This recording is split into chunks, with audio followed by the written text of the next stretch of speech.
Welcome to Shenington and round 3 of the 2020 Daniel Ricciardo series. This is one of Britain's classic tracks. It's been in operation since the early 1960s, and at 1,200 metres in length, it offers lots of opportunities for drivers to slipstream and draft. And so far, the weather has cooperated today. But as anyone who's driven at Shenington before knows, that can change very quickly. So what can the drivers expect here this weekend? Well, there are 3 main slipstream and drafting areas where pack racing is going to be intense. You've got the run from the start-finish line all the way through to the entrance of this corner behind me, Cafe Corner, and then you've got an equally long run down towards Stratford, and then the back straight as well. The back straight is punctuated by one of 2 main danger areas on this circuit, where if you get it wrong, your race can be ruined. Stratford hairpin right at the bottom of the circuit, 180 degrees, a tight entry. It's a fast entrance, then a tight middle, and then a fast exit as well. You get that wrong there, and your whole run up the back straight is ruined. And also, punctuating the middle of the back straight is the Bruno chicane. Again, it's very tempting for drivers to make a move going into the chicane or coming out of the chicane, but if you get it wrong, some very nasty curbs await, and your run down the second half of the back straight is ruined. Now, in the championship standings itself, DRS 62, we've got a 3-way tie for the championship lead. Jamie Gurney, Archie Heron and Josh Turnbull all equal on 316 points after drop scores with 2 rounds remaining. It can't wait to see how that progresses. And there's over 24 drivers here in the DRS 62 class, so good racing is guaranteed. In DRS 100, Thomas Harvey's won both rounds so far, but even though he's been on top of the podium, rookie driver Daniel Sabula, or rather rookie to the class Daniel Sabula, is chasing him hard, and Daniel was fastest in practice yesterday. Unbelievably, in DRS 125, we've got another tie for the championship lead. Patrick Lay and Matthew Pearce have won a round each, and they are locked atop the point standings. However, in DRS 125, as we've seen this year, anything can happen, and pretty soon, I think there might be 1 or 2 other drivers joining them for the championship fight. This is the penultimate round of the Daniel Ricciardo series in 2020. I can't wait to see what's going to happen. Stay tuned to find out.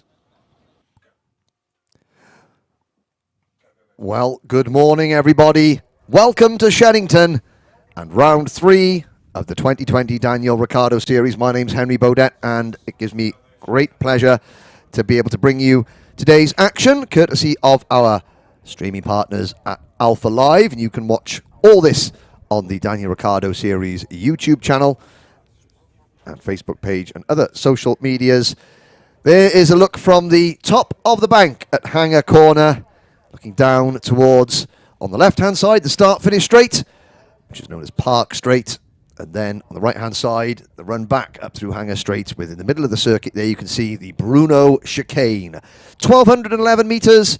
This is round 3 of a 4-round championship, and as you can see at the moment, the track is 95% dry. Everyone will be on slick tyres. So far, the meeting has been declared dry. But if you look at the top of the screen, you will see that there are some menacing dark clouds. The weather forecast for today actually is set to stay dry. However, anyone who has been to Shenington before knows that that can change quite quickly. So we may see some showers.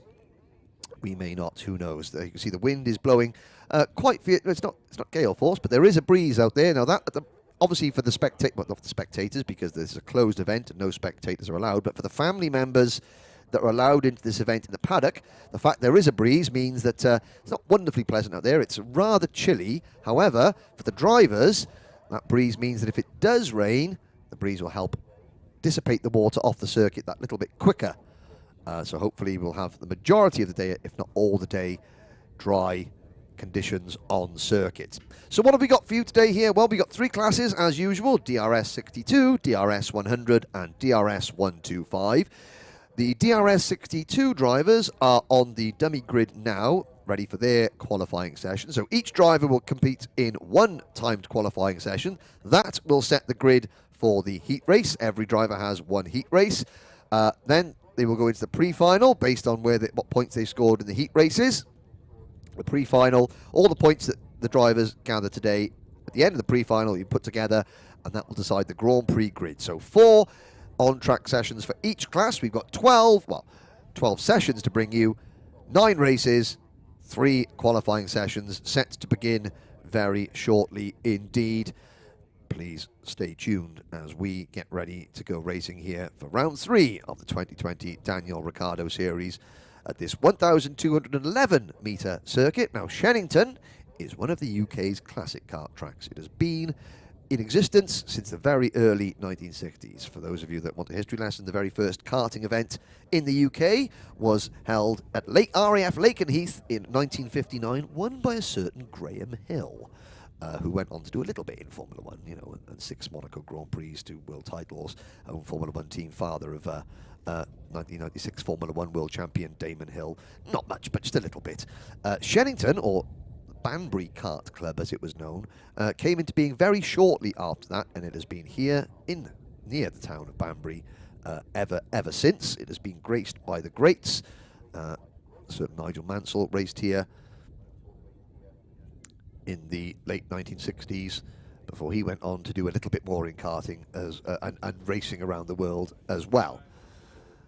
And so as we say that, from the corner of my eye, I can see that the flag has been waved and engines on the dummy grid have been started. Very shortly, the DRS 62 drivers will be heading out onto the circuit for their first qualifying session. There are 25 DRS 62 entrants, there are 25 in DRS 100 and just 13 in DRS 125, but that is more than enough to keep everybody entertained throughout the next 5 or 6 hours of racing. Let's get underway with the first on-track session.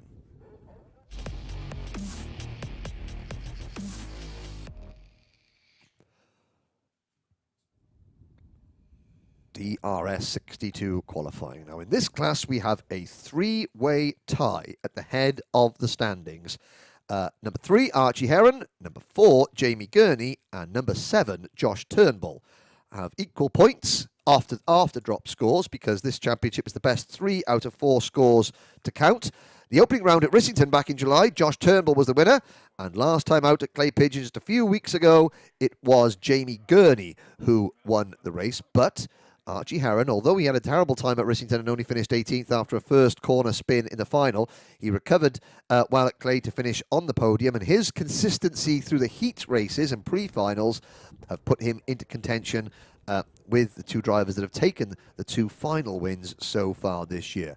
So we've got Archie Heron in kart 3 to look out for, Jamie Gurney in kart 4, and Josh Turnbull in kart 7. Now, other drivers to keep an eye out: the best rookie in the championship, 4th in the overall standings, number 129, Jack Robinson. So the rookies are the drivers with the black plates and the white numbers. The more experienced competitors who have done this championship for a season more than, well, they're not in their first season in the Daniel Ricciardo Series. They are on yellow plates with black numbers. So each class, well, both the DRS 62 and DRS 125 classes have a plentiful amount of rookies. The DRS 125, that's more of the experienced drivers in there. We've got no rookies at the moment in that division, but look out for some very impressive rookie performances in both DRS 62 and DRS 100. Before we get underway, just a lot of people in the paddock were mentioning this yesterday. Yesterday was the great Murray Walker's 97th birthday, the absolute doyen of motorsports commentary and indeed sports commentary in total. So I'm not quite sure if Murray will be watching this, but maybe. Hey, who knows? He might be. He loves his racing. He might be flicking it onto the Daniel Ricciardo Series in between British Touring Car Racing, Formula 1 Racing, British Kart Championship Racing, and everything else that's going on this weekend. But if he is, then, you know, obviously a very happy birthday to one of the true legends, not only of motorsport commentating, but broadcasting in general. And so, on that note, karts are on circuit. So the DRS 62 drivers will take you round the track. They'll do their couple of outlaps before we get into the serious case of fast lappery. And this is the view down Runway Straight, coming out of Stratford Hairpin, down Runway Straight into the Bruno S's. Here are the Bruno S's. This is named after the Bruno Chicane, rather, named after Bruno Ferrari, the only driver to ever win 3 British karting titles in one day. Out of the Bruno Chicane onto Hanger Straight and then There's the Bruno chicane, those vicious curbs.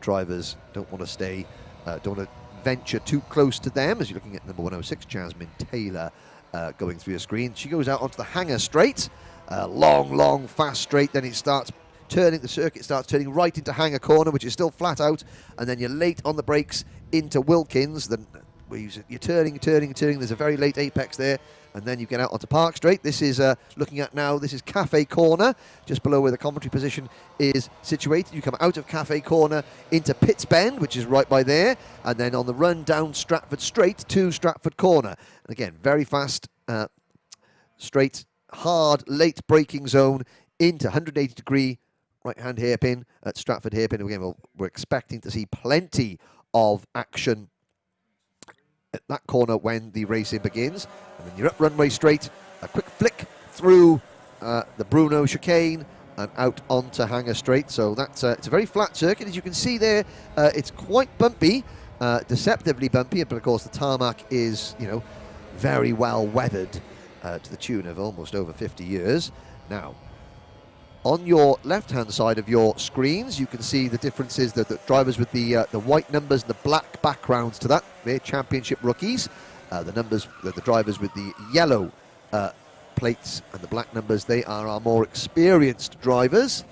And we've got, just off camera there, I can see out of the corner of my eye, we can see, yeah, pop back on there, that's number 131, Jackson Lane, who was investigating the tyre barriers very briefly there during the start of this qualifying session. So 7 3/4 minutes remaining. Connor Scarisbrick in kart number 121 goes to the top of the chiming screens with a time of 51.987 seconds. Now along with Jackson Lane, it was number 114, James Roberts, who was involved in a little bit of a territorial dispute there coming into the Bruno chicane, and lost a little bit of time, but luckily he has been pulled out of the tyres and is carrying on, hopefully, with an undamaged kart. So, qualifying, what do we want to see? Well, we want to see drivers are going to try and slipstream with each other. They're going to try and draft and not battle side by side, but they're going to try and find somebody who they think is as quick, if not a little bit quicker than them, and just run with them and try and chase them and push them along so that there's 8 wheels working together as opposed to one kart working on their own. Now, here's a classic example. The driver in front of this group coming down towards the Bruno chicane now, that rookie driver, he's the one that's sort of breaking the airflow, and everyone else is tucked in behind them. And like you see in NASCAR racing at Daytona or Talladega, just using that slipstream to cut through the air that little bit easier and obviously go a little bit quicker. Nobody wants to be the first person who is at the head of the group. And sometimes you'll see drivers sort of peeling off to the side. There's Connor Scarisbrick with the black crash helmet, the yellow, the green stripes. He is fast at the moment, 51.951, but he is now pulling those other drivers around the circuit, and I'm sure we'll see Connor maybe sort of peel off and maybe want to move to the back of that group and let somebody else do all the hard work and gains the benefits of being in the chasing group, not the driver at the head of the train. So, with 6 minutes to go in this time qualifying session for DRS 62 at Shenington, it is Connor Scarisbrick in kart number 121, and then the number 4 kart, one of our 3 championship leaders, Jamie Gurney. Gurney has done a time of 52.078 seconds. Jack Robinson is the best of the rookies at a time of 52.117 seconds, ahead of Archie Pitts-Drake and Harry Bartle.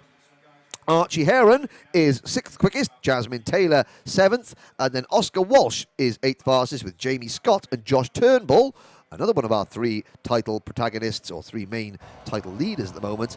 He was 10th, he's now moved up to 6th fastest time with a time of 52.173. Looking down the order, 26 drivers are now here, so they have grown. Somebody has been a late entry, I think it's Oliver Harrison in kart number 118.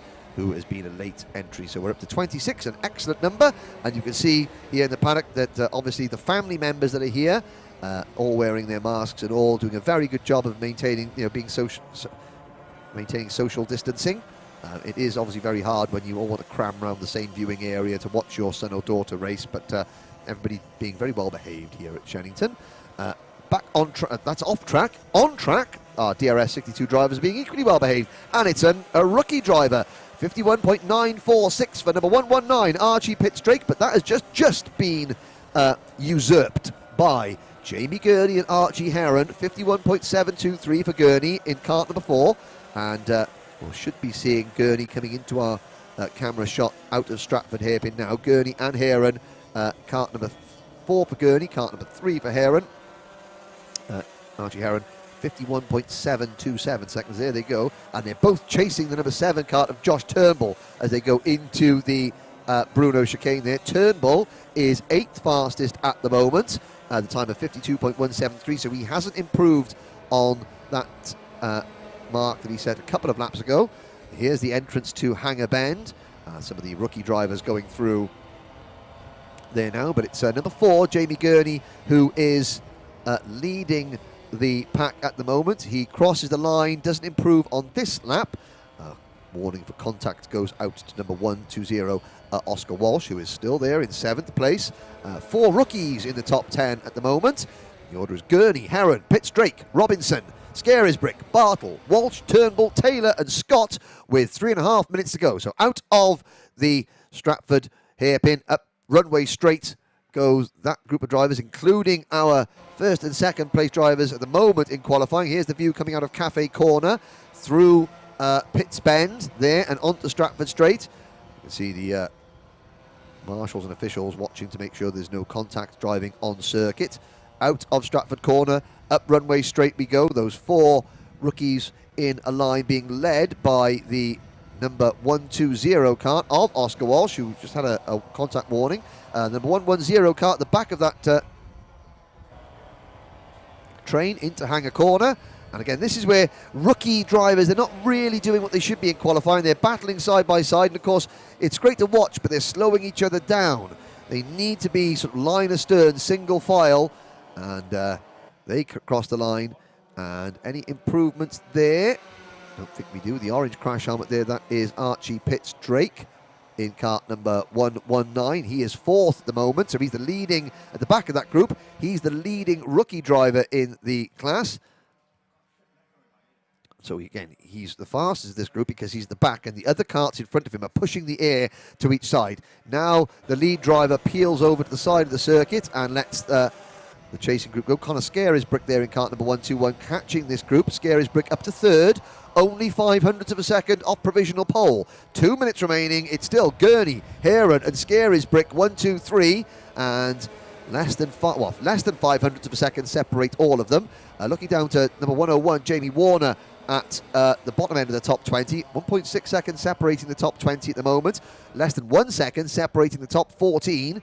And we've got the number 120 kart. That's Oscar Walsh with a white crash helmet. The 2nd kart in line on your screens at the moment. He comes out of Cafe Corner through Pitts Bend, and you can see him just the slipstream effect working really well as he just closes in on the driver in front of him. But number 128, actually there's no one number 128, sorry, so misidentification on that first drive with the green and white crash helmet.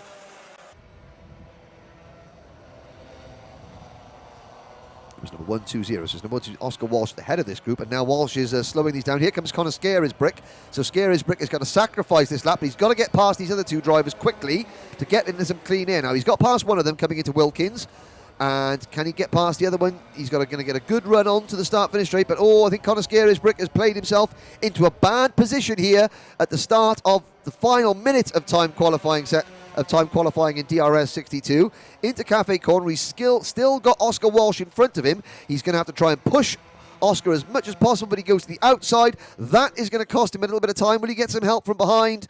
I think he will. He's ahead by the time they go into Stratford Corner. It's the number 127 kart of Harry Bartle who is pushing him along. Then it's the number 120 of Oscar Walsh. So Scarisbrick is at the front of this group. He's only 3rd overall. Gurney is still provisional pole in kart 4, with Heron in kart 3 second, just 0.04 of a second slower than Gurney. Archie Pitts Drake, I think the clock is going to hit 0 before he gets back to the start-finish line. This is Connor Scarisbrick's last opportunity to try and move up from 3rd into 1st or 2nd. He crosses the line. Now, does he improve? No is the answer. He doesn't. That just cost him that last lap where he was trying to battle past Harry Bartle and Oscar Walsh, cost him badly. So it's provisionally, we're still waiting for Jamie Gurney, Connor and Archie Heron to come across the line. 1st and 2nd, can Heron improve? There's Jasmine Taylor going through your screens in kart number 106. She's 10th fast at the moment, half a second off the pace. The leaders crossing the line now, and no change. Gurney holds on. So provisionally, it is number 4, Jamie Gurney, on pole position in DRS 62, with Archie Heron second, Connor Scarisbrick third. The best rookie in qualifying for the first time this season, it's Archie Pitts-Drake. And then it's number 129, Jack Robinson, who is fourth in the standings, the leading rookie in the championship points table. Jack will start fifth. And the rest of the order, just scrolling through the timing screens before the next session goes out. It is a good performance in, well, Josh Turnbull only 6th fastest. He's going to be disappointed with that. Harry Bartle 7th, Jamie Scott 8th, Oscar Walsh is 9th, and Jasmine Taylor rounding out the top 10. 11th was George Barker. Then it's Sherry Ann Powell in 12th, James Roberts 13th, Rory Armstrong 14th, Eddie Stewart, Fast Eddie, is 15th, followed by Zach McDonald, Jackson Lane, Ewan Scott, Oscar Cole, and Jamie Warner, who rounds out the top 20. The remaining runners, Finley Lines in 21st, Archie Cole 22nd, Daxton Groves 23rd, Adam Bourne 24th, Donnell Stratton is 25th, and Oliver Harrison 26th. That is the provisional qualifying results and what will be the provisional starting lineup, subject, of course, to post-race scrutineering in DRS 62. And that concludes the first timed qualifying session of the day. And you really well illustrated there some of the problems that drivers face when it comes to timed qualifying. You've got rookie drivers that aren't at the same pace as you, but they're battling away. They want to get to the head of the pack. You need to be very smart about where you position your kart. If you are in clean air, well, that's good in some respects. At least there's no one slowing you down. But in other respects, there's nobody in front of you to sort of help to slipstream with. And the slipstream around here at Shenington can get you a good couple of tenths of a second. So whether you're driving on your own or in a pack, if you're going to be in a pack, it can work well, but it can work badly. It all depends on where you position yourself and who you position yourself with.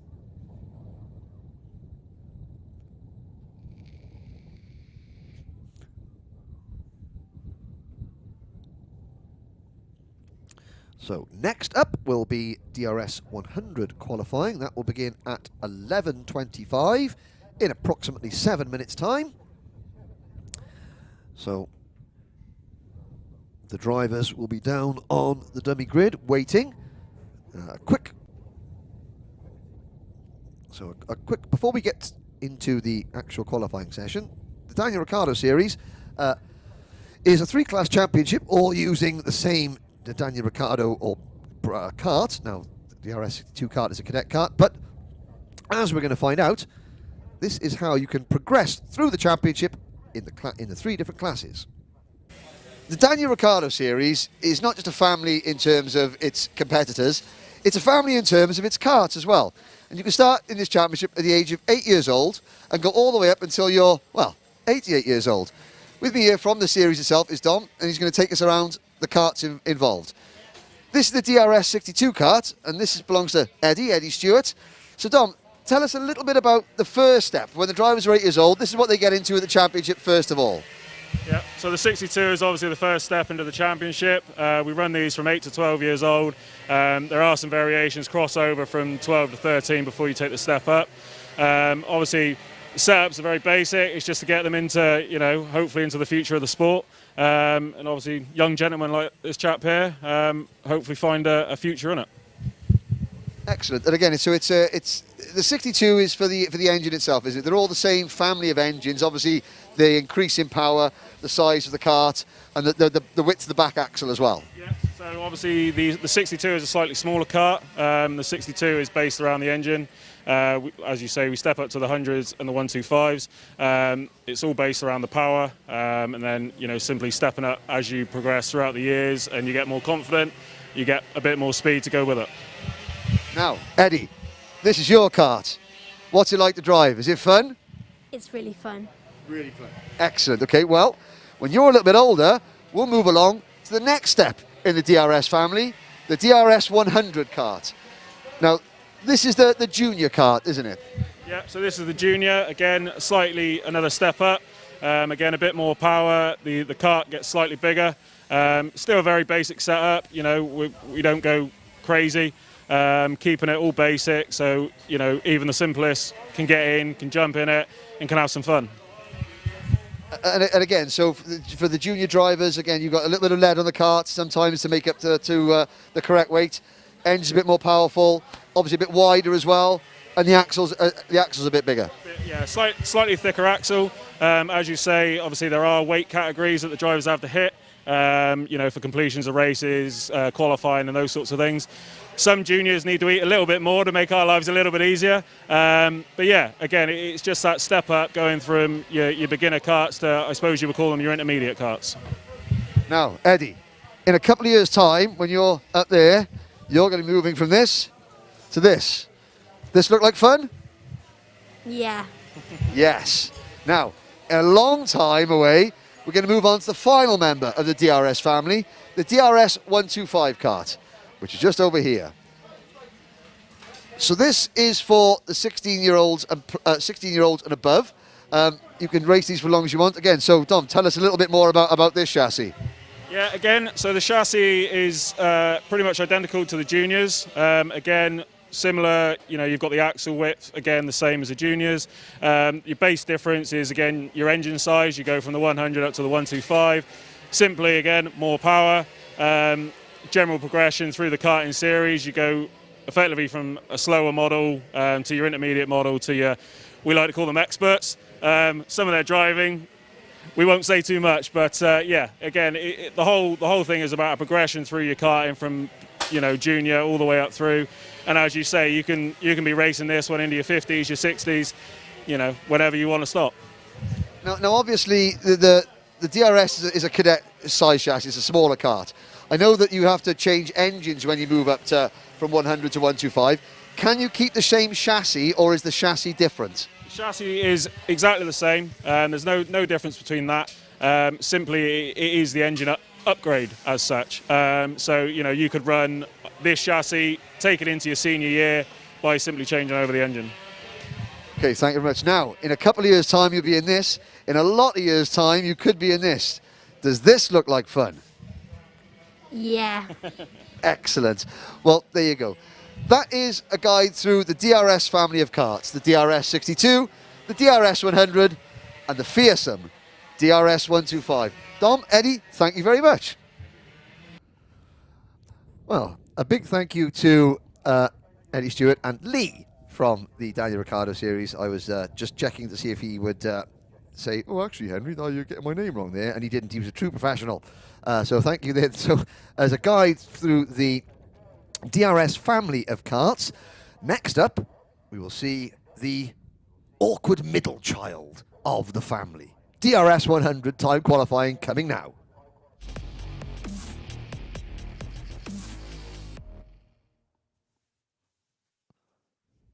Quite literally the acne-riddled, attitude-y middle child of the Daniel Ricciardo series family, and that's just the drivers. No, I'm joking. We've got 25 junior competitors set to start their 10-minute time qualifying session. They're down on the dummy grid as we speak. Still dry weather and still clouds overhead. It's cold, but the wind has died down and everybody is waiting patiently. Now, in the championship, so far, it's driver number 4, Thomas Harvey, who has won both rounds so far this year. He leads the point standings at the moment, but with 3 out of 4 rounds to count, not by much. Yesterday, in the final sort of practice session, which was the dry run, if you were, for qualifying, it was Daniel Sabula who was fastest of all in kart number 135, and Sabula, one of several graduating drivers, is his first year as a 100 driver. He is second in the point standings. And watch also for the driver of kart number 101, Dylan Brierley, who is third in the points table. We've got several newcomers to the championship. Ronnie Shires in kart number 149 and Alid Price in kart number 114. First time out this season for both of them. First time in the championship, in fact. Callum Lockett returns to the series in kart number 129. Good to have Callum back. And A quick rundown. So at Rissington, the opening round of the championship, Thomas Harvey won, Alicia Palmowski was second, and Dylan Brierley completed the podium. Last time out at Clay Pigeon, it was Harvey again, but it was Ben Gartside finishing in second place, and Scott Goldsby finishing third, taking a maiden podium. So apart from the fact that Thomas Harvey has been top of the pops, as it were, in both finals so far, the podium positions behind have been an ever-evolving, changing list of contenders. Now, if one or two of those contenders can sort of really hook the start of these races up and keep Harvey within striking distance, then we could be in for an absolute treat. The problem that everybody has had is that Harvey has been able to just pull away at the start of the races and then maintain a gap whilst everybody else has battled and chopped and changed behind. With the ability to slipstream and draft here at Shenington, that will mean that, you know, if you can keep Harvey sort of directly in front of you or around you at the start, then you've got a chance of staying with him throughout the whole race. And of course, that is presuming that Harvey qualifies well here. He was second fastest in final practice yesterday, and so is looking good once again. There is Ali Hussein in kart number 79. Again, just getting it a little bit crossed up under braking for Stratford Corner. So the drivers have done their outlap, and they're going to be getting their tyres up to temperature now. It might take an extra lap to get the tyres up to full working temperature, just because the ambient temperature around is quite cold indeed.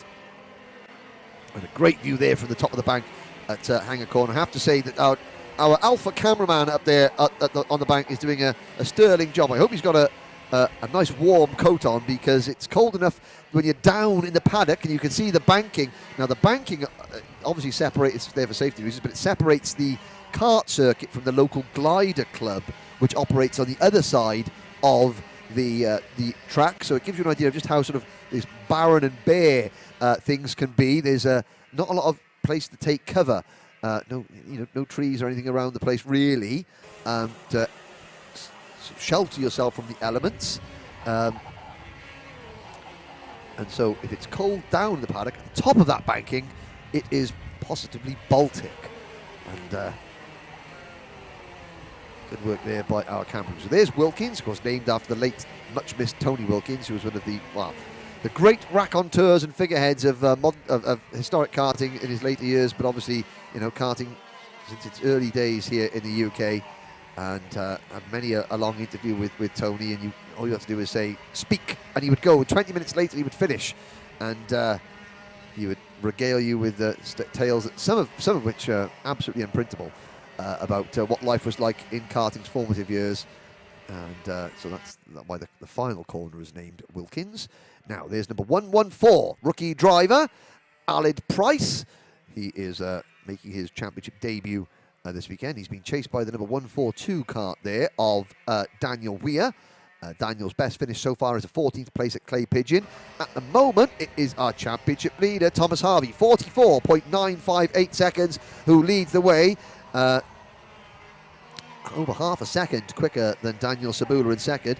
Good to see. Oh, a black flag for Isaac Lord in kart number 118. I was going to say good Lord, but obviously not good Lord, because he's been black flagged. So let's have a little look to see if we can see what the problem is on that kart that would warrant a black flag. Obviously he's done something a little bit naughty. There is Rowan Campbell-Pilling, or Rowan CP as he is known on his social media channels, going through in kart number 104. He's up to second place. Good to see Rowan back in the championship. He did a top 10 at Rissington, wasn't at Clay Pigeon. Like many of the drivers here, they got issues with COVID and things like that going on. I think Rowan was saying that there was family members waiting for a COVID test result to come through, and they just thought, no, let's not travel, and all the tests were negative, but still erring on the side of caution, quite correctly as well. We're very pleased to see Rowan back in the championship. He's second fast. Alicia Palmowski, we just saw on our screens there in kart number 9. She celebrated a birthday at Clay Pigeon last time out, finished just off the podium in 4th place, but she did get her first DRS Series podium at Rissington at the start of the year, and she is 6th in the championship. at the moment. She's third at the moment. Daniel Sabula is fourth. Then Scott Goldsby and Daniel Holdsworth rounding out the top six. At the moment, seventh fastest is Sam Haller-Hinksman, the best of the rookies. In fact, make Sam Haller-Hinksman fifth fastest now. Dylan Brierley moves into fourth position. But worryingly, there goes Thomas Harvey in kart number 4, just flashing through your screen there, trying to make his way past a slower driver. And once he's done that, he'll be in clean air. Looking at there, I think that's Daniel Sabula about to flash across your screens there in kart number 135, who's currently sixth fastest. Into Wilkins they go. And out onto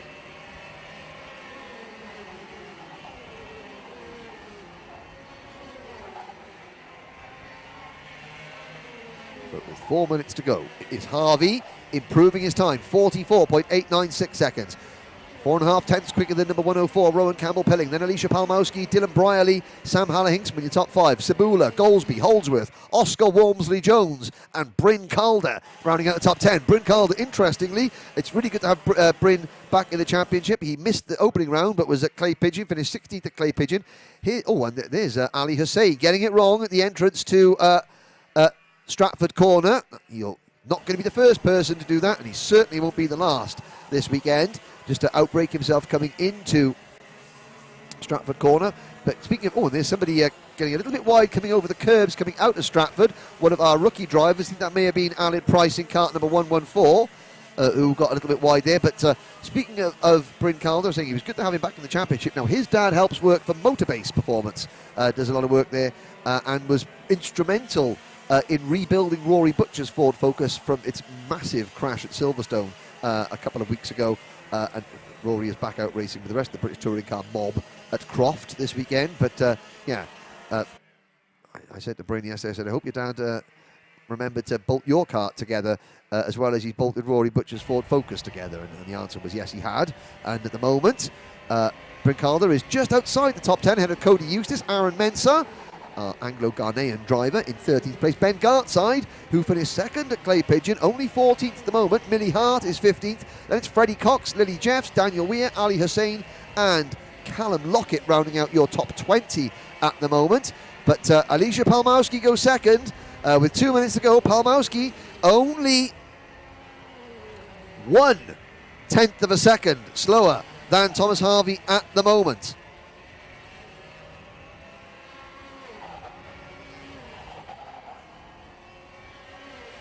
So, Daniel Sabula is third. Rowan Campbell-Pilling, though, moves back into third position at the moment.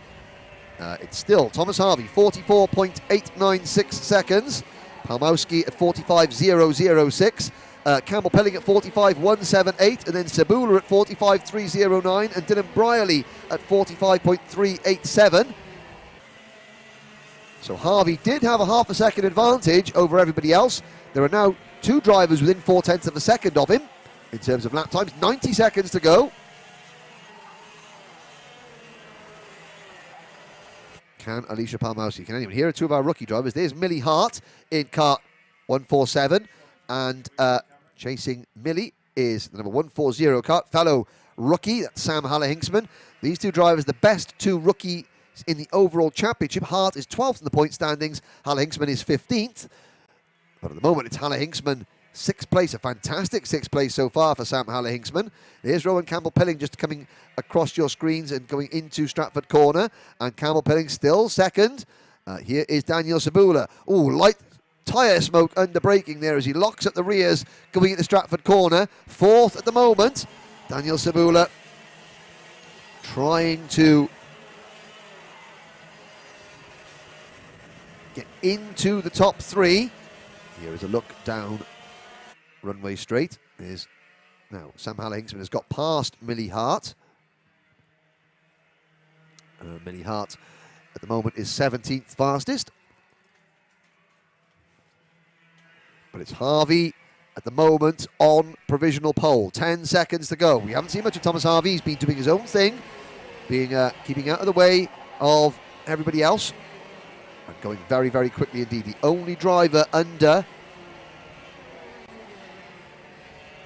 45 seconds. Alicia Palmowski, though, 45.002. She stays second. Daniel Holdsworth moves up to 4th. Freddie Cox up into the top 6. Good result. I would hasten to say that that is Freddie's best qualifying performance of his DRS 100 career so far. Checkered flag comes out for most of the drivers. Sam Hallingsman has slipped back to 8th place. Campbell Pilling crosses the line, but Daniel Sabula goes 3rd. Sabula, 45.031 in kart number 135. He goes 3rd fastest. It's Harvey who has the provisional pole in DRS 100. Alicia Palmowski is 2nd in kart number 9 at 45.002. And then Daniel Sabula, 45.031. Rowan Campbell Pilling 4th. Daniel Holdsworth is 5th. Scott Goldsby 6th. The top 10 rounded out by Freddie Cox, Dylan Brierley, Sam Hallingsman and Ben Gartside, with Bryn Calder, Cody Eustace, Henry Foote, Oscar Walmsley-Jones and Callum Lockett rounding out the top 15. Aaron Mensah is up next, with Millie Hart, Lily Jeffs, Daniel Weir and Ali Hussein completing the top 20. And the rest of the field, 24 drivers in total: Alid Price, Daniela Sutton, Isaac Lord and Tuscany Groves. So I think that Ronnie Shires was on the entry list, has dropped off, so we're down to 24 drivers in this class overall. But Thomas Harvey continues his winning, or his leading ways. He leads that qualifying session and will start provisionally, subject of course to post-race scrutineering. He will start the DRS 100 heat a little bit later on from pole position. So that's 2 down, 1 to go, and in a little while it will be DRS 125 up next. And you can see there that DRS 125 we have yesterday. Now I've been commentating and talking nonsense about karting for 15 years now, and you can see the DRS official there just outside the marshal post with the black and white jacket, the Daniel Ricciardo series livery. That's Emily, one of our on-track officials, who is looking at contact and things like that. Now now Emily is cut from a very different cloth than most of us, and yesterday I think she made one of the best comments over the radio that I've ever heard. I have, in all my years, I have never heard. I've heard lots of things about watch this driver, watch that driver, driver 12 just smashed driver 10 off the circuit, black flag, you know, or the driver 11 has got a chain guard off, you know, meatball flag, technical flag. I have never heard the following statement. It goes, there's a driver on circuit wearing a gilet. Now, I thought there was a driver on circuit wearing a coat with a hood, but it was number 298, Carl Watt, who decided to wear his gilet over his race suit in practice yesterday with the hood coming out of the back. Now, of course, he was instantly, technical flagged off the circuit, but that I've never heard. There's a driver on track wearing a gilet, which was a first for me. So there have been no gilets or sleeveless coats, or whose coats are jackets, on being worn by drivers so far today, and I don't think there will be ever again. But yes, it has. That was a first for me. Now, in the championship standings, there are only 13 competitors here this weekend. We've had 18 drivers compete in DRS 125 so far this year. Sam Faulkner, the defending champion, he won last time out at Clay Pigeon, but is currently studying in France and obviously can't come back with the quarantine rules and things like that. So there will be a new champion this year. At the moment, there is a tie for the points lead at the halfway point in the standings in the championship. It is Patrick Lay in kart number 175 and Matthew Pearce in kart number 2. That when you take drop scores into account, they are in a tie for the championship lead. Pearce won the opening round at Rissington. Since Sam Faulkner won last time out at Clay Pigeon. Patrick Lay, he's been more consistent. He's had a 2nd and a 6th in the finals, but has had some good heat results and pre-final results as well. So they are in a tie at the top of the point standings. Dan Walden, runner-up last time out at Clay Pigeon. He is 3rd in the points table. And Tyrone Stansfield, in kart number 3, is 4th in the point standings. He hasn't finished out of the top 5 yet this year. One of only 2 drivers, the other being co-championship leader Matthew Pearce, who has finished both finals inside the top 5, a 4th at Rissington and a 3rd place, a well-deserved podium at Clay Pigeon. Now, welcoming back into the championship this weekend is number 5, Morgan Cole, who finished 8th at Rissington.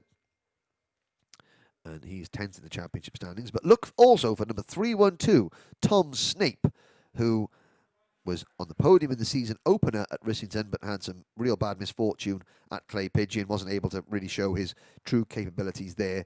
He is 5th in the points table. A good welcome back to Dave Burns in kart number 197. Dave has not had the best start to the season. He was injured. He injured himself in a crash at Clay Pigeon in his first heat race. So Dave Burns in kart number 197 is back in fighting fit fashion today.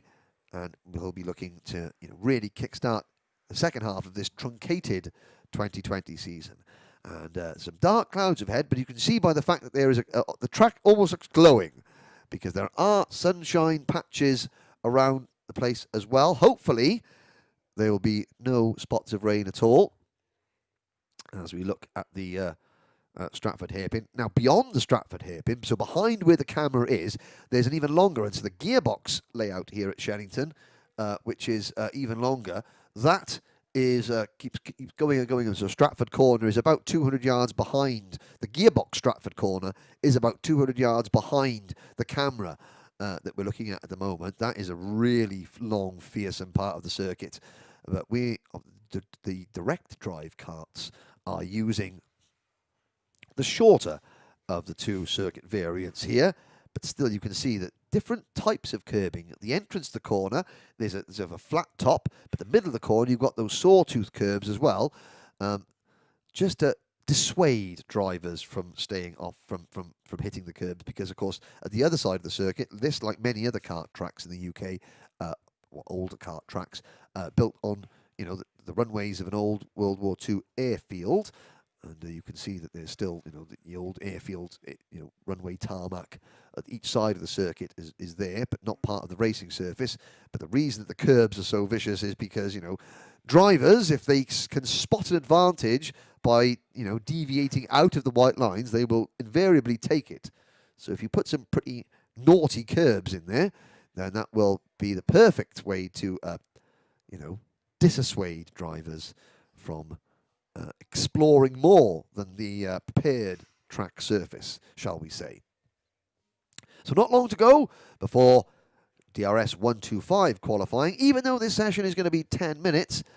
Looking at the way that practice ran yesterday, the tyres really are at their peak about 5 or 6 minutes into qualifying. So look for the really fast times, the majority of the fast times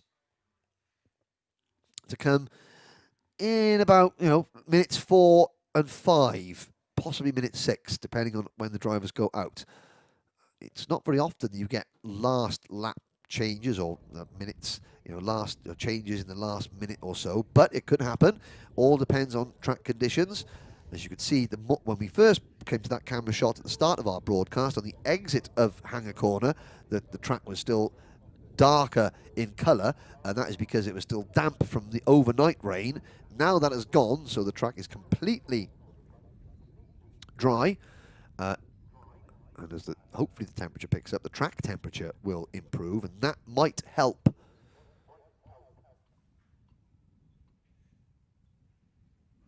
the DRS 125 drivers to sort of maintain optimum working conditions for their tyres. And so we may have a couple of late changes in the DRS 125 qualifying session. But traditionally, it is minutes 4, 5, and 6 where the real fast lappery starts, or happens, as it were.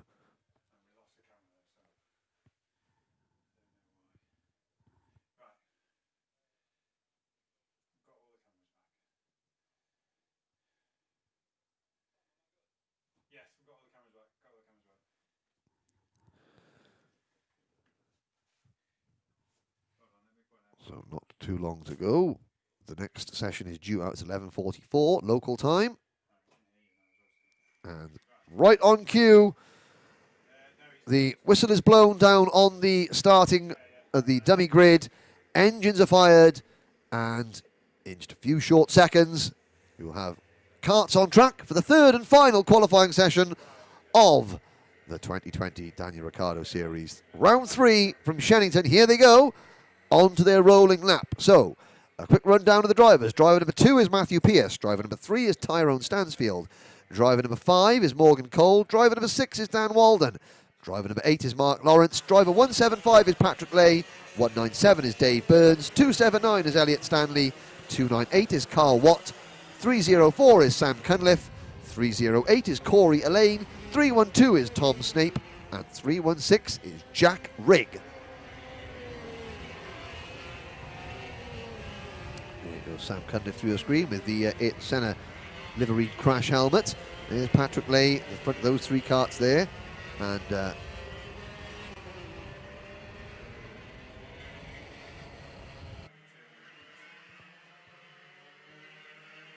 so drivers complete the outlap. Here's the exit of Pitts Bend. And the run down Stratford Straight into Stratford Corner and then up Runway Straight. Into the Bruno chicane. On your screen. So driver number 8 on your screen there, that's Mark Lawrence. Comes all the way down from the north of Scotland to do his racing. And he's being chased by Jack Rigg in kart number 316 at the moment. Now Ty Stansfield was fastest in the last practice session yesterday. And although we have a 2-way tie for the race lead at the moment, that can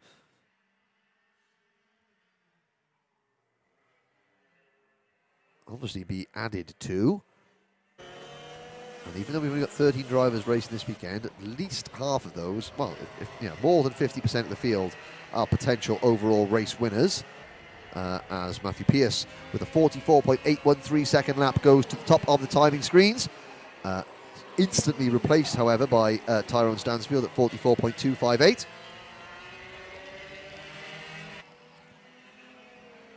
Morgan Cole is returning to the series. Was initially 3rd fastest. Sam Cunliffe, his first year as a 125 driver. So of the 13 drivers here, there are 2, Sam Cunliffe and Jack Rigg, who have graduated out of DRS 100 into DRS 125 this year. There's Rigg chasing Mark Lawrence down the straight. Ty Stansfield in kart number 3 here is your provisional pole sitter, coming into Hanger Corner now. And you can see the kart washes out wide, so it's Wilkins is one of those corners where it's a hard, sharp right-hand turn, but on the exit you're going away from the corner. You're driving towards the outside of the circuit against all sort of logic. But again, there's a sharp late turn in because you want to get the kart straight and on the power as soon as possible through that part of the circuit onto the start-finish straight. And there's Stansfield, who leads 44.257 now for Stansfield. Pearce is second, just 600 a second down. Then it's Elliot Stanley in 3rd place, less than a tenth off the pace. Sam Cunliffe is 4th, Patrick Lay 5th, Tom Snape is 6th, Corey Elaine 7th, and Patrick Lay now goes to the top of the chart. So you're watching the driver that was provisional pole, now provisionally 2nd place. There comes Ty Stansfield on the power out of Wilkins onto Park Straight, the start-finish straight. Looking at number 279 on your screens now. 279, Elliot Stanley, 5th at the moment. Make that 6 as Sam Cunliffe goes 2nd quickest. All change. Corey Elaine moves into the top 4 in kart 308.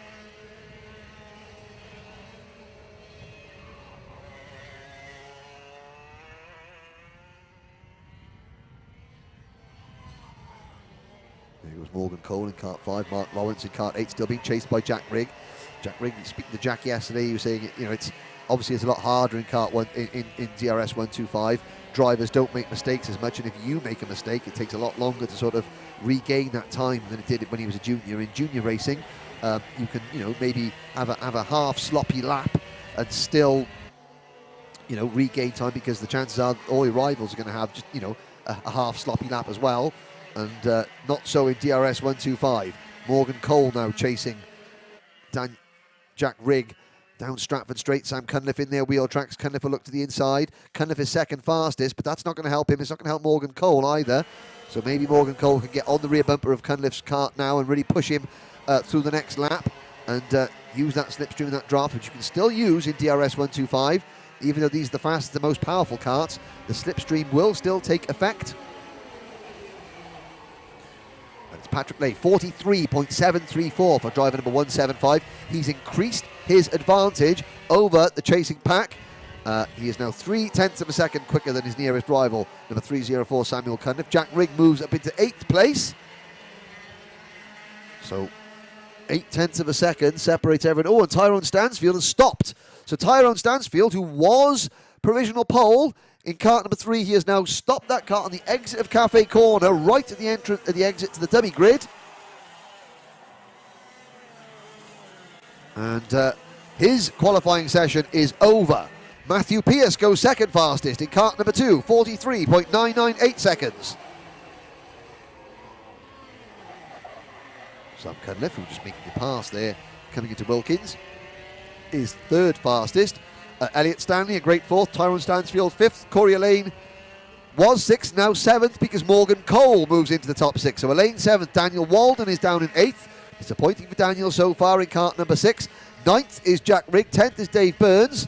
11th for Tom Snape. Carl Watt is 12th, and Mark Lawrence is 13th fastest. Morgan Cole gets a warning flag for his troubles, as does Samuel Cunliffe. Now, they were battling together, but they were running very close on the circuit, so maybe they had a little bit of contact, which is why they have both been given a warning flag for their troubles. And there on your screen, leading that group, that is driver number 6, Daniel Walden. 8th at the moment, half a second to make up. Patrick Lay just flashed through your screens there in kart number 175. He is leading the way, 43.734 seconds. There's Tom Snape flashing through Pitts Bend out onto Stratford Straight. And Cunliffe leading Lawrence and the number 5 kart of Morgan Cole into the Bruno chicane. It's still Patrick Lay leading. Pearce second. Cunliffe third. Stanley fourth. Stansfield runs 5th overall. Morgan Cole is 6th. Corey Elaine 7th. Dan Walden, on your screens now, is 8th fastest, being chased by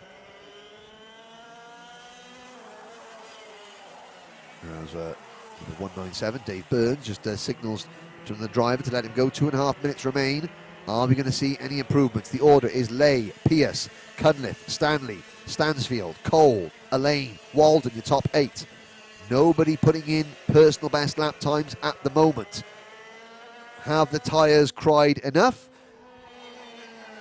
Well, as I say that, Corey Elaine in kart 308, the second kart on your screens there, he puts in a personal best time to stay 6th, and he got that by using the slipstream created by Daniel Walden, and Walden pulls over to the side of the circuit, not because he's got a problem, because he wants to have nobody sort of running behind him. He wants to be all on his own. So Corey Elaine and Mark Lawrence have put in fast times. Mark Lawrence up to 10th now with a 44.419 second lap. 0.7 of a second slower than our provisional pole sitter Patrick Lay. Lay and Pearce, 1-2 in the championship, 1-2 on the track here. Well, they're 1-1 in the championship because they're tied, but they're 1-2 here. Cunliffe, this is his best showing so far. Really improving round by round is Sam Cunliffe. He was 12th on his 125 debut at Rissington. That improved to a 5th place effort at Clay Pigeon. And Daniel Walden, hand in the air, I think he has decided, no, my tyres are shot. They're not going to improve time. So he is pitting and ends his session 1 minute and 20 seconds early. There goes Corey Elaine. 1 or 2 more drivers also peeling into the pits now as we speak. So the track quite empty. There's Elaine through the Bruno chicane. Now, I arrived in the paddock yesterday, and Corey Elaine was walking around with a pink hoodie over his head. And I was like, Corey, why have you got a hoodie on? He goes, I haven't done my hair, and I forgot my comb, and it looks a mess. I was like, okay.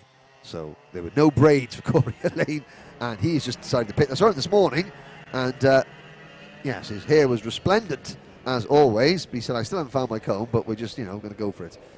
So he is...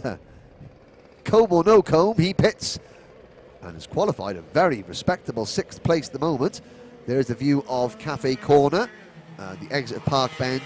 There, going through your screen, is the number 8 kart of Mark Lawrence, being chased still by Jack Rigg. So Lawrence is 10th, Rigg is 11th. Into Stratford Corner they go. Jack Rigg has basically been following Mark Lawrence for virtually the entire session, trying to get that slip. He's a little bit far back to use the slipstream, but he does have Lawrence in front of him to sort of gauge and use as a target to push towards, and that can help a driver as well. You know, you put yourself in race mode and you're trying to catch the driver in front of you, and that helps you pick up your pace sometimes. Tom Snape, though, will be disappointed with 12th, and 3/4 of a second off the Patrick Lay's provisional pole time as the checker flag comes out, and that signals the end of DRS 125 qualifying. So, provisionally, Patrick Lay will start DRS 125 from pole position. Matthew Pearce will start alongside him on row 1. Row 2 will be Sam Cunliffe and Elliot Stanley. Row 3 will be Ty Stansfield and Corey Lane. Row 4 will be Morgan Cole and Dan Walden. Row 5 will be Dave Burns and Mark Lawrence. Row 6, Jack Rigg and Tom Snape. Carl Watt, minus his gilet, will be on row number 7. Subject, of course, to post-race scrutineering, or post-qualifying scrutineering, to give it its correct term at this stage of the race meeting. And that concludes all the qualifying sessions for Shenington today. Next up will be the start of the heat races. The first heat race will be for DRS 62, and that will begin in approximately 20 minutes' time. 12:05 local time. At 12:05, oh, it's 11:56. I do apologise. It's 10 minutes' time. I was falling behind myself there. So the DRS 62 drivers are down on the dummy grid. They will be starting in 10 minutes' time. Now, earlier on, we had a look at the family of karts that the DRS series drivers uses, so that when you're in the championship, those are the karts that you will use as you progress through the classes. But for the new drivers that are coming into the championship, whether they are cadets or whether they are older, then we do have a coaching system in place, so the championship can help coach new drivers to get them up to race speed, as series director Andy Cox told me. One area where the Daniel Ricciardo series differs from any other championship is how it brings new drivers into the sport, and once they're in the championship, how the series helps them progress from learner to experienced racer. Andy Cox, you're part of you run the Young Driver Academy here. Tell us a little bit about how the series helps get its newest members up to speed and into race mode. Yeah, that's right. For a lot of kids starting, they've been indoor karting. We're partnered with Team Sport, so if you go on the internet for your local indoor track, Team Sport, there'll be one in your area. But there's a massive difference when you progress from indoor karting out onto a massive outdoor track. So the Daniel Ricciardo Series Young Driver Academy, what we do, it's possible to try out a kart before you buy one. As long as you've had some experience indoor with Team Sport, then you can come along, you have a briefing, you get shown where to get on and off the track, the basics, the flags, and then we do 2 or 3 sessions where you can drive the kart, and we have cones out on the track. So going into a corner, we have a red cone to depict the braking zone. Then we have 2 yellow cones which are gated, so the driver has to brake, go between the 2 cones, which puts them on the apex of the corner, i.e. the racing line, to make sure they take the racing line. And the biggest thing in any sport for progression is confidence. So if the kids are out there, they're driving the line, they know where to brake, their confidence very rapidly rises, and it's astonishing to see how quickly these kids progress. The mum and dad can see, yep, they're interested, they understand it more, and then they can look at obviously purchasing a car. We're doing different finance options now, and actually enter the sport of karting with the Daniel Ricciardo series. Because it's very daunting, isn't it? Like you say, going from an indoor circuit at your friend's birthday party to realising you love karting, but then to land at a place like Shenington, like we here this weekend, 1,200 metres outdoors, conditions changing. There is a hand-holding exercise that needs to take place, and of course the series doesn't allow individual drivers to bring in their own driver coaches and at extra expense and things like that. So within the championship, there's advice there for all new drivers, isn't there? Young and old. No, there is. I mean, I only go to parties for the cake, and we don't have it. Maybe we should get some cake here. No, once obviously you've got your kart, you can do some sessions continued in the academy. But again, what we do, we have official driver coaches that we work with, and they're available at an extra cost. But you can have a driver coach on a Saturday only, because Sunday, as you say, we like to keep it as even as possible. So no driver coach is allowed on a Sunday, and they can just give some pointers to the drivers on their lines, their concentration, a little bit, you know, obviously the setup of the car, because obviously every driver's style is different. Even though every single person here in the paddock, when they get here, they get the setup sheet where to start off. So there's an enormous, still an enormous amount of support. Whether you don't have to have a driver coach. We've got a technical area. Obviously, all the staff watch everybody. It's a friendly paddock, but yeah, there are extra things that you can do just to get your confidence up and your learning up to speed.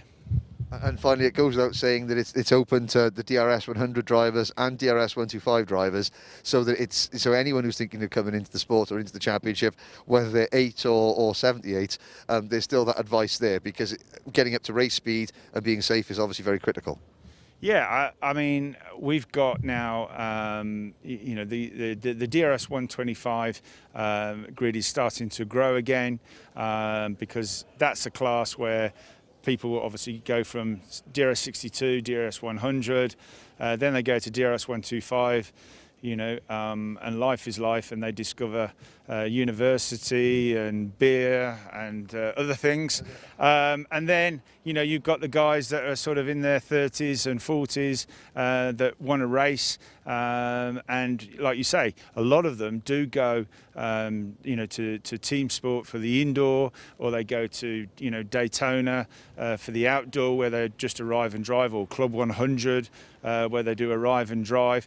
And obviously, at some point, they want to go quicker. So, yeah, we will cater for those guys as well, and they'll be more than welcome. And it's a great social thing as well here at DRS.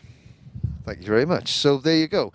From indoor karting through Daniel Ricciardo Series direct partnership with Team Sport, there's a pathway from indoors to outdoors to racing with the Daniel Ricciardo Series. Thank you very much. Thank you.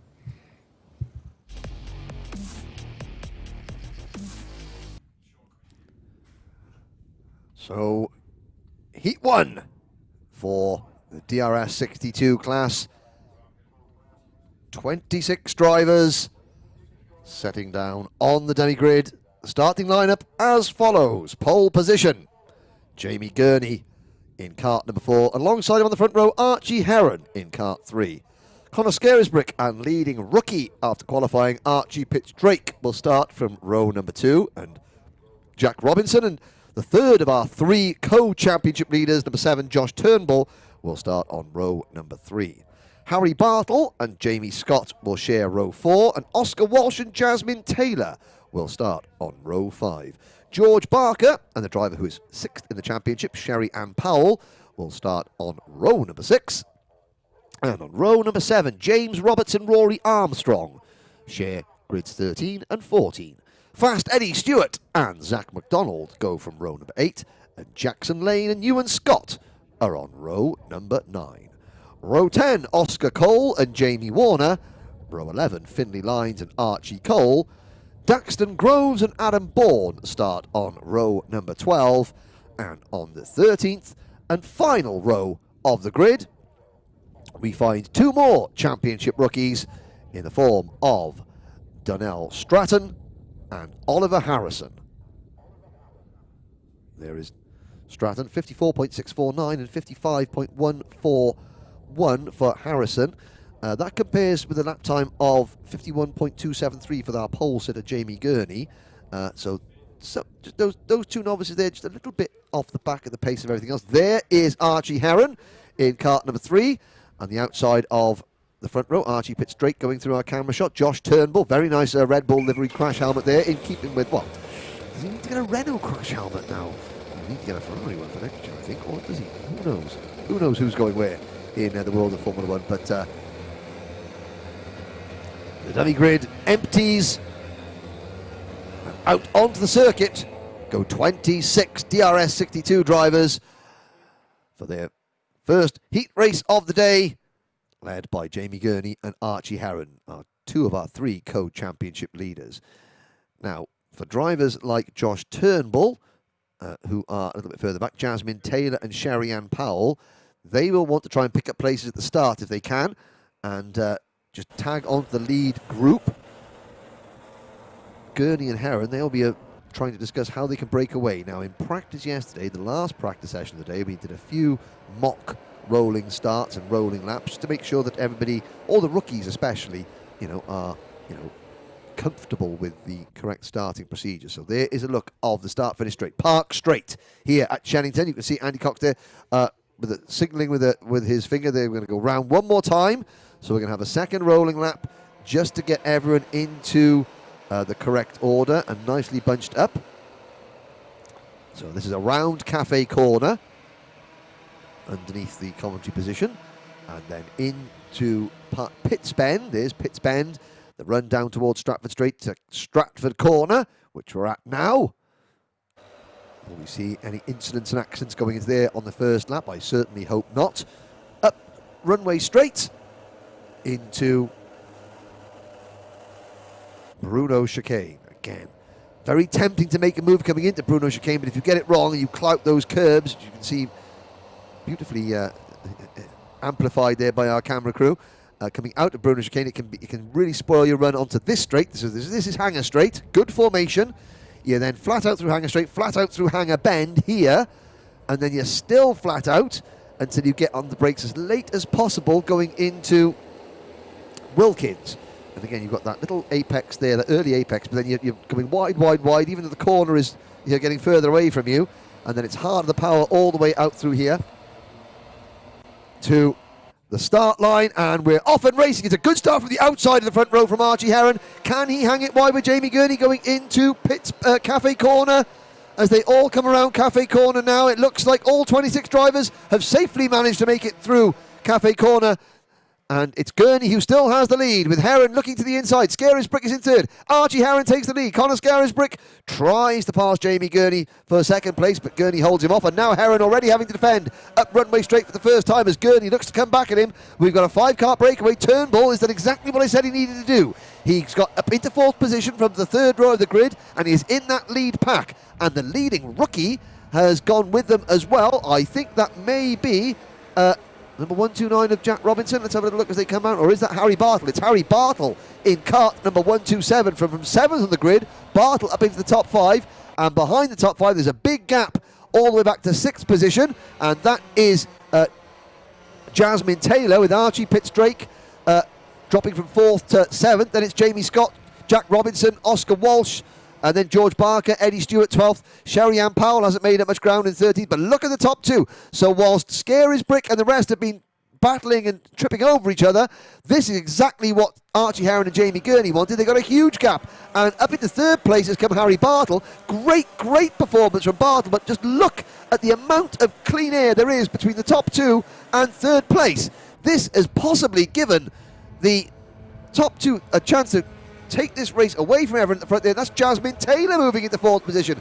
Great result from Jasmine. Well, she finished in the top 10 and top 8 at Clay Pigeon, and she's come alive here in the early running of this DRS 62 heat. She's running in 4th place, but Harry Bartle in cart number 127 is third. Now, there is a 3-wide situation around the outside goes Turnbull. Oh, and Turnbull has collided with Taylor. So Josh Turnbull trying to go around the outside of Jasmine Taylor, and I think his rear wheel just clipped her front and he spun around under braking for Cafe Corner. He gets going, so disaster already for one of our 3 co-championship leaders.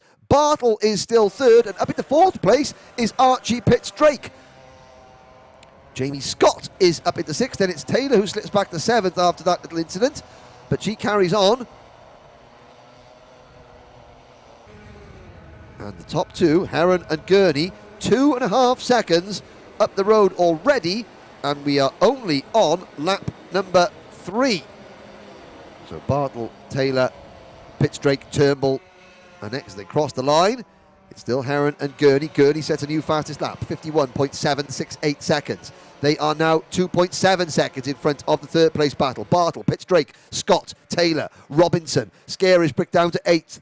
9th for Walsh. Powell is up to 10th. Then it's Barker, Stewart and Armstrong. Looking back, where is number 7?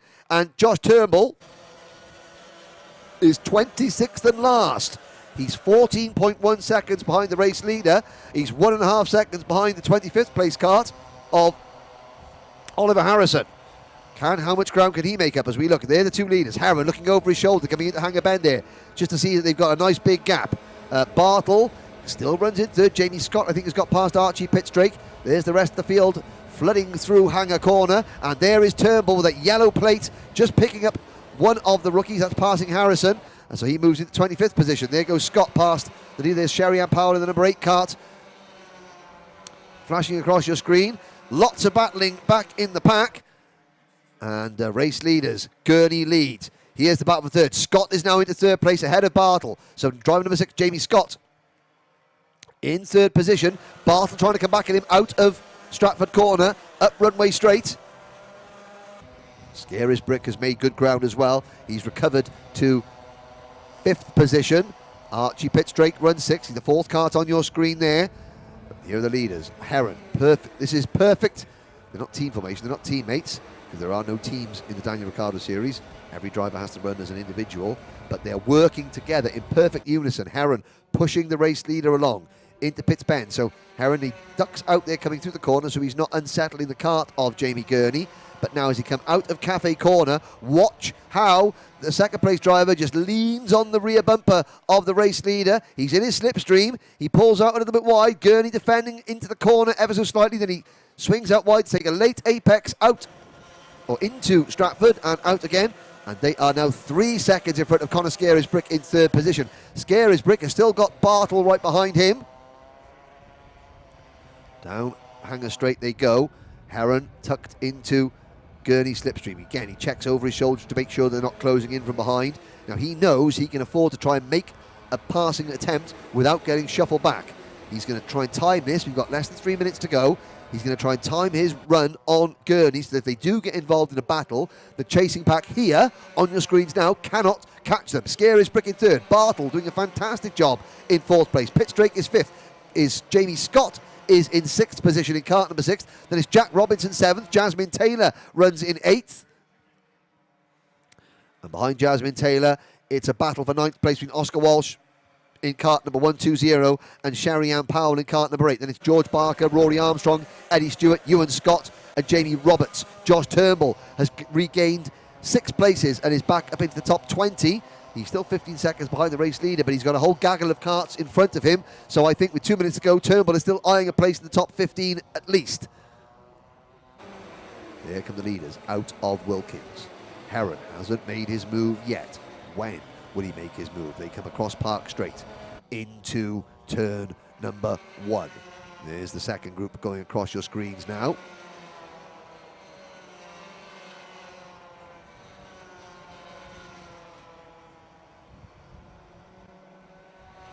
Harry Bartle has put in a personal best lap. Bartle and Scary's Brick have actually closed the gap on the two leaders. It was 3.1 seconds. It's now down to 2.9. And the rookie driver, 127, Harry Bartle, has repassed Connor Scary's Brick and is heading towards it. There's Sherry Ann Powell in kart number 8 coming through the screen. She is in 10th position. Here are your leaders. Into Wilkins we go. Still, Heron sits and waits behind number 4, Jamie Gurney. Heron's been looking over his shoulder regularly just to see where the chasing pack are. Gurney has not looked over his shoulder once. You'll be able to tell that Heron is right there. Here's the battle for third place. Bartle, Scary's Brick, Fitzdrake, Jamie Scott in the number 6 kart. Very distinctive crash helmet there for Jamie Scott. And behind Jamie Scott is Jack Robinson in kart number 129. And then there's a big gap back to Jasmine Taylor in kart number 106, who runs in 8th place. And there's a move. Jamie Scott to the inside of Archie Fitzdrake for 5th position. The gap is back out to 3.1 seconds between the top 2 and this scrap for 3rd place. Scary's Brick now trying to push Bartle away from his rivals. 30 seconds to go. Will the race leaders get back to the start-finish line before the clock strikes 0? Here comes Archie Heron. Archie Heron looking to the inside briefly into Wilkins. Can he make it squeeze? Yes, he can. So Archie Heron takes the lead. They cross the line with Less than 20 seconds to go. So this is the penultimate lap. Next time it'll be the last lap board. Heron leads through Park Bend into Cafe Corner. Out of Cafe through Pitts Bend. Now he's checking over his shoulder again. Gurney will get a good run onto the Stratford straight. So Heron already starts defending the inside line. Gurney trying to go around the outside at Stratford. And Heron, though, just squeezes him wide, leaves him racing room. And that, you can see, cost Jamie Gurney a little bit of time because Gurney was then on the outside for Stratford Corner with his no grip. And he's got a good run up Runway Straight. He's back into the slipstream of the race leaders. They come out of Bruno Chicane onto Hanger Straight. Will Gurney try and repeat the move that Heron pulled on him a lap ago? The leaders are only 2.5 seconds ahead of the chasing pack now. Bartle still third from Scary's Brick and Scott. Now, Gurney's going to get a good run out of Wilkins here. He's on the power early across the start-finish line. Last lap board goes out. Gurney tries to crossover move to the inside. He now trying to go around the outside of Park Bend. Not happening there, into Cafe Corner. His next opportunity to pass Archie Heron will be under braking for Stratford Corner. He's got a good run. His nose cone is tucked right on the rear bumper of the race leader as they come up Stratford Straight. Heron defends. Now he swings out wide. Gurney will try and get a late apex and get on the power earlier than Heron. Up Runway Straight. Again Heron defending. Look how much closer the chasing pack have got already. But this is the final lap. Gurney's going to get a great run coming out of the Bruno Chicane. Can he make it work on the run down towards Hanger Corner? But Heron defends once again, and Gurney trying the crossover move, but Heron was wise to it. Now Heron's going to have to cover the inside line. Gurney's going to go wide on the entrance to the corner and then get a great run coming off. Can he slipstream his way past Heron on the run to the line? He's going around the outside. The answer is no, he can't. Archie Heron holds on by 0.08 of a second. Gurney in second. Connor Scarisbrick takes third. Harry Bartle, great result for Harry Bartle as the top rookie to finish in fourth place. Jamie Scott comes home in fifth position. Archie Pitts-Drake is sixth. Jack Robinson, a very well-deserved seventh. Jasmine Taylor in eighth. Oscar Walsh is ninth. Sherry Ann Powell rounds out the top 10 ahead of George Barker, Rory Armstrong, Ewan Scott, Eddie Stewart, Jamie Roberts, Zach McDonald, and Joshua Turnbull. Well, he'll be unhappy with that, but he is recovered to 17th place at the end, ahead of Jamie Warner, and then it was Oscar Cole and the rest of the last few runners home. I think we had all 26 drivers made it to the end there, and it was Oscar Cole into Adam Bourne 20th, Oscar Cole 21st, 22nd Jackson Lane, Finley Lyons 23rd, Donnell Stratton 24th, Daxton Grove 25th, and Oliver Harrison 26th. And there is, you can see Jamie Scott and Josh Turnbull having a little chat. Obviously, Josh Turnbull a little bit upset, having spun out of potential top 3 position. Harry Bartle and Jasmine Taylor. And great to see these young drivers.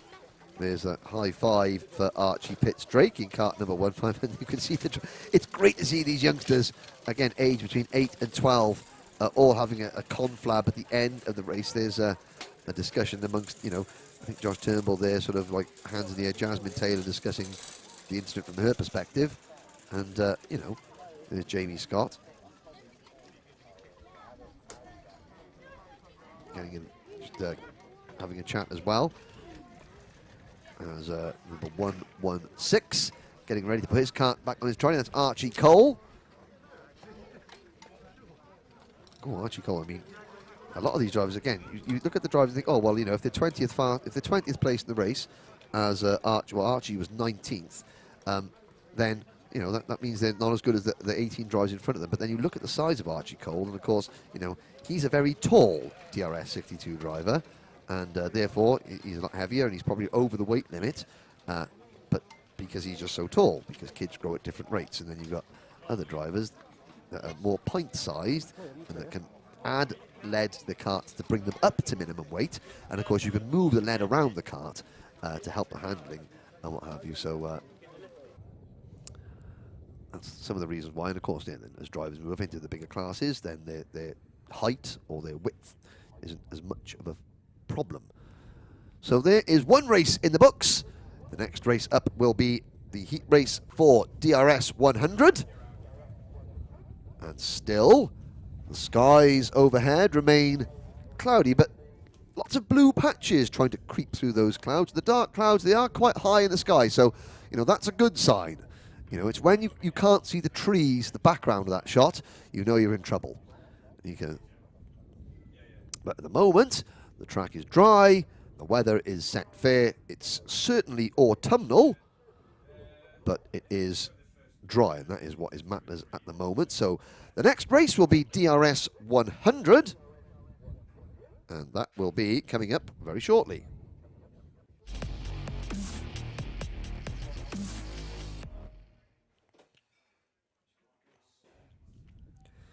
So DRS 100, 8 minutes plus 1 lap heat race, set to begin in 5 minutes, and here is your starting lineup.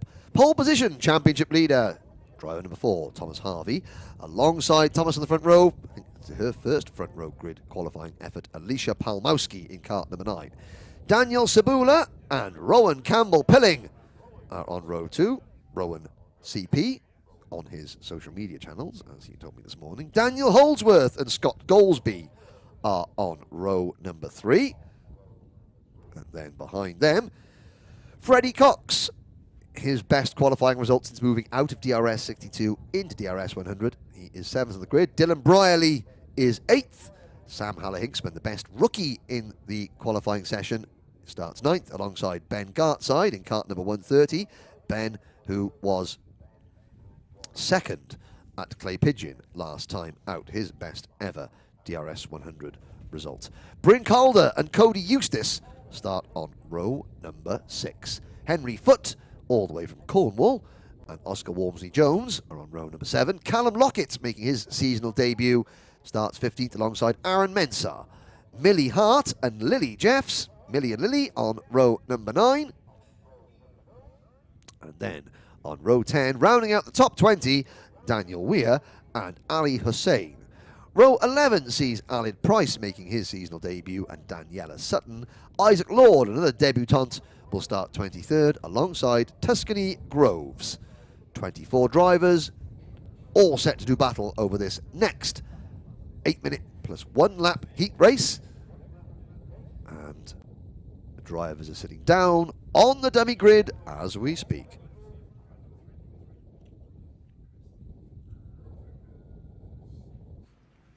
There is Alicia Palmowski in driver number kart number 9, sitting and waiting on the outside of the front row of the grid, but alongside her is your pole sitter, championship leader, Thomas Harvey in kart number 4. Row 2, you will see 4th on the grid. That is Rowan Campbell-Pilling in kart number 104, and starting alongside at 3rd on the grid will be Daniel Cebula in kart number 135.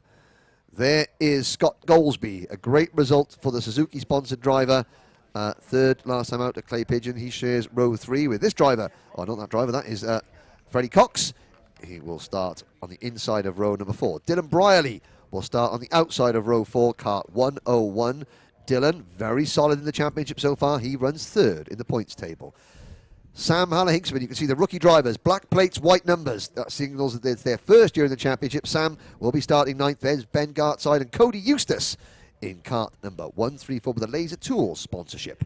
Bryn Calder, spoke about Bryn. Good to see Bryn back with us. He's down helped rebuild Rory Butcher's motor-based Ford Focus for the British Touring Car Championship in the last couple of weeks. He's also got the kart going well. He starts 11th. There is Oscar Walmsley-Jones in kart number 128, and he shares row 7 with this driver, number 138, Henry Foote. Behind Henry Foote, we'll see Callum Lockett briefly on the screen there. There's Aaron Mensah. Now, last season, Aaron had a great pair of race boots with Stay Humble on them, but I said, where's that then? He goes, my feet grew. I outgrew the boots. So he, but he's still there in row number 8. Millie Hart and Lily Jeffs. There's Lily Jeffs, looking cool as the proverbial cucumber there in kart number 133. There's Millie Hart, who leads the rookies in the championship at the moment. She is in the points table, 12th in the points table at the moment, the best placed rookie. There's Ali Hussein in kart number 79, and the number 142, Daniel Weir. He will start 19th in this race. And the back 2 rows of the grid, some of the newcomers to the championship. Well, Daniela Sutton, she raced with us at Clay Pigeon. She's back now. Alid Price, it's his debut in kart number 114. And at the back of the grid, there's the number 118 kart of Isaac Lord. He raced at Rissington but not at Clay Pigeon. And there is another, well, Tuscany Groves, still in her first season, and she is getting much closer to the pace as out onto the circuit we go.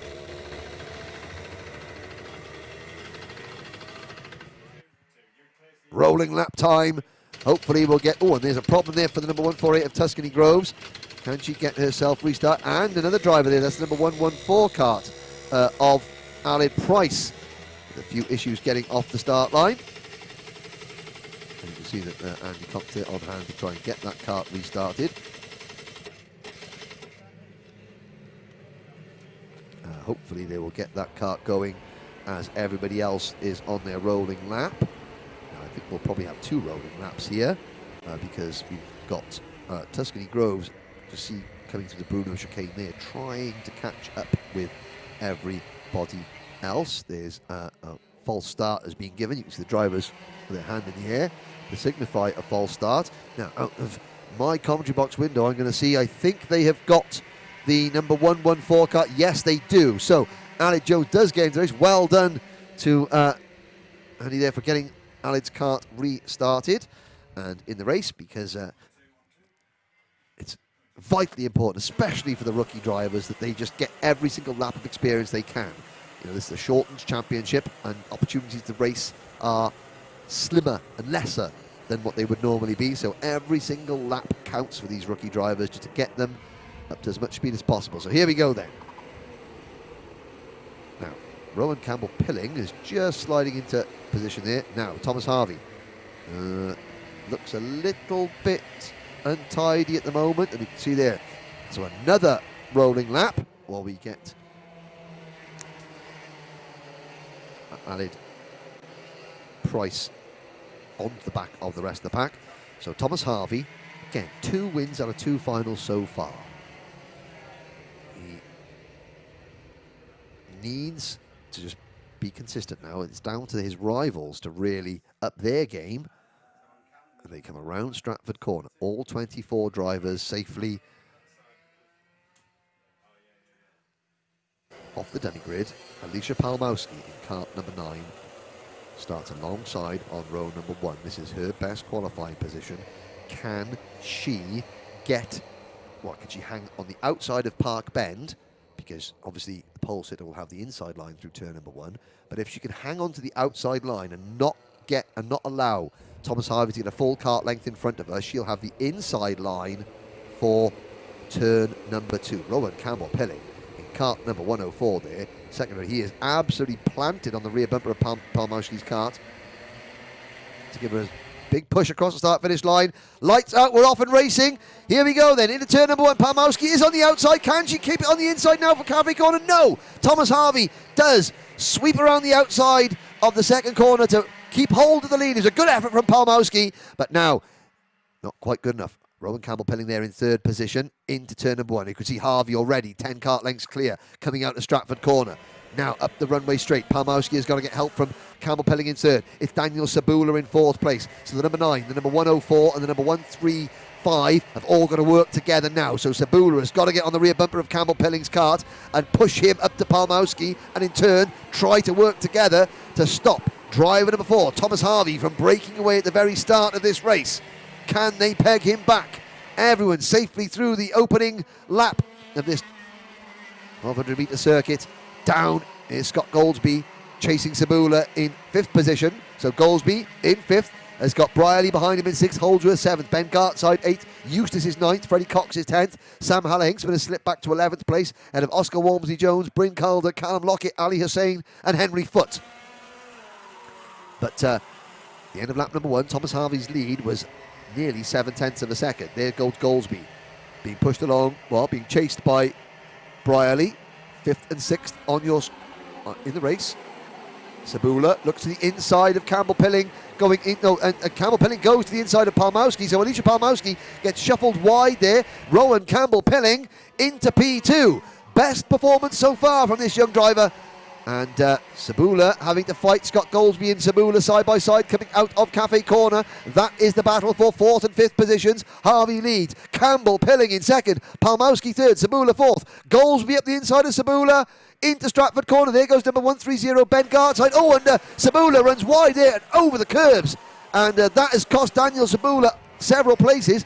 More importantly, it has cost this entire pack of kart a lot of momentum. And as we see when the camera angle changes very shortly coming into Kanga Bend, there is a big gap between Palmowski in third place and everyone else, led by Scott Goldsby in fourth. It's Goldsby in fourth, Brierley is fifth. I think Daniel Holdsworth has gained a couple of positions there as well, into sixth. Sabula down to seventh.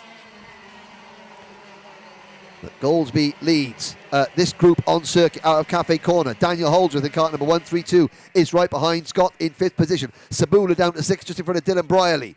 And again, Sabula smoking and the braking there. Locks the tyres ever so slightly, but very, very quick reactions there. Tyres lock up at the back end of the kart, didn't step out because he caught the slide very, very quickly indeed. There's a move going into the Bruno chicane. I think that might have been Lily Jeffs in kart number 133, picking up a place there with the black brace suit and the green sleeves. Into Wilkins comes this group now. It's still Goldsby in fourth position. Holdsworth and Sabula, fifth and sixth. Sabula looks to the inside as they come into Park Bend. Sabula will gain the position. Can Holdsworth hang on the outside, which means the inside for Cafe Corner? Yes, he can. And he just eases Daniel Sabula a little bit wide. Now, this is Daniel's problem. He's been so quick in practice and qualifying. But again, racecraft in these DRS 100 karts is a far different proposition from racecraft in the DRS 62 class, which he raced in last year. And you can see that Sabula, he's a lot lighter, not as physically strong yet as some of the other drivers. You can see he's just peeking over the top of the NASA panel, which means that he's can have a little bit of a problem just, battling physically with some of these older drivers. But at front of this group, you can see that Alicia Palmowski has re-caught Rowan Campbell-Pilling for second place. Thomas Harvey, meanwhile, we're not looking at Thomas Harvey because he's all on his own. This is where the action is. Holdsworth in the number 132, Sabula in the number 135, and Brierley in the number 101. That is 5th, 6th and 7th coming into Stratford Corner. There's a move from Brierley to try and get past Sabula.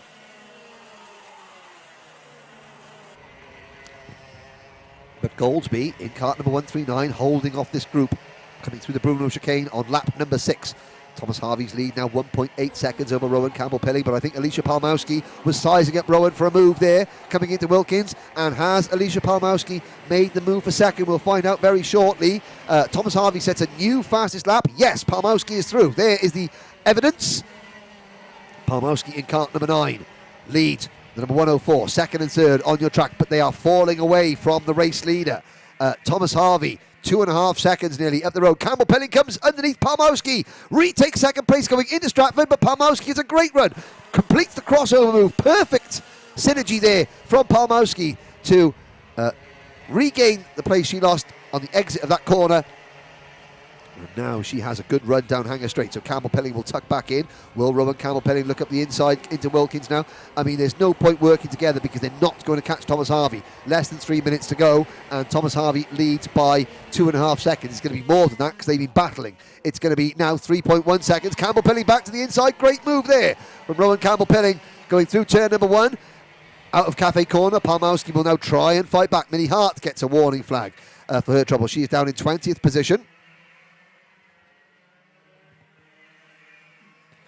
Out of Stratford, Harvey flashes through your screen.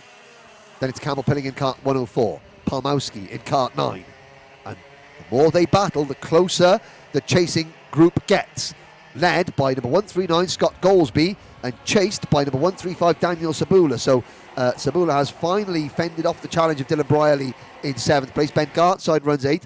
Really strong run from Sam Haller-Hinksman in 9th position. Cody Eustace rounding out the top 10. Ahead of Freddie Cox, Henry Foote, Bryn Calder, Oscar Walmsley-Jones, Callum Lockett, Ali Hussain, Aaron Mensah, Lily Jeffs, Isaac Lord and Millie Hart. That's your top 20 at the moment. Now, what can Palmowski do? She is on Rowan Campbell-Pilling's bumper. This is the best I've seen Rowan Campbell-Pilling drive, but he's been snookered there by Alicia Palmowski. He wasn't defending, and Palmowski swooped in to take the position. The chasing pack, though, get ever closer as they continue to battle out of the Bruno chicane. Onto the Hanger Straight we go, into Hanger Bend. Palmowski has P2. Campbell-Pilling, will he look at the inside of the number 9 kart going into Wilkins? No, because Scott Goldsby has now caught this group. So Rowan Campbell-Pilling is now in an awkward situation. If he moves offline to try and make a move on Alicia Palmowski, Scott Goldsby will stick his cart where Campbell-Pilling's wasn't, used to be, and Campbell-Pilling could find himself losing a position. There is perfect case in point as Goldsby looks to the inside, Campbell-Pilling on the outside. So Campbell-Pilling was trying to size Alicia Palmowski up for a move going into Stratford, but it costs him a position as Goldsby now moves into P3. What can Scott Goldsby do? He's going to have a stab at the driver in cart number 9. In second place now, they're coming up to lap a slower driver. So already, Thomas Harvey, who was maybe 5 seconds up the road, has lapped the slower drive. You can see it's coming into your picture at the top of the screen there. These 4 drivers will now all try and make a move. I think it might be Alid Price who gets out of the way. Or possibly Tuscany Groves. I couldn't quite see who that was. And they all safely get through. Oh, Rowan Campbell-Pilling, 2 wheels in the grass and a braking. And that cost him. He held the slide well. He kept it out of the tyres. But he's trying to swing to the right to the outside, and it cost him.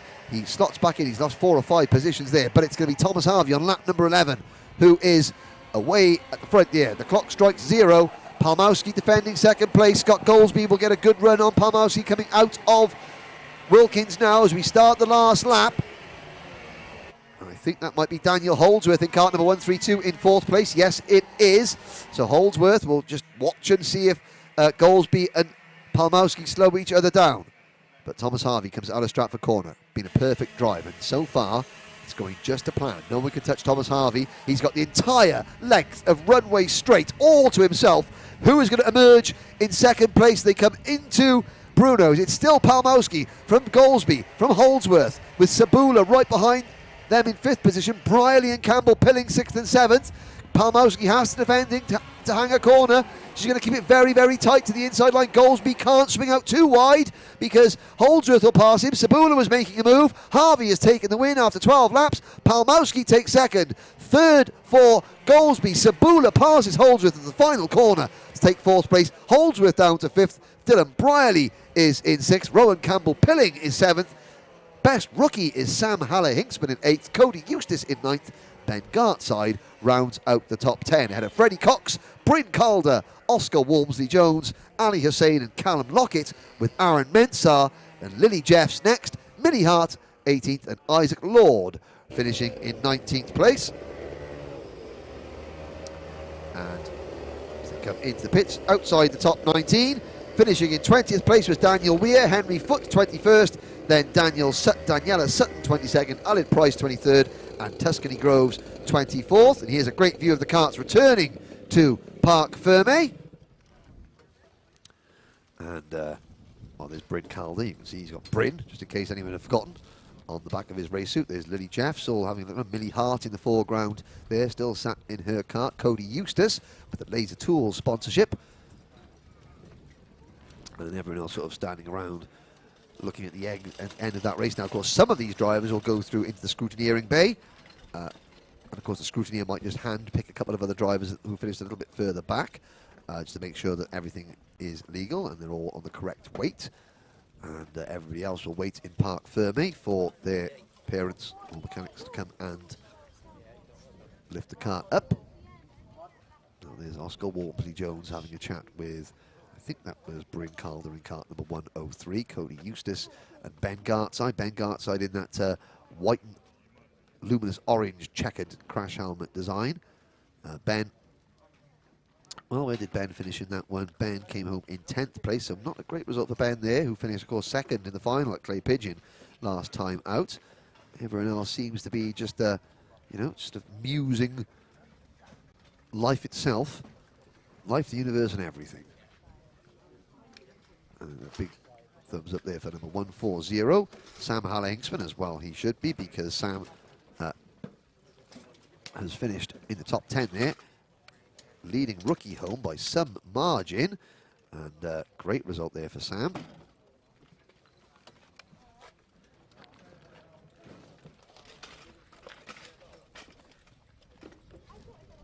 And some of the other drivers there, there's Millie Hart just chatting away to, I think, Cody Eustace at the back of the pack there. There's Dylan Briley the white crash helmet just at the foreground. There's getting his cart onto his trolley. Lily Jeffs waiting, and then is up on the trolley already. That's the number 138 cart of Henry Foote. And Ali Hussein, yeah. Well, it was going to be a high five. I think Ali's dad was just slap. Instead of giving his son a high five, just slap the rear tyre, saying, oh well, never mind, we'll fix it and go again in the next one. So, now we just saw on our screen there Henry Foote. Now, Henry Foote is all the way down from Cornwall, and he's one of the drivers that doesn't bring his cart to and from the races. He lets the championship do it for him, as Pete explained. Another element of the Daniel Ricciardo series that differs from all other championships is where the championship can look after your kart in between races for those of drivers that live either a long way away or have not got their own facilities, own vans and transport to take their karts to and from the races. Pete here from the Daniel Ricciardo series, you're one of the team members that helps not only look after some drivers during the race weekend but also look after their karts in between races.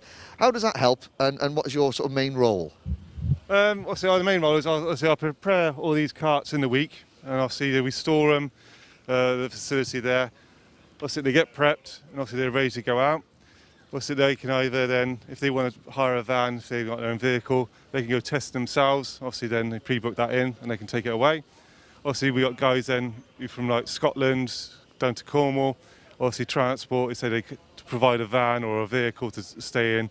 It becomes more cost effective for them or more convenient for them to have it stored and prepped and race here. We provide a mechanic, normally between two drivers.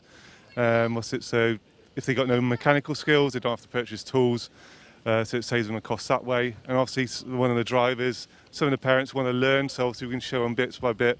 Also in that way they can, later on if they want to, they can go out into the paddock themselves and mechanic themselves for there. So obviously it's a learning process for them as well. So in fact, not only one of the main sort of maintenance members of the Daniel Ricciardo team, but you're the chief babysitter for both karts and new families into the sport, because that's it. If somebody has come into the sport with no prior karting experience, the chances are their parents haven't got any karting knowledge as well, and that's where you come in as well, not only to help keep things sort of cost effective and smooth running to start with, but also to teach so that you can let them fly the nest out into the paddock. Well, yeah, it's a learning curve for both the driver and the parent if they want to become a mechanic. Obviously, when they're completely new, it's good because obviously both are fresh at what they're going to do. The driver's got a little bit of experience, normally from an indoor, outdoor, corporate side of karting. Obviously, so the two-stroke is another big power step for them. And for the parent, a lot of obviously the industry and employment now these days has gone more sort of office-based and stuff like that. So there's less hands-on people. There are still people out in the paddock who've still got mechanical skills.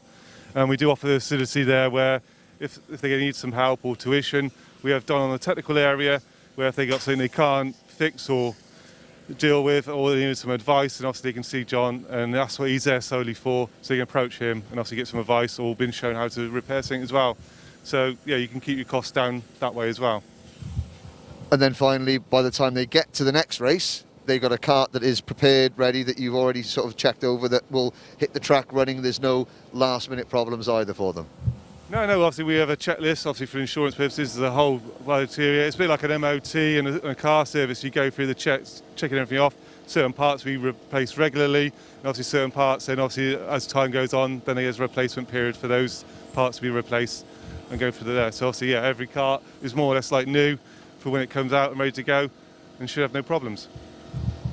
So if you're thinking of getting into karting and you're looking at the Daniel Ricciardo series, but you haven't got the mechanical knowledge or the facilities to take a kart to and from the circuit, I think Pete here and his team have got you covered. Thanks very much. Cheers, Amy. Thank you. Have a good day.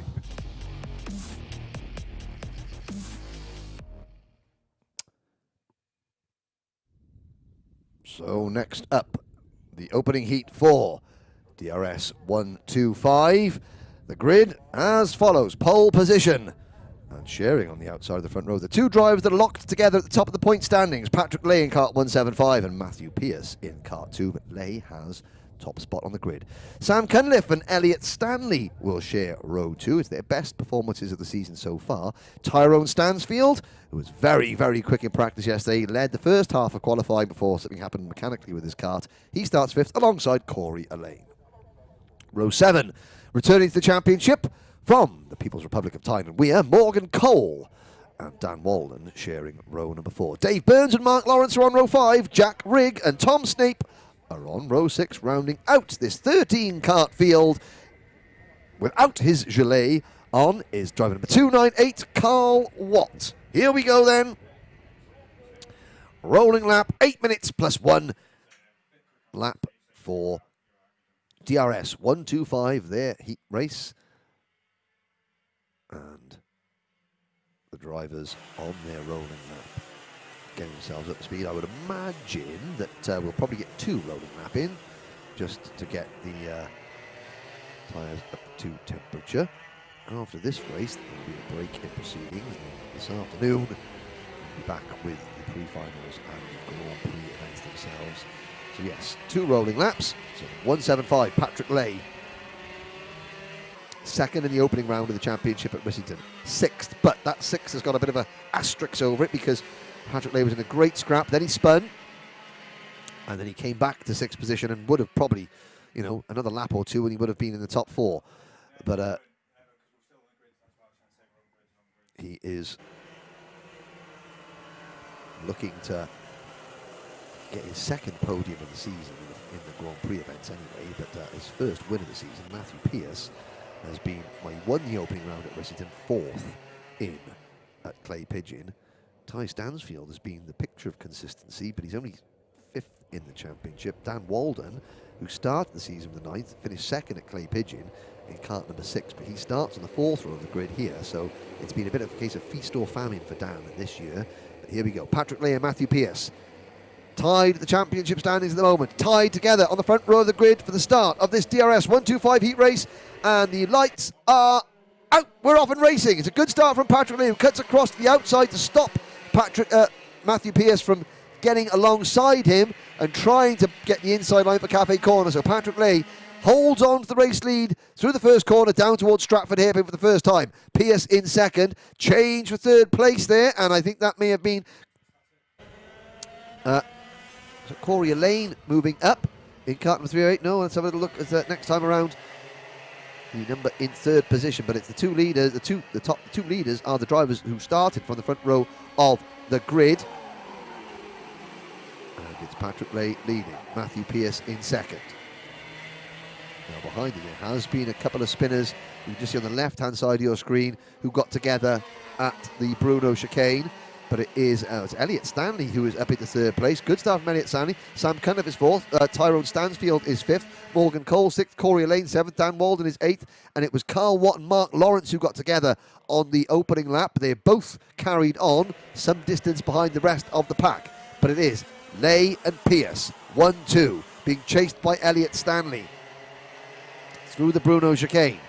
Now what can you can see head down, Patrick Lay through Hanger into Wilkins. Matthew Pearce right behind him in kart number 2.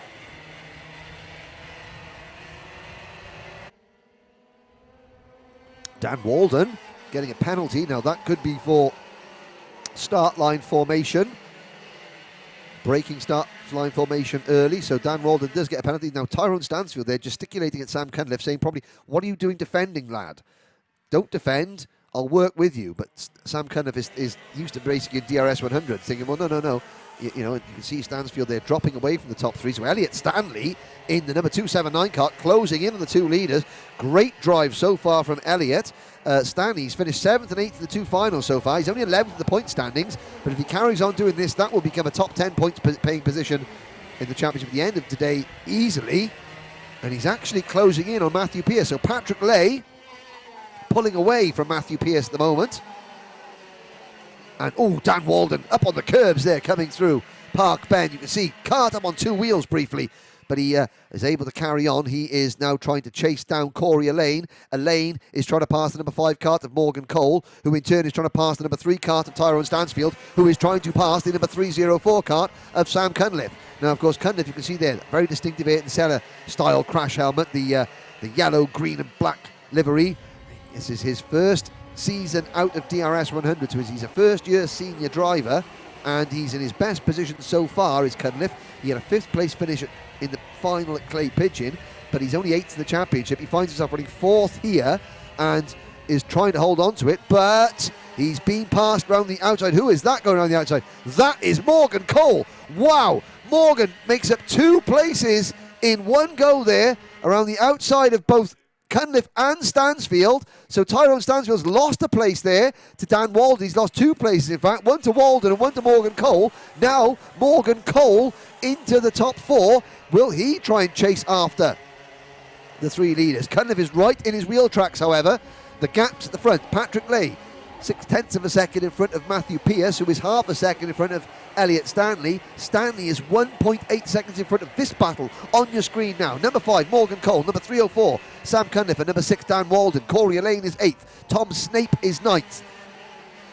Then it's Dave Burns rounding out the top 10. And Jack Rigg, Mark Lawrence and Carl Watt still recovering from their earlier incident. But certainly, here comes Cole under pressure. There goes Cunliffe, and Walden follows Cunliffe through. Cole does the crossover move. Cole gets on the power nice and early, so he's going to lose 1 place, but is he not going to lose 2? Yes, he's... Oh, brave stuff there from Dan Walden to hang it on the outside, going into the Bruno chicane, and he manages to get the kart safely to the apex, the middle point of the corner, without losing that place to Morgan Cole. But Sam Cunliffe now finds himself back in 4th place this battle, while the 3 leaders are gone. The 3 leaders are away at the front. Lay increasing his lead 10th by 10th by 10th over Matthew Pearce, and then Elliot Stanley doing a great job in 3rd place. Only 1.4 seconds off the race leader, however, but 3 seconds in front of everybody else. So Stanley is safe. Oh, and under braking there. Sam Cunliffe was late on the brakes there. I think Dan Walden might have just given him a little bit of a helping hand in the braking there, judging by the trajectory of the kart heading towards the apex of that corner, and Cunliffe has lost 2 places. It is now it is now Dan Walden into 4th place. He is tasked with chasing Elliot Stanley for 3rd. Morgan Cole is 5th. Cunliffe is 6th. 7th is in the white race suit and the green crash helmet. That's Tom Snape, who qualified terribly badly down in 12th position, but is come alive in the races. He is now trying to pass Cunliffe. Cunliffe to the outside, Snape to the inside. Tyrone Stanley also trying to go through as well. Stansfield, sorry. It's Tyrone Stansfield, do apologise. Stansfield down in 8th place. And it all started because he couldn't quite get past Sam Cunliffe at the front at the start of this event.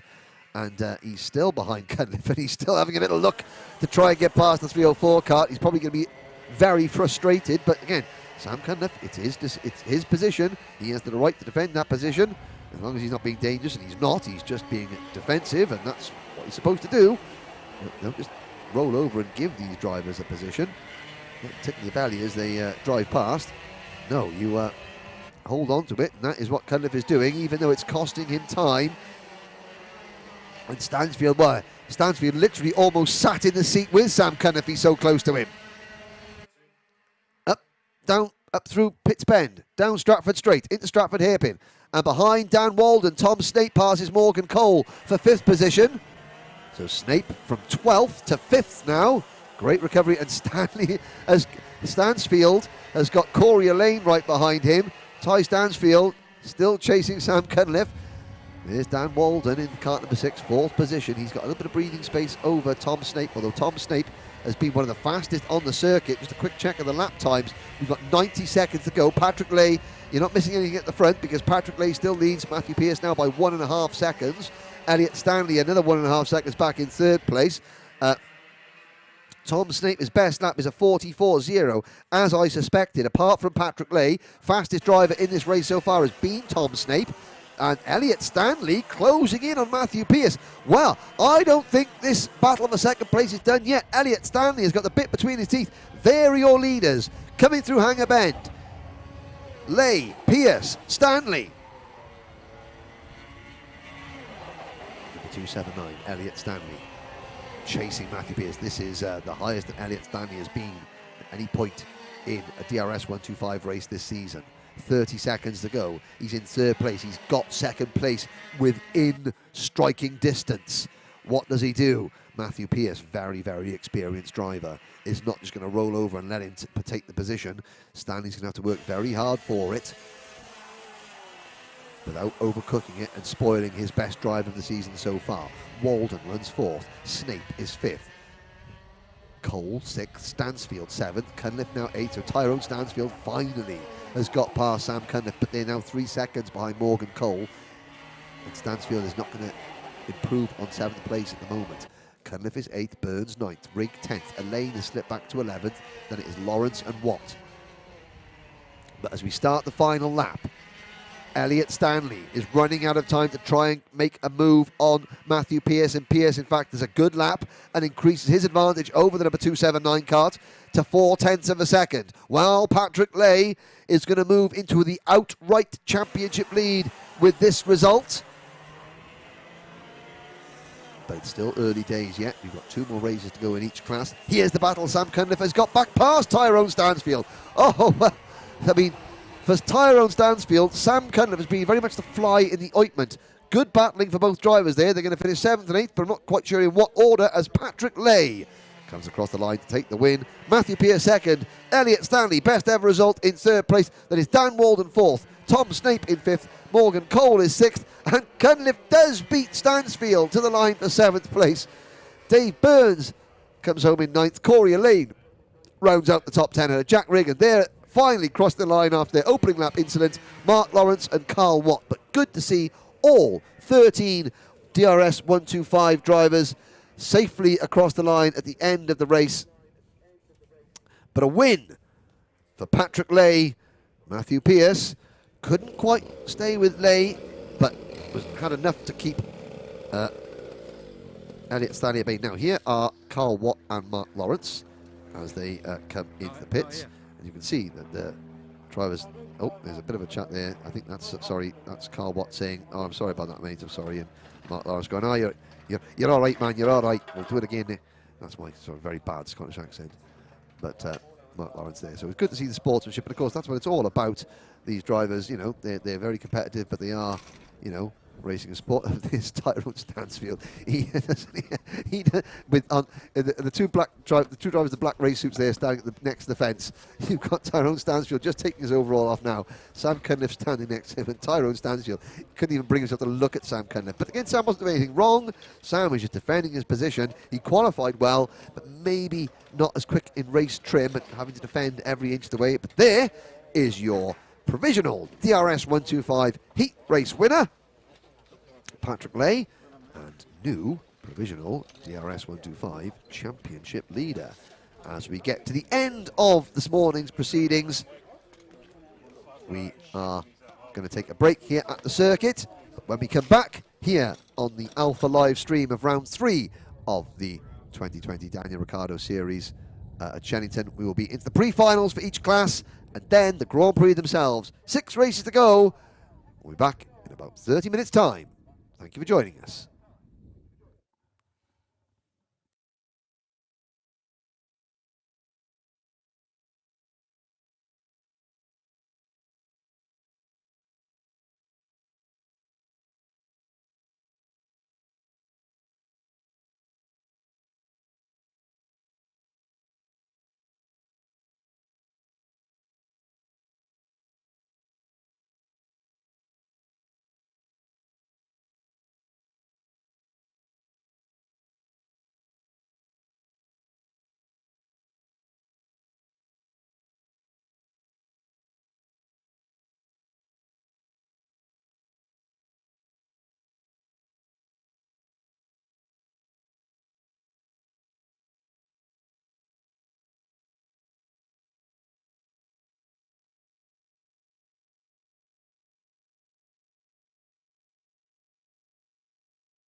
Welcome back, ladies and gentlemen, to Shenington and round 3 of the 2020 Daniel Ricciardo series.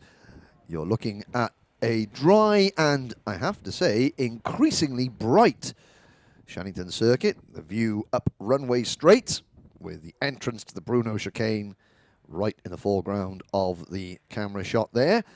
And 6 races to go this afternoon in this, the penultimate round of the 2020 DRS series. The first race up will be the Pre-Grand Prix for the DRS 62 class. So each one of the 3 classes has got 2 races left, the Pre-Grand Prix and then the Grand Prix event themselves. This race, a little bit longer than the heat races. The grid has been decided by the finishing order of the heat race, and then the the Grand Prix grids are based on the points that drivers have scored in both races so far. There is Stratford Hairpin, and at the top of the camera shot, you can see the very welcome appearance of blue skies over the circuit. It is still somewhat fresh in terms of temperatures, I have to say, but we are in October, and you shouldn't really expect anything different. The good news is it is dry, and a lot of action taking place at that corner. There is the start-finish line in a few minutes' time. The DRS 62 competitors will be taking that start-finish line to begin their pre-final. Once again, this circuit, the Shenington Kart Club, or the circuit's home of the Shenington Kart Club, has been in existence since the early 1960s, the very early 1960s. And this circuit is 1,018 metres long, the direct drive variant. The gearbox circuit, which has got a much longer run down to Stratford Corner, is 1,211 metres. So the DRS 62 drivers will be out shortly. But, of course, the Daniel Ricciardo series is a championship that is like no other. And you've got 3 classes of kart, DRS 62, DRS 100, and DRS 125. Now, the chassis in DRS 62 and the other classes are slightly different. You've all got to be on the Daniel Ricciardo series chassis. But there's a lot of changeover amongst the other components. So we caught up with Lee, not Dom, Lee from the Daniel Ricciardo series yesterday to take us through the differences in the 3 karts that the championship uses. The Daniel Ricciardo series is not just a family in terms of its competitors, it's a family in terms of its karts as well. And you can start in this championship at the age of 8 years old and go all the way up until you're, well, 88 years old. With me here from the series itself is Dom, and he's going to take us around the karts involved. This is the DRS 62 kart, and this belongs to Eddie Stewart. So Dom, tell us a little bit about the first step. When the drivers are 8 years old, this is what they get into at the championship first of all. Yeah, so the 62 is obviously the first step into the championship. We run these from 8 to 12 years old. There are some variations, crossover from 12 to 13 before you take the step up. Obviously, the setups are very basic. It's just to get them into, hopefully into the future of the sport. And obviously, young gentlemen like this chap here, hopefully find a future in it. Excellent. And again, so it's the 62 is for the engine itself, is it? They're all the same family of engines. Obviously, they increase in power, the size of the kart, and the width of the back axle as well. Yeah. So obviously, the 62 is a slightly smaller kart. The 62 is based around the engine. As you say, we step up to the 100s and the 125s. It's all based around the power, and then simply stepping up as you progress throughout the years, and you get more confident. You get a bit more speed to go with it. Now, Eddie, this is your kart.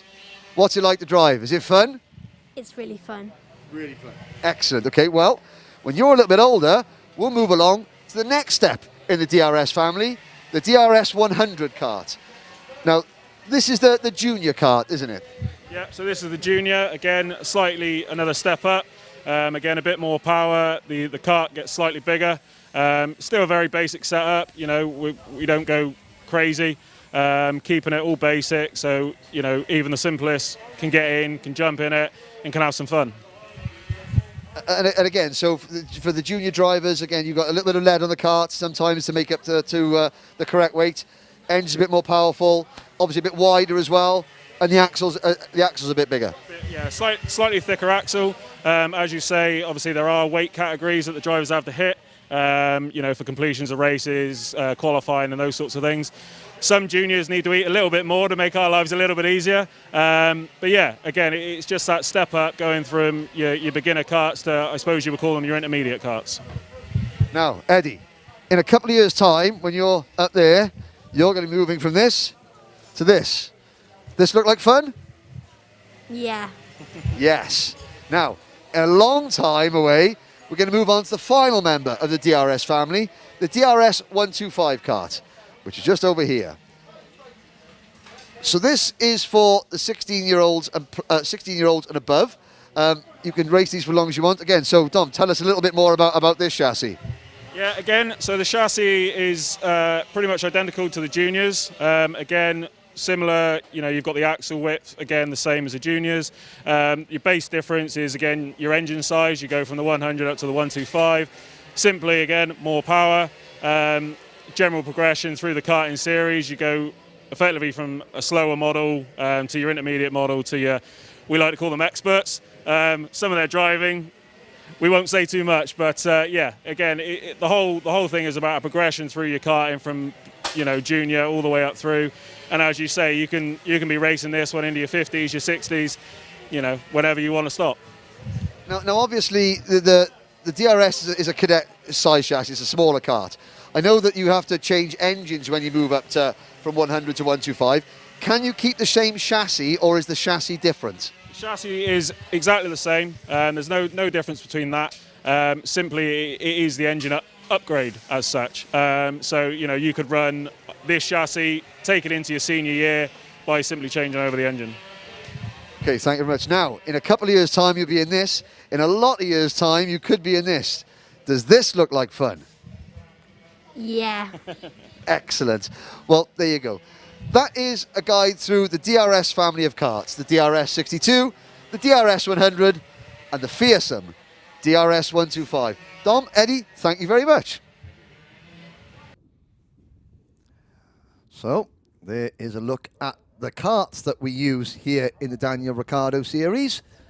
And once you get out of DRS 62, you can technically keep the same chassis all the way through DRS 100 into DRS 125.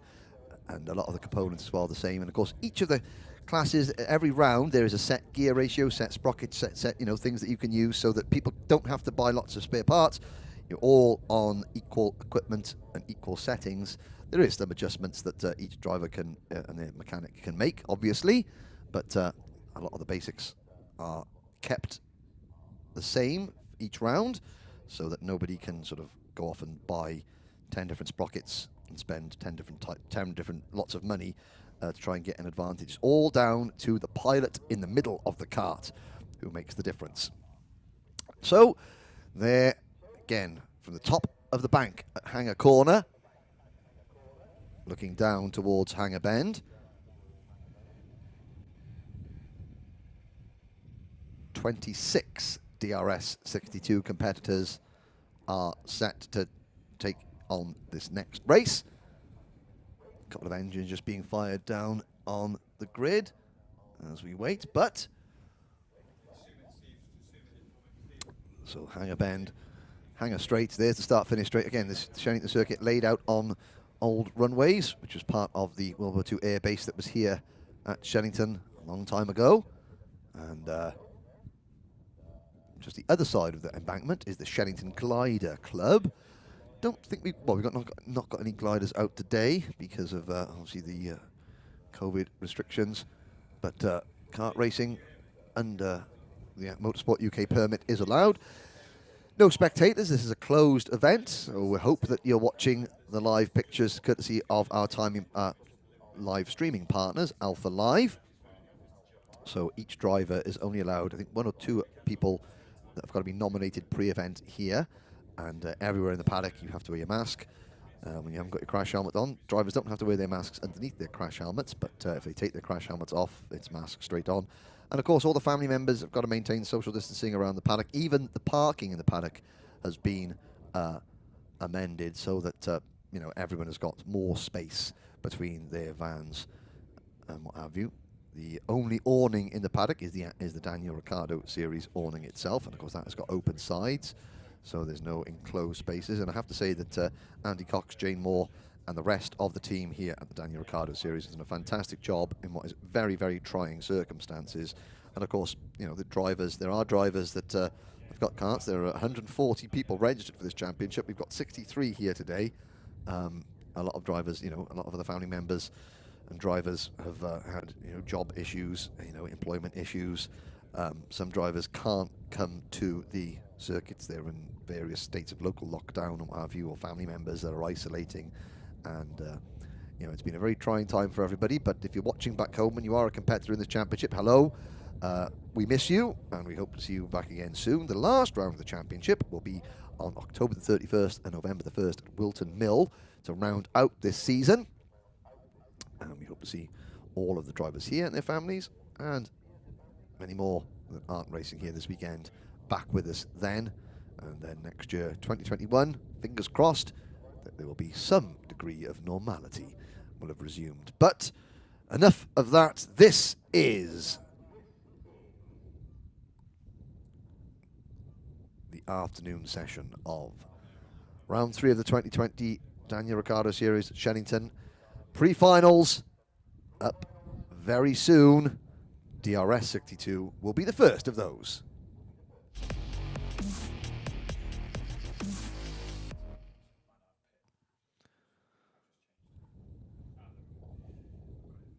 So, DRS 62, 26 drivers. This 10-minute plus 1 lap. The drivers are sat down on the dummy grid. And the starting lineup we will give you shortly. Here we go. First on the grid, pole position, the heat winner, number 3, Archie Heron.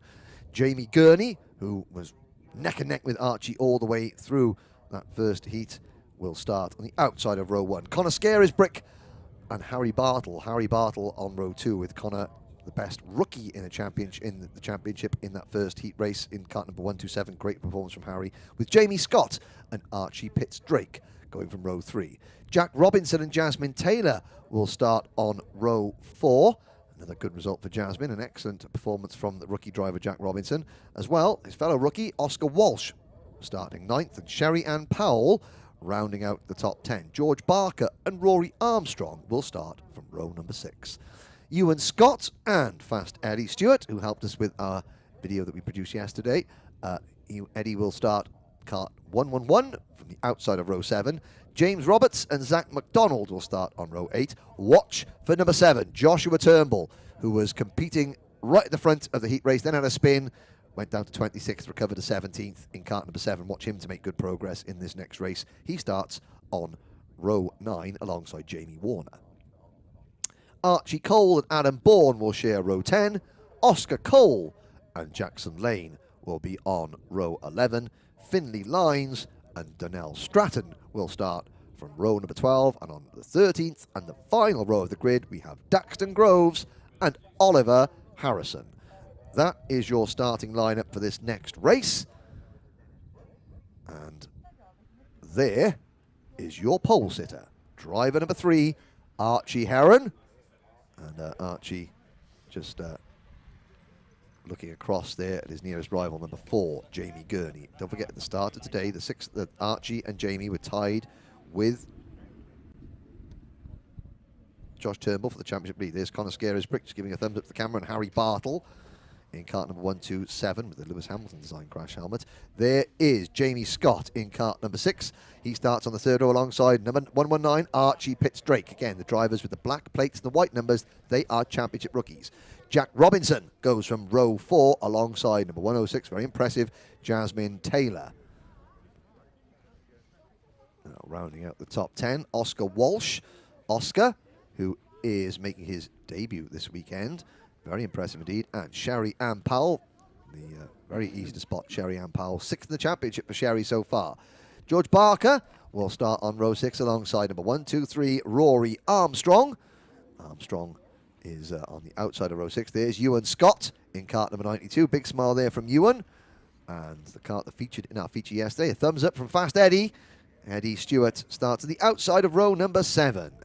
Then it is a driver who will, no doubt, well, there's James Roberts. James had a little problem earlier on, but he came back well after a problem in qualifying to finish 15th. And Zach McDonald will start 16th. There is the man, Josh Turnbull. Look for number 7 to be heading towards the sharp end of the grid very soon after the green flag drops, alongside Jamie Warner on row number 9.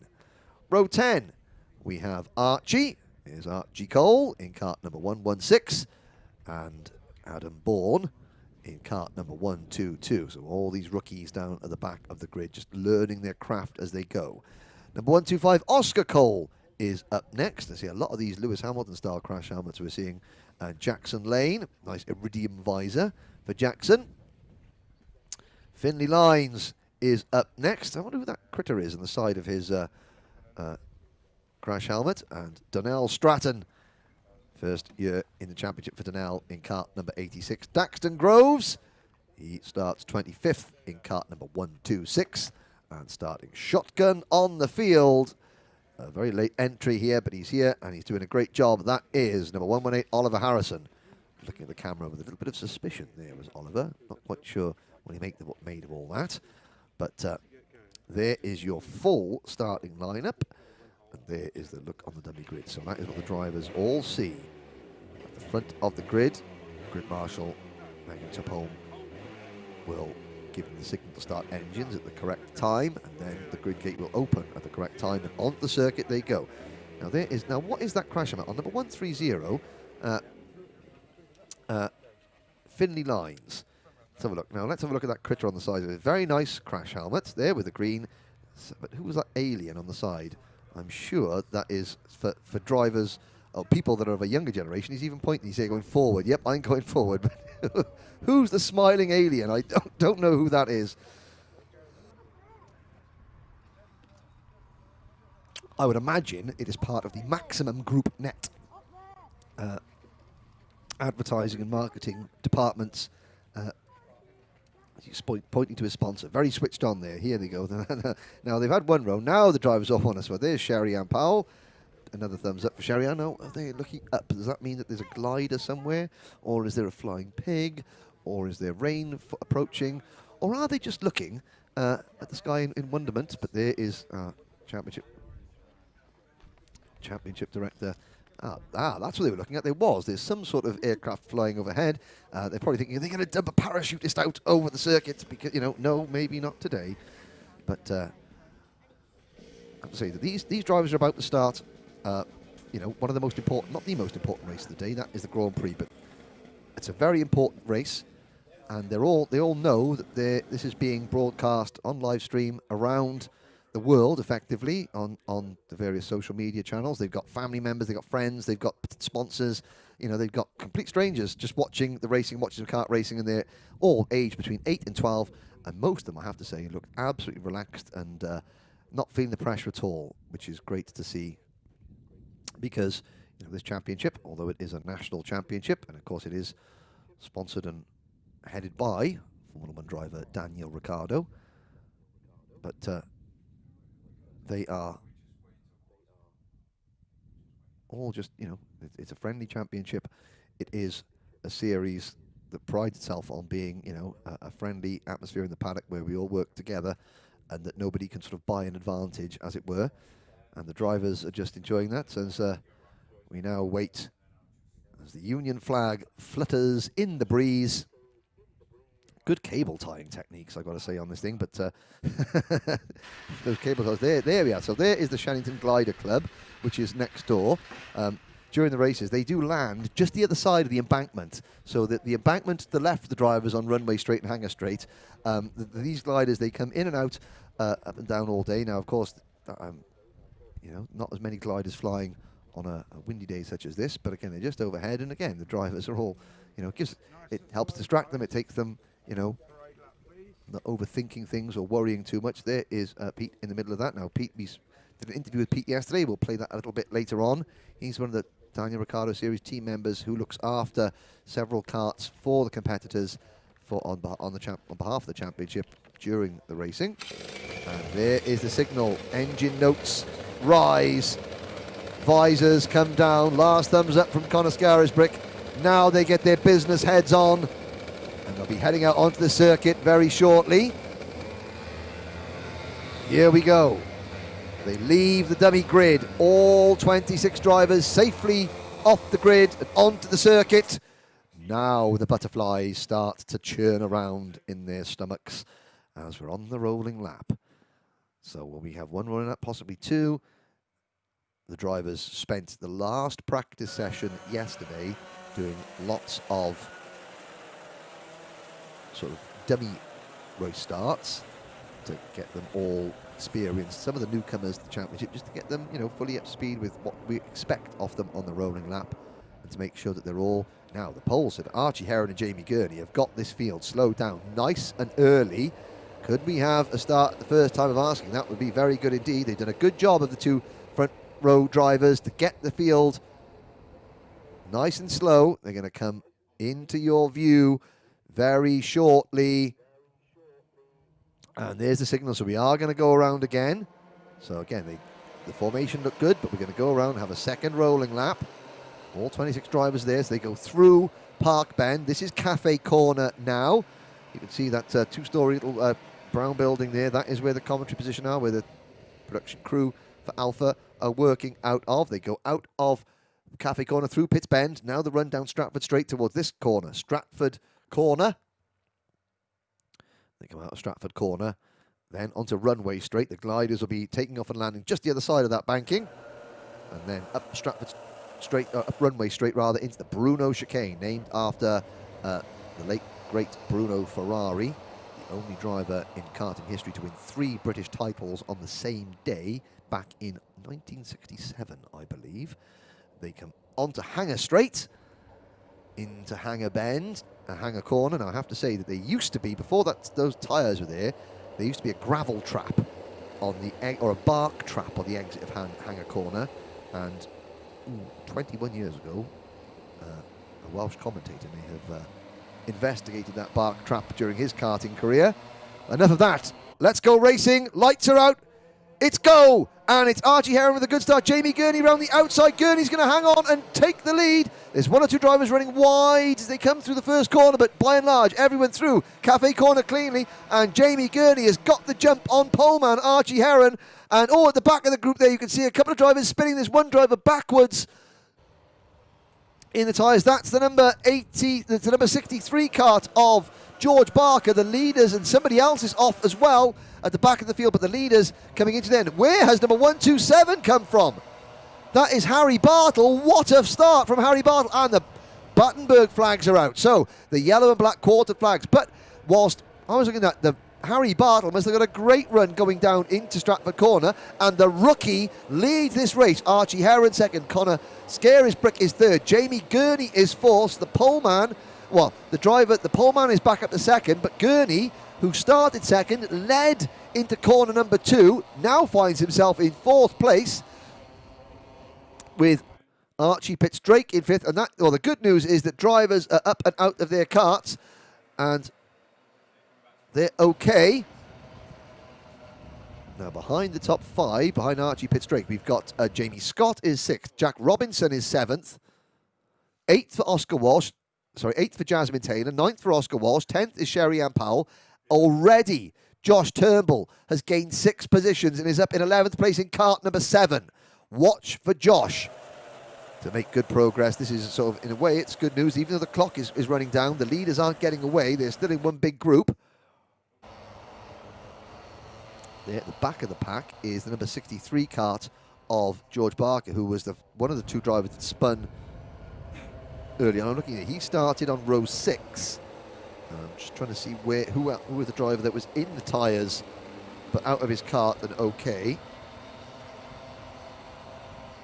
And that was Eddie Stewart. Oh, Fast Eddie, his race is over in kart number 111, but he's up and he's out, he's okay. So they're going to do another lap under the full course caution while we just repair the barriers. Yeah, there's some tyres that are being dislodged. Fast Eddie is obviously okay and out of his kart. Sadly, he's going to have to watch the rest of this race from the sidelines. Ewan Scott in kart number 92 was also involved in that incident. But as we come around Stratford hairpin again for the 3rd time, it is Harry Bartle now leading the way. How long can Harry hold off the main championship contenders who are all lining up behind him.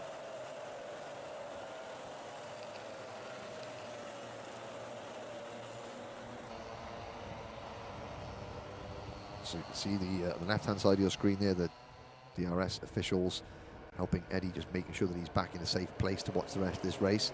Harry Bartle comes around Wilkins. On to the start-finish straight. Do we have a restart now? No, not yet. So we're still just repairing the tyre barriers, and I'm just looking down, there is a DRS official repairing those tyre barriers on the exit of Pitts Bend. You should see them as they come past now, but this is great news for Harry Bartle. The rest of the field, number 3, Archie Harron second. Number 121, Connor Scarisbrick in third. Jamie Gurney is fourth. Archie Pitts-Drake runs in fifth. Jamie Scott is sixth. Jack Robinson seventh. Jasmine Taylor in eighth. Oscar Walsh ninth. Sherry Ann Powell is 10th. We've got 25 of the 26 starters still in this race. No, in fact, Ewan Scott has retired his kart, so 24 drivers remain. There is Bartle into Wilkins. Herron will try and make his move as quickly as possible. They come out of the final corner. On the start-finish line. Lights are green. We're off and racing again. Bartle to the inside. Oh, Herron's got himself hooked up on Bartle's rear bumper. It's side by side. Bartle's got the inside line around Cafe Corner, but Archie Herron goes around the outside to take the lead. Scarisbrick makes it 3 wide coming through Pitts Bend. Down to Stratford Straight. Where is Jamie Gurney in car number 4? It's 4 wide into Stratford Corner. Archie Herron and Connor Scarisbrick have the top 2 positions. Bartle now running wide in 3rd place. He's going to lose 3rd place to Archie Pitts-Drake. Is he? No. Yes, he does. So Archie Pitts-Drake in the 3rd. Harry Bartle down to 4th. What happened to Jamie Gurney? Gurney was on the outside around Stratford Bend and has... Oh, something fell off Connor Scarisbrick's kart there. I think that was Scarisbrick's kart. Oh, the officials will be looking at that. I couldn't quite see. It was one of the top 2 karts, so that could be absolute disaster for one of the 2 leading karts. And it is. Herron leads. Scarisbrick in 2nd. Bartle is back to 3rd in kart number 127. Oh, it's a mechanical flag for Connor Scarisbrick. It was his chain guard that came off. Connor Scarisbrick's chain guard has come off, and a disaster for the driver. Connor has been so quick. He was 2nd in the opening round of the championship, but he was only 10th at Clay Pigeon. He's down in 19th in the championship because he was excluded from one race at Clay Pigeon, I think, for being underweight. And, of course, he has to carry that score. He has to use that exclusion. He can't drop that score in the championship. You use your best 3 out of 4 rounds to count. So Connor Scarisbrick, he's been so quick, but fortune has not smiled on him in other ways this year. So Herron leads. Now Scarisbrick's he's going to get that mechanical flag very shortly. Bartle is 3rd. Gurney is 4th. Pitts-Drake is 5th. Walsh is up to 6th. Robinson is 7th. Scott down to 8th. Then it's Jasmine Taylor, Sherry Ann Powell, and the number 7 kart of Josh Turnbull is still in 11th. No, make that 9th. And that's going to be 8th when Scarisbrick pits. But will he pit from 2nd or will he pit from the lead? He obviously knows his race is over, but he is chasing Archie Herron down. And here comes Jamie Gurney back into 3rd position. So Gurney will want to try and get the number 121 kart out of the way. And Scarisbrick is like signalling, saying, come on, think. I'm not sure if Connor has seen his number and the mechanical flag just yet. But he'll have 3 laps to respond to it before that the meatball flag, the black flag with the orange dot in the middle of it, is replaced by a black flag, and they stop scoring him. So out of Wilkins they go. Only 90 seconds of this race left. There is the technical flag for Scarisbrick. He puts his hand in the air and he gets out of the way very early. Good thinking there from Connor Scarisbrick. As soon as he saw it, he did move aside. That must be terribly frustrating while he's battling for the race lead, but that's fortunately sometimes the nature of it. But here comes Gurney with Harry Bartle in 3rd. Herron's under pressure. Gurney's got the race lead into Stratford Corner. Good move there from Jamie Gurney. Herron now tucks into 2nd place. But the 2 rookies, the 2 stars of the show at the moment, Harry Bartle and Archie Pitts-Drake, running in 3rd and 4th. Oscar Walsh on his debut is 5th. This is great stuff as well from driver number 120. Championship rookie, first appearance of the season, running in the top 5 ahead of Jamie Scott, Jack Robinson. Josh Turnbull is up at 8th place, and that's Turnbull making a move on Walsh for 6th now. So the lead has crossed the line, 45 seconds to go. Gurney, Heron, Bartle. Can a rookie win this race? Behind Bartle is number 119 Archie Pitts-Drake in a fantastic 4th position. Behind them is the number 6 car of Jamie Scott. Then it is Josh Turnbull in 7th. And Heron's got the inside line coming out of Stratford Corner up Runway Straight. Bartle had a little look at the inside as well. Turnbull now having to defend ever so slightly. Turnbull might have dropped back to 7th place behind Walsh. Then it's Robinson, Powell, Taylor, Armstrong, Roberts. Donnell Stratton has come all the way from 24th in the grid to 13th in kart number 86. George Barker has recovered well after his first lap incident, and there's a move. So Heron retakes the lead from Jamie Gurney as they come out of Wilkins. Final lap begins. Gurney swings wide through the first corner. He's going to try and hang it out, but Heron still has the race line and the race lead going into Cafe Corner. It's Heron who leads from Gurney 2nd, Bartle in 3rd, and Pitts-Drake in 4th. Now they're out of Pitts Bend, down the Stratford straight towards Stratford Corner. Gurney's on the outside line. Can he cut across the race leader going into Stratford? The answer is no. He's going to try the undercut move, but Heron won't let him. Now he looks to the inside at Runway Straight, tucks back in before they get to the Bruno chicane. He doesn't want to mess his line up through the Bruno chicane. He wants to get a good run out onto the Hanger Straight, so he's in a position to maybe duck underneath. Heron coming into the Wilkins for the final time. Heron looks over his shoulder. Gurney is right there in 2nd. Bartle is right there in 3rd. Heron defends into Wilkins. Gurney takes a wide entrance into the corner. He's going to be on the power nice and early. He's got the run. He's going to be forced to the outside. It's a drag race to the line. Heron squeezes him as they cross the line. It's a dead heat. It's Gurney. Gurney by 300th of a second. That is a perfect final corner for Jamie Gurney. He swung wide on the entrance, got on the power much earlier than Archie Heron, who had to defend, and just out-dragged him to the line. Even though Heron was squeezing him wide, he squeezed him wide, but crucially, he gave Gurney enough racing rooms. There was no collision. Good driving. Gurney toughs it out and takes, that is the last gasp win, if ever you saw one, and Jamie Gurney provisionally wins the DRS 62 Grand Prix from Archie Heron. A truncated race. And Connor Scares Brick. Chin up, Connor. He's obviously upset, but he didn't put the chain guard on. It's not his fault again. So he is. You can see there on the left-hand side of the cart there, no chain guard on, and he's hanging around. He's congratulating the others, his rivals, saying, "Oh, well done, well done." So it's Jamie Gurney, Archie Heron, Harry Bartle finishing in 3rd place, 4th for Archie Pitts-Drake, then Jamie Scott in 5th, Oscar Walsh 6th, Josh Turnbull 7th, Jack Robinson in 8th, Sherry Ann Powell 9th, and Jasmine Taylor rounding out the top 10 with James Roberts, Rory Armstrong, George Barker, Donnell Stratton, and Adam Bourne completing the top 15. Zach McDonald, Jamie Warner, Archie Cole, Finley Lyons, Jackson Lane, and Daxton Groves are next. Oliver Harrison, Oscar Cole, the final 2 finishers. Sadly, Connor Scares Brick, Ewan Scott, and Eddie Stewart failed to finish, but by 300ths of a second, Jamie Gurney takes the race win. No. Oh, there's a happy chappy running off to try to get his mask, obviously. I think that may have been Harry Bartle, and he deserves to look happy. That was a stunning drive from Bartle as he goes back in. Yep, well done. And another great DRS 62 race as we look ahead. Well, no, we look at some of the other drivers coming into Parc Fermé there. The discussions after. It's always a fascinating look at the drivers, how they react after that race. There's Sherry Ann Powell. Sherry, she finished 9th in that one, so she's had a consistent day. The driver, Josh Turnbull, just at the fence there, you saw at the back of him, he's gained 10 places to come from 17th to 7th. And that puts him in the shout of overall honours in the Grand Prix itself. And there's in the red race suit, in the white crash helmet, that's Donnell Stratton. He did excellently well. He gained 9 places in that race to move up from 24th to 15th. He was actually running as high as 12th at one point. So a good result there from Donnell. Here's number 1, 2, 3 heading out of the Parc Fermé area. It's Rory Armstrong.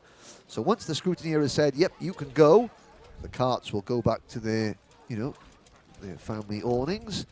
And they'll go again in the Grand Prix itself. So Jamie Gert, the leaders gone into the scrutineering bay. They'll have certain elements, certain items checked on their carts by the scrutineering team here at the DRS series. It is the number 120 cart. He's had a good weekend so far. Oscar Walsh, again, first appearance of the season. He's down as a rookie. I can't remember him racing last year. It may be his first time out of all in the Daniel Ricciardo series. And he is up at the top 6. There goes Sherry Ann Powell in cart number 8. She's finished 5th in both finals so far, and she's positioned herself quite well to equal that at least. Jasmine Taylor goes out there behind her. And then there's the number 114 cart leaving Park Ferme. That's James Roberts. There's Eddie Stewart trudging away without his cart, because his cart is not in the barriers anymore, but his cart will be brought back later on.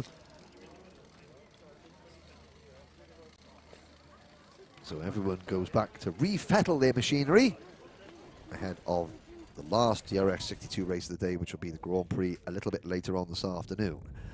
Next race up, it will be the pre-Grand Prix for DRS 100.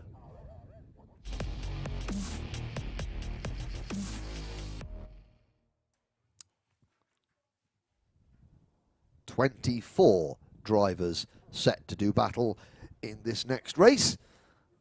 They'll be assembling down the dummy grid. Here is your starting lineup. Leading the way, championship leader, who has won both rounds so far. Number 4, Thomas Harvey. Alicia Palmowski will start alongside Thomas on row number 1, as she did in the heat race. Can Alicia get alongside and in front of Thomas Harvey? The only driver apart from Harvey to lead a lap so far this weekend, if she can.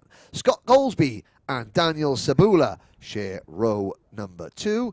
Daniel Holdsworth and the 3rd place driver in the championship, Dylan Brierley, share row 3. Row 4 has been a great performance in the opening heat race from Rowan Campbell-Pilling, Rowan CP, on his social media channels, and also Sam Haller-Hinksman, the leading rookie today. He starts 8th. Cody Eustace and Ben Gartside round out the top 10 ahead of Freddie Cox and Bryn Calder. Row number 7 sees the number 128 cart of Oscar Walmsley-Jones and Ali Hussein. Row 8 is Callum Lockett and Aaron Mensah. Lily Jeffs and Millie Hart share row number 9. Millie Hart is currently leading rookie in the championship standings, but Sam Haller-Hinksman is the leading rookie so far today. And the final 2 rows of the starting grid, Isaac Lord and Daniel Weir, the final 3 rows rather, they're on row 10. Row 11, Henry Foote and Daniela Sutton. And 12th and final row is Alid Price and Tuscany Groves. So that is your starting lineup for DRS 100. They are down on the dummy grid, and there is your pole position holder and championship leader Thomas Harvey starting from pole position. Alicia Palmowski in cart number 9. She starts on the outside of row number 1. Row 2 has been a good weekend so far for that man, Scott Goldsby, in cart number 139, and Daniel Sabula, rookie, no, in this class, not in the championship, he starts 4th. Daniel Holdsworth, ready to go on row 3, and he will start alongside number 101, Dylan Brierley.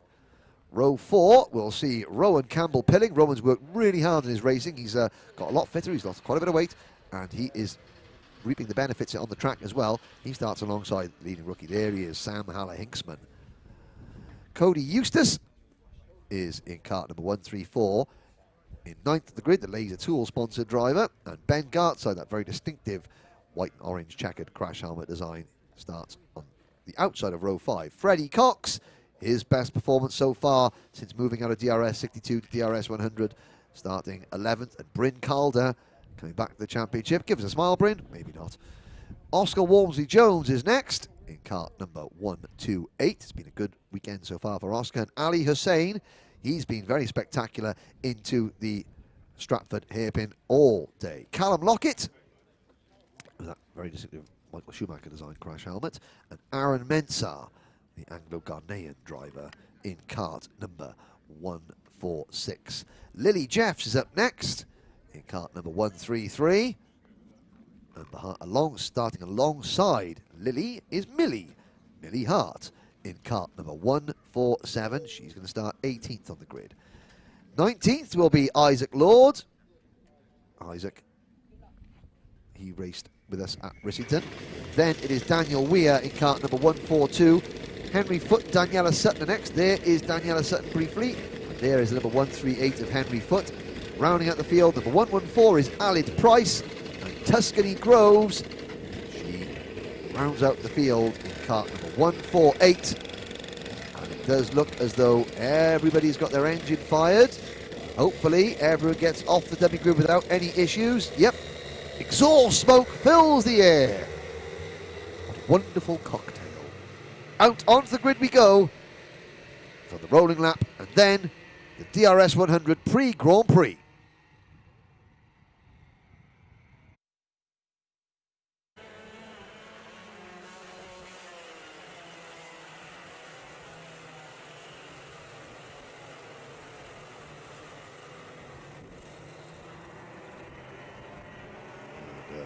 Ali Hussein just goes for the camera shot there. He was a little bit slow off the grid. He's going to catch up with everybody now. And 1 or 2, so we'll go on a second rolling lap. So Thomas Harvey, like I said, he led every lap of the final at Clay Pigeon. He led every lap of the heat here this morning. Can Alicia Palmowski, so again, Harvey will have the inside line for the run into Park Bend at the start. Alicia Palmowski's got to try and stay alongside Harvey all the way through the outside of Park Bend. If she can do that, then she has the inside line for Cafe Corner. If Harvey gets 1 kart length in front, he can then take the inside line for Cafe Corner as he did in the heat. And the worrying thing is for everybody else, in that heat race, he then just cleared off. So, good formation. And here is Ali Hussein just coming up alongside to get into his correct grid slot, which he does. 24 drivers coming into Wilkins. Palmowski can't jump the start. She's got to stay behind the pole sitter. She can't cross the line in front of the pole sitter. She's got to anticipate. She's got to anticipate the word go outside line. Here we go. Lights are out. We're off and racing. It's a good start from Harvey, who cuts across and prevents Palmowski from even thinking about staying alongside. Goldsby to the inside over Scott Goldsby. Oh, he had a little nibble at the rear bumper of Thomas Harvey going into Cafe Corner. Well, he had to try. He had to try. He made a great start. And Goldsby's up in the second place. And again, you'll be looking, can he look down the inside of Thomas Harvey? I think they'll all be thinking, I've got to go soon. I've got to tussle him into a battle. The back of the pack there, 1 or 2 drivers running a little bit wide. They're 3 and 4 wide coming up the runway straight. The leaders have not been delayed. They're all still together. What can Goldsby do? If he's going to make his move, but already you can see Harvey has got 5-6 kart lengths. Goldsby second, Palmowski third. Holdsworth has made a good start for 4th. Sabula runs in 5th. They complete lap number 1 across the line. Rowan Campbell-Pilling, you can see making a move on Daniel Sabula for what I believe would be about 5th position or 6th position. Dylan Brierley is next. Cody Eustace is 7th. Brierley down to 8th. Aaron Mensah has made good progress up to 9th. And Goldsby is not letting Harvey get away. Goldsby and Palmowski are still in Harvey's slipstream. This is critical. At this straight, they can get a little bit of a draft off the leader into the Bruno chicane. But if Palmowski makes a move on Goldsby, then that'll slow them both down. So Alicia Palmowski has got to work with Scott Goldsby now as Harvey begins to edge clear. Scott Goldsby has got to drive that number 139 kart very hard indeed. Without making a mistake and overcooking things, Ben Gartside has had a problem and has dropped all the way back to 20th position from 10th at the grid. There's Goldsby in kart number 139. Palmowski chasing him, but not close enough to make a pass yet on Goldsby as Harvey extends his lead to half a second. Holdsworth doing a very good job in 4th place in kart number 132. You can see Palmowski looking over his shoulder. Now she's going to try and push. She's going to try and push the race, Goldsby up towards the race leader. So not by, nudging him and bumping him and bashing him, but just easing her nose cone onto the rear bumper of the number 139 kart and trying to gain a little bit of extra momentum. And there goes the move from Palmowski. Now, has that cost them much time? It's cost them a couple of little bits. But Harvey checks over his shoulder just to see how much of a gap he's got. The answer is the gap is up to 20 kart lengths. Half a second. at the end of lap number 3, moving on to lap number 4. Oh, Goldsby has a little chew on the rear bumper of Alicia Palmowski coming through Cafe Corner there. The gap is 0.8 of a second, and Goldsby's coming back at Palmowski. So this is what Harvey wanted to see. They're battling once again for second, and Harvey is going to clear off. Oh, wheel-to-wheel contact there. Up the runway straight, and Palmowski has to settle for third at the moment. Holdsworth is right behind Alicia as they come out of Bruno chicane. Palmowski on the inside. Will Holdsworth look up the inside coming into Wilkins? No. Holdsworth goes to the outside coming into Wilkins. He's going to get a good run off the rear of Alicia Palmowski coming out of the final corner as they start another lap. Palmowski has to defend. This is allowing Goldsby to get through. Holdsworth takes third place. Palmowski down to 4th. Behind him, Cody Eustace is up to 5th. Sabula is 6th. Briley is 7th. Aaron Mensah is 8th. Sam Haller-Hinksman is 9th. What has happened to Roman Campbell-Pilling? I can't see the number 104 kart anywhere on the leaderboard at the moment. And I'm just going to check to see if Campbell-Pilling is still in the race or not. But unfortunately, he is. He's down in 21st position. All 24 drivers are still running. But Henry Foote, Rowan Campbell-Pilling and Oscar Walmsley-Jones have all had a little bit of an issue somewhere, and they've all dropped to the rear of the field. There is the second place driver, Scott Goldsby, 1.8 seconds behind Thomas Harvey, who sets a new fastest lap, 45.170 seconds, as we approach half distance in this DRS 100 pre-Grand Prix here at Shenington. Daniel Holdsworth in kart number 132.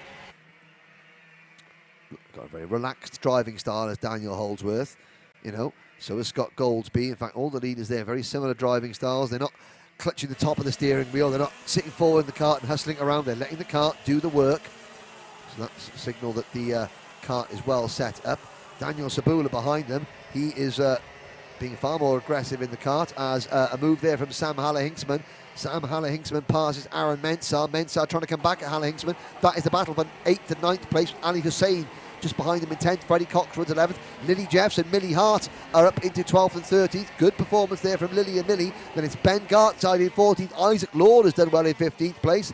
Then it's Bryn Calder, Callum Lockett, Daniel Weir, Oscar Walmsley-Jones and Rowan Campbell-Pilling down 20th, but he'll be looking to try and regain quite a few positions there in the last 3 minutes plus a lap of this race. Onto the Stratford Straight. There is Aaron Mensah now defending from Ali Hussein.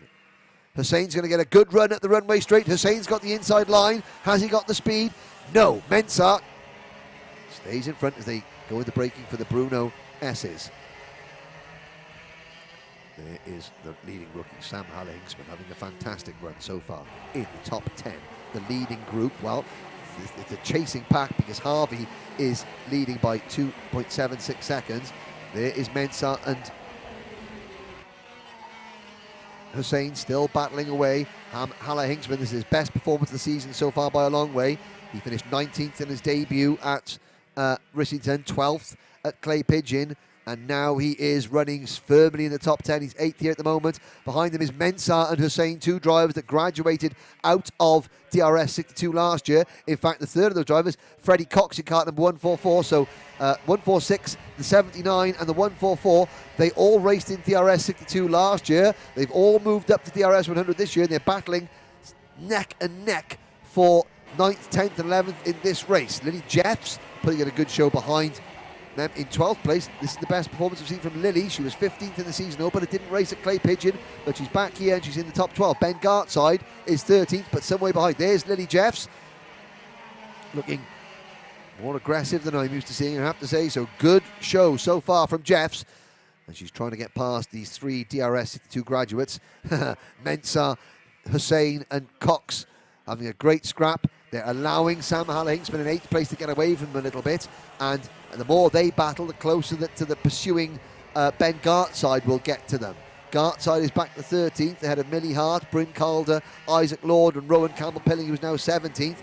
This is the battle for 3rd place between the number 9 of Alicia Palmowski and the number 135 kart of Daniel Sabula for 3rd place. Thomas Harvey leads by 4.1 seconds with 1 minute to go. Great scrap. There comes Freddie Cox to the inside of Ali Hussein, but no, Mensah still holds them off. Oh, and who's that? That's Cody Eustace, who has gone off from 6th position. So Eustace has had a spin at the first corner. He gets back on track. Rowan Campbell-Pilling goes flashing past, and that means that Eustace is back into, I think, 17th place. Here comes Lily Jeffs now trying to pass Freddie Cox. Ben Gardside is getting closer all the time. Millie Hart and Bryn Calder are coming as well.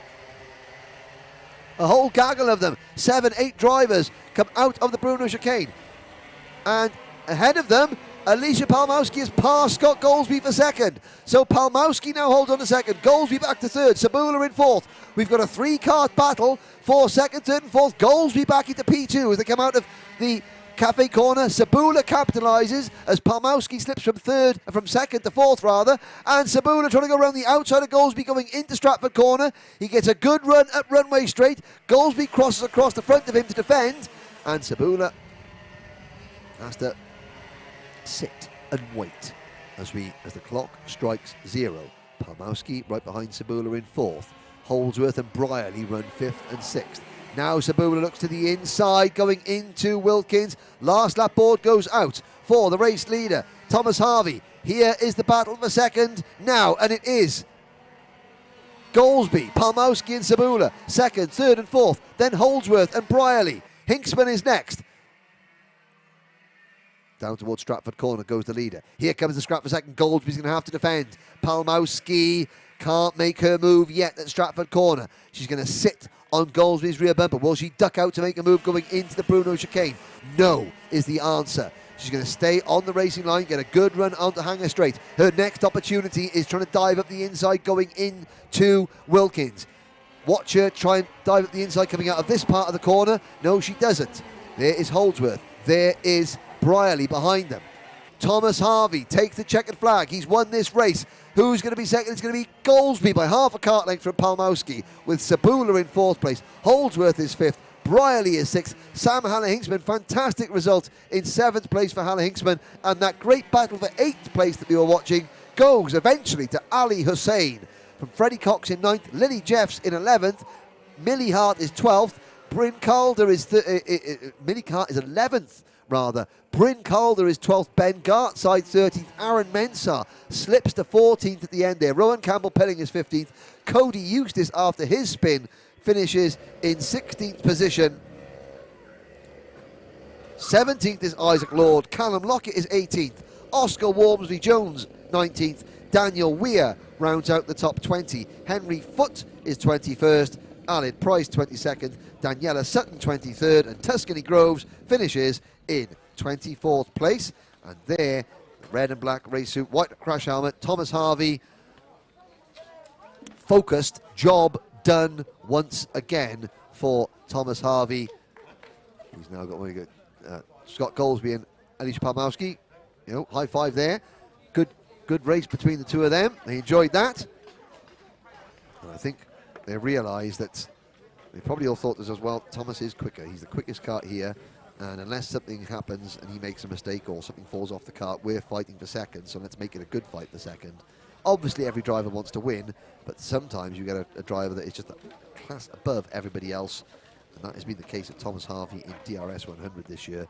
So far, no chinks in the armoury of number 4, Thomas Harvey, who is putting himself in a prime position to make it 3 wins out of 3 on the season. There is Goldsby.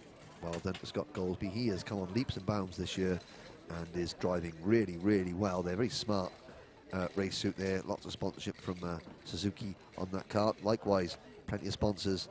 I think is Teal Services, one of the main sponsors of Alicia Palmowski.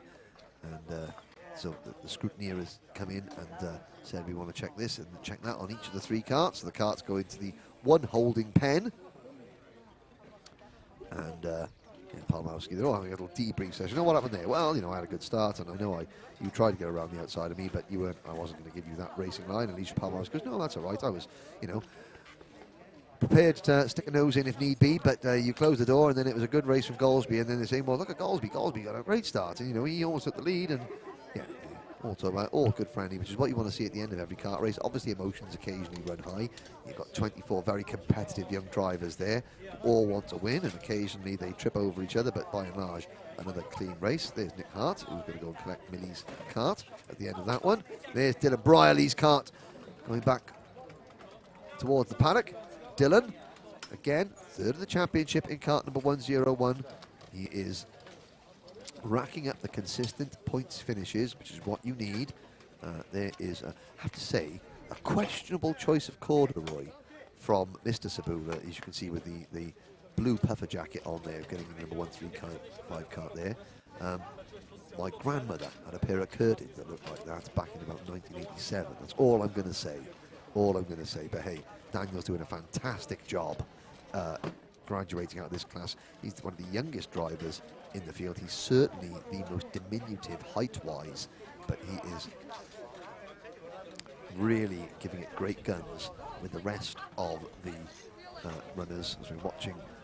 There's the number 128 cart of Oscar Walmley-Jones, and there is Lee with his yellow snood on as he part of the Daniel Ricciardo Series team who guided us through the 3 carts that we use here in the championship yesterday. There goes Aaron Mensah across the line. He had a tough old time and a bit of a problem late on, dropped him down, and a little bit frustrated there.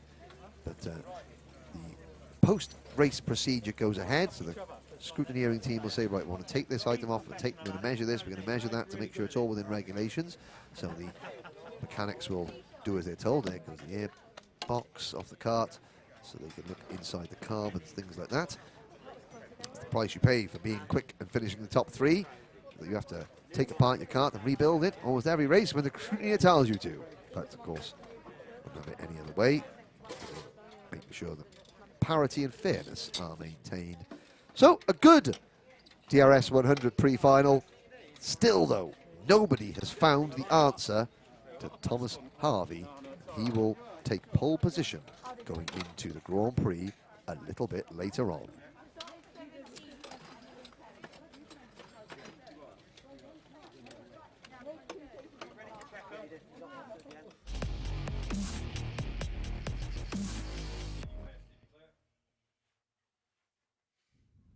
Pre-final time then for DRS 125. 13 drivers set to start this one. Patrick Lay started the day in a joint championship lead with Matthew Pearce, but he won the heat race, took the overall championship lead, and starts this one from pole position. But Pearce, his main rival in the title fight, starts alongside him on the outside of the front row. A best drive so far from Elliott Stanley this season. Snared him 3rd place in the running order at the end of the heat race. He starts 3rd here. Tom Snape, a great drive from 12th to 4th. He will start from the outside of row 2 with Morgan Cole, and Dan Walden, carts 5 and 6, starting in positions 5 and 6. Sam Cunliffe and Tyrone Stansfield share row number 4 with Dave Burns and Corey Elaine up next. Jack Rigg and Mark Lawrence are on row number 6, and all on his own on row number 7 is driver number 298, Carl Watt. There's Carl, who the only driver to ever be black flagged, only driver to ever receive the mechanical flag in a practice session for wearing a hooded gilet on over his race suit. So they are setting themselves down on the dummy grid. Still the skies remain dry. Cloud cover comes and goes. There's still a brisk wind, but no threat of rain here. I have to say that it looks like we could get away with a completely dry race today. But it's the pole sitter will be driver number 175, Patrick Lay, who finished 2nd in the opening race of the year at Rissington and 6th in the final at round 2 at Clay Pigeon, and has a very, very narrow championship lead over the driver that starts alongside him. But there is your pole sitter, championship leader, number 175, Patrick Lay, starting alongside him, the driver that is close to him in the point standings, and the winner of the opening round of the season at Rissington, Matthew Pearce. On row number 2, you've got number 279, Elliott Stanley's having his best performance of the season so far, and Tom Snape, who took a few years out of the championship, came back this year and has come back very strong indeed. Morgan Cole, good to see Morgan back in the driving seat, starting 5th in kart 5. And Dan Walden, who finished runner-up last time out at Clay Pigeon, he starts 6th in kart number 6. So, Sam Cunliffe in kart number 304. A bit defensive in the first race, and incurred the frustration of several drivers, including that driver there, Tyrone Stansfield. But it's a new race, and we're all going to go. There's Dave Burns. Good to see Dave fighting fit after a bit of an injury at Clay Pigeon. There's Corey Elaine, the driver from Donegal. In kart number 308, Jack Rigg, who alongside Sam Cunliffe have graduated out of DRS 100 to DRS 125 this year. He starts alongside the class veteran from the north of Scotland, Mark Lawrence. And then at the back of the pack, there's Carl Watt. Carl Watt, good to go. So Watt and Lawrence, they collided on the opening lap of the heat race, but all is forgiven. Here we go then for the DRS 125 pre-final. Coming up very shortly. Rolling lap, and then 8 minutes plus 1 lap race distance.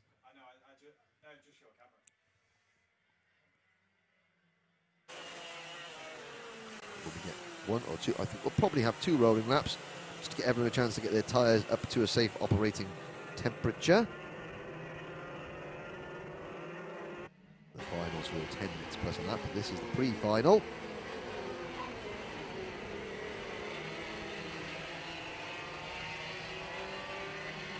Well, once again, it will be a case of can Matthew Pearce sort of peg Patrick Lay back at the start.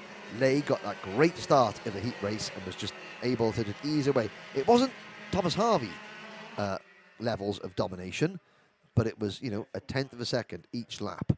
And Matthew Pearce eventually having to defend his second place from Elliot Stanley. Stanley,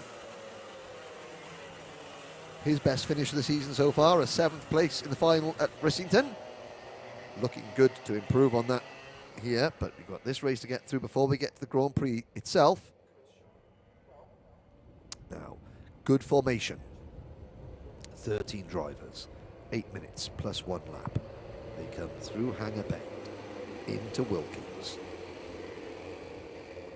Number 2, Matthew Pearce, has got to anticipate the start perfectly and stop the poleman, number 175, Patrick Lay, from getting too much of a break at the start. Lights are green's a good start from Lay, who again takes the middle of the circuit and prevents Matthew Pearce from even thinking about getting alongside. And Pearce has got Elliot Stanley. Oh, Stanley runs a little bit wide to the middle of Cafe Corner there as he tries to stay on the outside, and he's now bouncing over the curbs coming out of that corner, and that's going to cost him a whole heap of positions. And up in the 3rd place has come Tom Snape. Now, apart from the race leader, Patrick Lay, the fastest driver in the heat race in this class was number 312, Tom Snape. He's 3rd. Good start from Weldon in 4th. And it looks like Cunliffe has got Morgan Cole right behind him. The top 5 are already breaking clear. It's Lay, from Pearce, from Snape, from Walden, and Tyrone Stansfield in 5th position. So Elliot Stanley falls right to the rear of the top 10. Let's have a look as they cross the line. It is Lay, Pearce, Snape, Walden, Stansfield. Cole is 6th. 7th is Cunliffe. 8th is Elliot Stanley.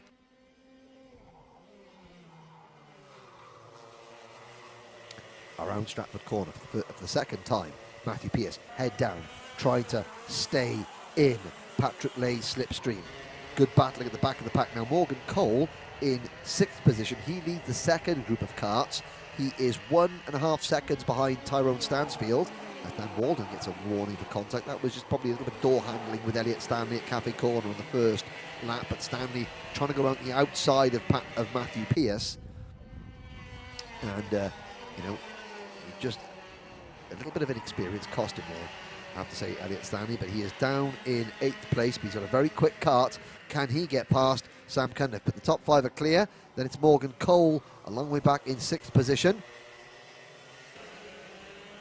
And behind Morgan Cole is Sam Cunliffe and Elliot Stanley battling. There goes Cole with Cunliffe holding off Stanley. Watt is up to 9th, Burns is 10th, Rigg 11th, 12th for Lawrence, 13th for Corey Elaine. So it's 2 groups have developed on the circuit. A lead group of 5 and then a chasing group of 8. Morgan Cole in 6th place leading that second group. He is going to work really hard. He's got just under 6 minutes to try and bridge that gap with 2.3 seconds to the top 5. So I think Morgan Cole probably is just racing now for 6th position, to hold on to 6th position. And you can see that despite Snape getting 3rd place at the start, He's not got the pace at the moment to stay with the two leaders. Lay doing exactly what he did in the opening race, and that is easing away, 10th at a time. Hasn't made a mistake. Pierce pushing on, change behind. Dan Walden was having a little look at the inside of Tom Snape going into Wilkins, and he made the position. Snape trying to come back at him as they cross the start-finish line, but it is Dan Walden who holds on to third position. Snape fourth. Stansfield in kart number 3 is in 5th position. Now, what can Tyrone Stansfield do? He looks to the inside of Tom Snape, well, that's Stansfield into 4th position. Good move there from Tyrone Stansfield. And now he signals to Tom Snape, come on, push forward, finger on the button, let's go, let's work together and catch Walden, and then maybe push up to the race leaders. We've still got over half race this distance to do it. But Patrick Lay and Matthew Pierce easing away ever so slightly. The gap less than half a second, so Matthew Pierce is keeping the gap at the moment on lap number 5 between himself and the race leader Patrick Lay to less than half a second. They crossed the line to complete lap number 5, and I have to say that gap looks a little bit bigger than half a second now. Oh, a penalty for number 298 Carl Watt. That may have been for breaking start formation early on, and yes, Matthew Pierce has now fallen to 6/10 of a second behind Patrick Lay. This is a mirror image of what happened in the first race. Patrick Lay has just got the edge, the narrowest of edges over everybody else. And Matthew Pierce, try as he might, simply cannot do anything about it. Now Dave Bird has been off and he is down to 13th place. He's back on, but he has had some sort of agricultural moment somewhere out of sight. There's your 3rd, 4th and 5th place cards on screen. Walden in the 6th, Stansfield in the 3, and Snape in the 312 kart. Into Cafe Corner we go. Out of Pitts Bend, onto the Stratford Straight. Lay, Pierce, Walden, Stansfield and Snape. Then a big gap back to Morgan Cole in 6th. There goes Cole with Cunliffe in 7th. 8th is Stanley, 9th is Rigg, then it's Watt, Elaine, Lawrence, and then Dave Burns a little bit off the back of the pack after his off-track excursion. I'm wondering if it has something to do with the penalty that was dished out to Carl Watt. Who knows? Cameras didn't catch the action, so can't speculate, but one may be forgiven for putting 2 and 2 together. There is Carl Watt, defending now from the 308 Corey Elaine, with the number 8 kart of Mark Lawrence right behind him. So this is 10th, 11th and 12th in the race. Elaine, the driver from Donegal, comes out of Pitts Bend. He looks to the inside for the run into Stratford Corner. Passes Carl Watt and moves himself up into 10th position as they chase Jack Rigg in kart number 316, who runs in 9th place. 2.5 minutes to go through the Bruno chicane on lap number 8. This group, Mark Lawrence now trying to pass Carl Watt as well. They go down the Hanger Straight into Hanger Bend as they go into Wilkins. Coming out of Wilkins to start another lap are the drivers 1st, 2nd, 3rd and 4th. And now we pick up that battle that we just followed down the Hanger Straight. There it is. It's still Elaine leading, and Mark Lawrence wasn't able to get past Carl Watt for 11th position on that occasion. And Carl Watt beginning to drop away a little bit from Corey Elaine. There go your lead group into the Bruno chicane. There's Morgan Cole, followed by Sam Cunliffe, and then all on his own, ploughing a lonely furrow in 8th place is number 279, Elliot Stanley. Back to the leaders, into Wilkins. It's number 175 kart of Lay, who leads Matthew Pierce now by over 1 second as they complete lap number 9 with 90 seconds left on the race clock. And Lay gained another 2/10 on Pierce on that lap. The best battle is now for 3rd place between Dan Walden and Tyrone Stansfield. Stansfield in kart number 3, really beginning to put the pressure on Dan Walden as they try and hunt down Matthew Pierce. Now, what does Stansfield do when he catches Dan Walden? Does he try and work with him? We're into the final minute, though. Time is running out, and Patrick Lay looking serene at the front of the field, untroubled, not looking over his shoulder. He knows he's got an advantage. He can just focus on hitting his marks every single corner. As he comes out of Wilkins, out of his peripheral vision, he'll be able to see some of his nearest rivals coming into Wilkins, so he knows that drivers are beginning to fall away from him. He has paced this race perfectly and is preparing himself for pole position in the Grand Prix. That's plenty of P's I fitted into that sentence. Thank you. Tyrone Stansfield has got one P in mind, and that is P3, as he chases down Dan Walden. Snape is not a factor behind him in 5th position. There is Stansfield out to the Bruno chicane. Can he get past Dan Walden? The clock is going to strike 0. So the next time by, Patrick Lay is going to see the last lap board. Matthew Pearce in 2nd place. Can't be comfortable because Walden and Stansfield are right there, about 5 kart lengths off his rear bumper. Through turn number 1 for the final time here in the DRS 125 pre-Grand Prix. Tyrone Stansfield is putting the pressure on Dan Walden. Out of Pitts Bend, onto the Stratford straight we go. Stansfield not close enough to make a move into Stratford Bend there. Out onto runway straight we go. Can he do it into the Bruno chicane? The answer is no. And Matthew Pearce is going to have to defend from Dan Walden if he's not very careful. Dan Walden's having an absolutely storming last lap, and he's bringing Stansfield with him. Can Pearce hold on? Patrick Lay, meanwhile, on lap 12, is going to take the victory, but who's going to be second? Walden gets a good run on Pearce to the line, but it's going to be Lay. Pearce in 2nd place, Walden in 3rd, Stansfield 4th, Snape 5th, and it's going to be Colos Cunliffe. It's Cole in 6th, Cunliffe in 7th, Stanley 8th, Rigg, Elaine. Elaine gets Rigg on the final corner. Corey Elaine finishes 9th. Carl Watt comes home in 10th, Jack Rigg 11th, Mark Lawrence 12th, and Dave Burns in 13th.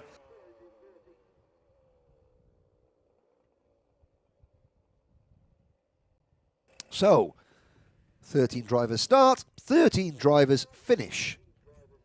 In DRS 125, the leaders come back into Parc Fermé. Once again, Patrick Lay, there he is, bringing his kart out of the scrutineer base. So they go over the weighbridge. Number 175 of Patrick Lay brings his kart into the Parc Fermé holding area, where the scrutineers will ask him to remove certain items. A great result. Happy with that. Matthew Pearce, well, once again, he just chased him, and then a bit of a debrief there. So I chased him, but just couldn't quite catch you or do anything about it. Daniel Walden finishing in 3rd place in the red and white Birrell ART race suit. A good drive from Dan Walden, recovering well from what was a poor qualifying effort this morning. He finishes in 3rd position.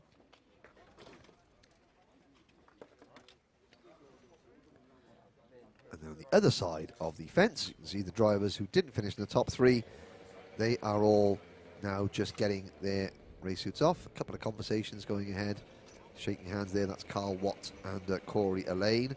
There goes the number 279, kind of Elliot Stanley. Again, disappointment, but all the damage was done in the 2nd corner, really. Cafe corner on the 1st lap when he ran wide over the curbs and then lost an awful lot of ground.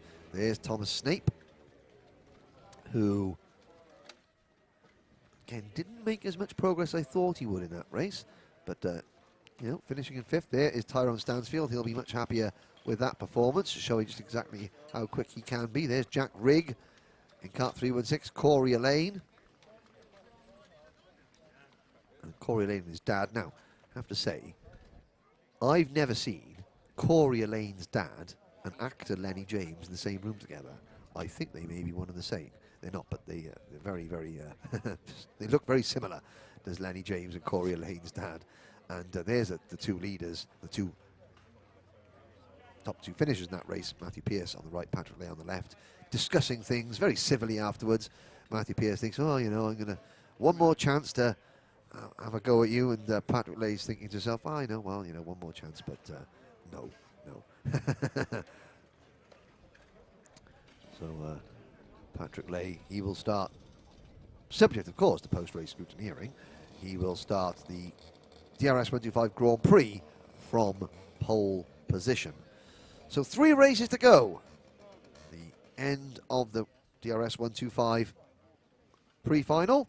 Now, these drivers are all at the rich end of the experience spectrum, but what happens if you want to come into the Daniel Ricciardo series and you've never done any karting before outdoors? You've always done this indoor karting. Well, you've got the answer for you. Part of the Young Driver Academy and Driver Coaching Progress. One area where the Daniel Ricciardo series differs from any other championship is how it brings new drivers into the sport, and once they're in the championship, how the series helps them progress from learner to experienced racer. Andy Cox, you're part of you run the Young Driver Academy here. Tell us a little bit about how the series helps get its newest members up to speed and into race mode. Yeah, that's right. For a lot of kids starting, they've been indoor karting. We're partnered with Team Sport, so if you go on the internet for your local indoor track, Team Sport, there'll be one in your area. But there's a massive difference when you progress from indoor karting out onto a massive outdoor track. So the Daniel Ricciardo Series Young Driver Academy, what we do, it's possible to try out a kart before you buy one. As long as you've had some experience indoor with Team Sport, then you can come along, you have a briefing, you get shown where to get on and off the track, the basics, the flags, and then we do 2 or 3 sessions where you can drive the kart, and we have cones out on the track. So going into a corner, we have a red cone to depict the braking zone. Then we have 2 yellow cones which are gated, so the driver has to brake, go between the 2 cones, which puts them on the apex of the corner, i.e. the racing line, to make sure they take the racing line. And the biggest thing in any sport for progression is confidence. So if the kids are out there, they're driving the line, they know where to brake, their confidence very rapidly rises, and it's astonishing to see how quickly these kids progress. The mum and dad can see, yep, they're interested, they understand it more, and then they can look at obviously purchasing a car. We're doing different finance options now, and actually enter the sport of karting with the Daniel Ricciardo series. Because it's very daunting, isn't it? Like you say, going from an indoor circuit at your friend's birthday party to realising you love karting, but then to land at a place like Shenington, like we here this weekend, 1,200 metres outdoors, conditions changing. There is a hand-holding exercise that needs to take place, and of course the series doesn't allow individual drivers to bring in their own driver coaches and at extra expense and things like that. So within the championship, there's advice there for all new drivers, isn't there? Young and old. No, there is. I mean, I only go to parties for the cake, and we don't have it. Maybe we should get some cake here. No, once obviously you've got your kart, you can do some sessions continued in the academy. But again, what we do, we have official driver coaches that we work with, and they're available at an extra cost. But you can have a driver coach on a Saturday only, because Sunday, as you say, we like to keep it as even as possible. So no driver coach is allowed on a Sunday, and they can just give some pointers to the drivers on their lines, the concentration, a little bit, obviously the setup of the car, because obviously every driver's style is different. Even though every single person here in the paddock, when they get here, they get the setup sheet where to start off. So there's still an enormous amount of support, whether you don't have to have a driver coach. We've got a technical area, obviously all the staff watch everybody. It's a friendly paddock, but yeah, there are extra things that you can do just to get your confidence up and your learning up to speed. And finally, it goes without saying that it's open to the DRS 100 drivers and DRS 125 drivers, so that so anyone who's thinking of coming into the sport or into the championship, whether they're 8 or 78, there's still that advice there, because getting up to race speed and being safe is obviously very critical. Yeah, I mean, we've got now, the DRS 125 grid is starting to grow again, because that's a class where people will obviously go from DRS 62, DRS 100, then they go to DRS 125, and life is life, and they discover university and beer and other things. And then, you know, you've got the guys that are sort of in their 30s and 40s that want to race. And like you say, a lot of them do go, you know, to team sport for the indoor, or they go to, you know, Daytona for the outdoor, where they just arrive and drive, or Club 100 where they do arrive and drive.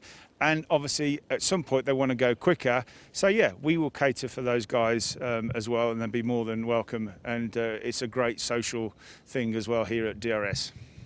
Thank you very much. So there you go. From indoor karting through the Daniel Ricciardo Series direct partnership with Team Sport, there's a pathway from indoors to outdoors to racing with the Daniel Ricciardo Series. Thank you very much. Thank you.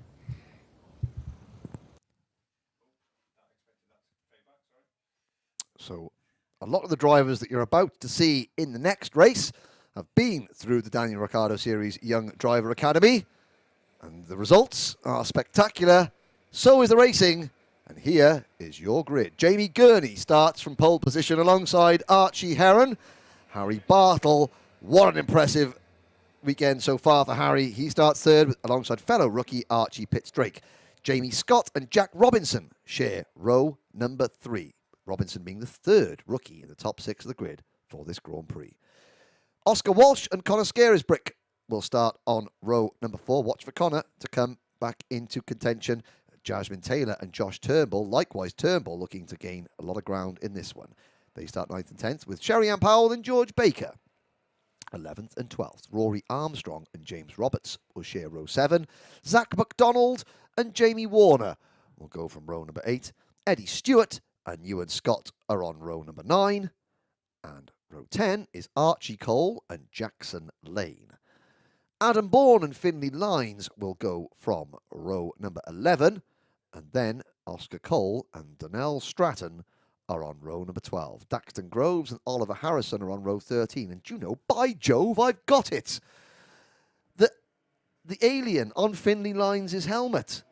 It's part of the Maximum Group. Of course, he's Howard Lines. He said, the Maximum Motorsport thing. There we are. It takes me a while, guys and girls. I am Welsh. And I just about get there at the end. But anyway, enough of that.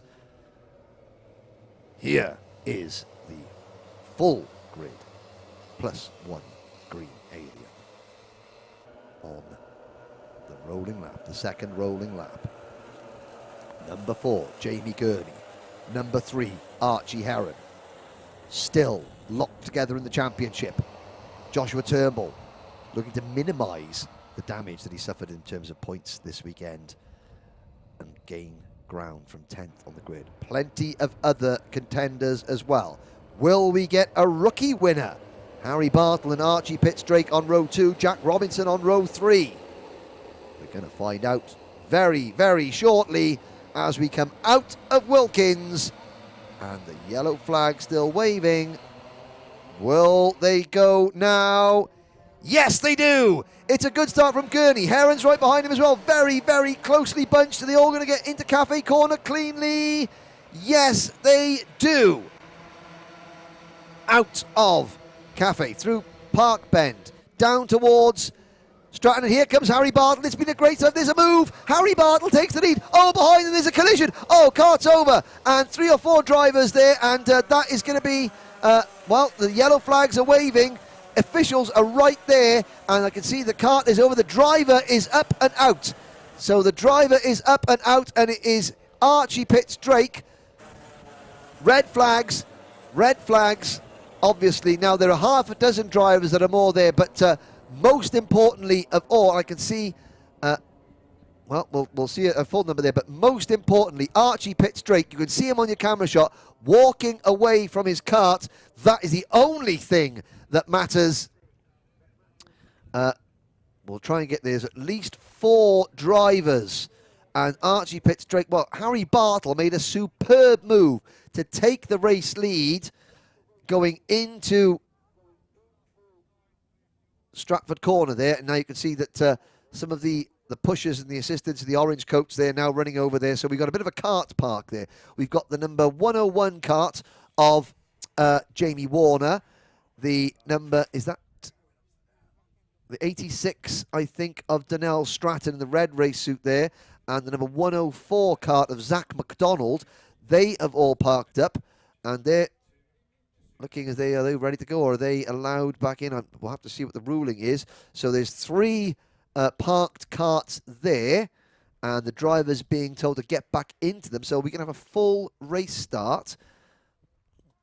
And I suppose the race was stopped because of Archie Pitts-Drake. The rest of the carts have stopped on the dummy grid. And we'll see what now normally there'll be a full regrid. There sitting on the thing, we've got the number 1, 2, and O'Connor Scares. Oh, his luck goes from bad to worse. And Archie Pitts-Drake sitting on the bank there, okay, taking his helmet off. That is the most important thing of all. And Archie Pitts-Drake, again, just a little bit shocked, a bit, maybe. So he's like, okay, now I'm all right. Shake my head. Yep. I'm good to go. The next question, very shortly. Now, I know cadet drivers and been around this paddock and karting for a long time. In about 30 seconds' time, after the shock has worn off, the question will be asked, so can I take the restart, Dad? That is what's going to happen. But now the medical team are there just to give him a check over, give him a once over, give him a, to check that he's there. Obviously, now I don't know what the ruling is. It varies from championship to championship, but generally drivers that are the cause of the red flag, and Archie Pitts-Drake's accident, the fact that he was on his head, was the cause of that red flag. They're not allowed to take the restart, but that's in different championships. We'll see. But I think probably that is Archie Pitts-Drake's day done. But of course, that's the main thing is he's okay, chatting away. But again, I'm sure he will ask the question. the paramedics here will check over Archie Pitts-Drake, and he'll be, yep, I'm good. So he'll be, they'll say, yep, he's he's fine, he's okay. And then so he's there he is chatting with the paramedic, and he's now describing it. He said, well, I went up there, and then someone came up and got underneath my cart, and the next thing you know, it was going blue, and then I could see the track, and then I bounced, and then a couple of other people hit me, but I'm okay. I'm okay, honest. That's okay. It's all right. Is the cart okay? Can we get the cart fixed? That's the other question. Then having a look at it, maybe not. And so there's Matt Daniels on the left-hand side of your screen, the race director coming over there, and. Well, let's see. Archie Pitts-Drake, he's now looking at it. I think the dad's saying, nope, she done. There's too many bent bits of metal, and that's it. Game over. And Archie's like, yeah, but I would have gone out if I could have. I'm all right. I'm okay. So, who will take the restart? Well, Harry Bartle now. And will there be a full regrid? It was on the opening lap, so maybe, and I can see there in the right-hand side of your screen, Megan Tabone has got the grid on her clipboard there, so it could be a full regridding of positions. And now the 3 drivers that had parked on the outside of the circuit, they weren't in the accident. I think they just obviously parked because there was, a driver on it upside down and a cart in their way. They are being brought back to the grid, so those 3 drivers will be able to take the restart. Even though their carts were stationary at the time of the red flag, they certainly were involved in the incident. They just pulled over to the side to allow the officials and the marshals to get to Archie Pitts-Drake quicker. So they are all okay. No damage to the carts, no contact made. There's Archie Pitts-Drake. Well, what a sad way to end his final. He's done absolutely superbly so far. He was starting on the 2nd row of the grid, was Archie Pitts-Drake. I mean, he finished 15th in the opening round of the championship at Clay. He came into the day 12th in the point standings. So that position is going to take a bit of a hit now. But the most important thing of all is there he is. And look, now the most important piece of safety equipment there is obviously the helmet that his dad's holding.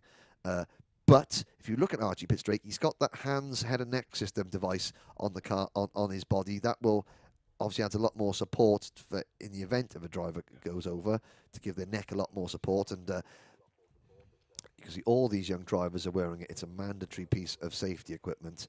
And it's at times like this when you realise that yes, it's not just a mandatory piece of safety equipment. It's a potentially life and health saving piece of safety equipment, and it certainly proved its worth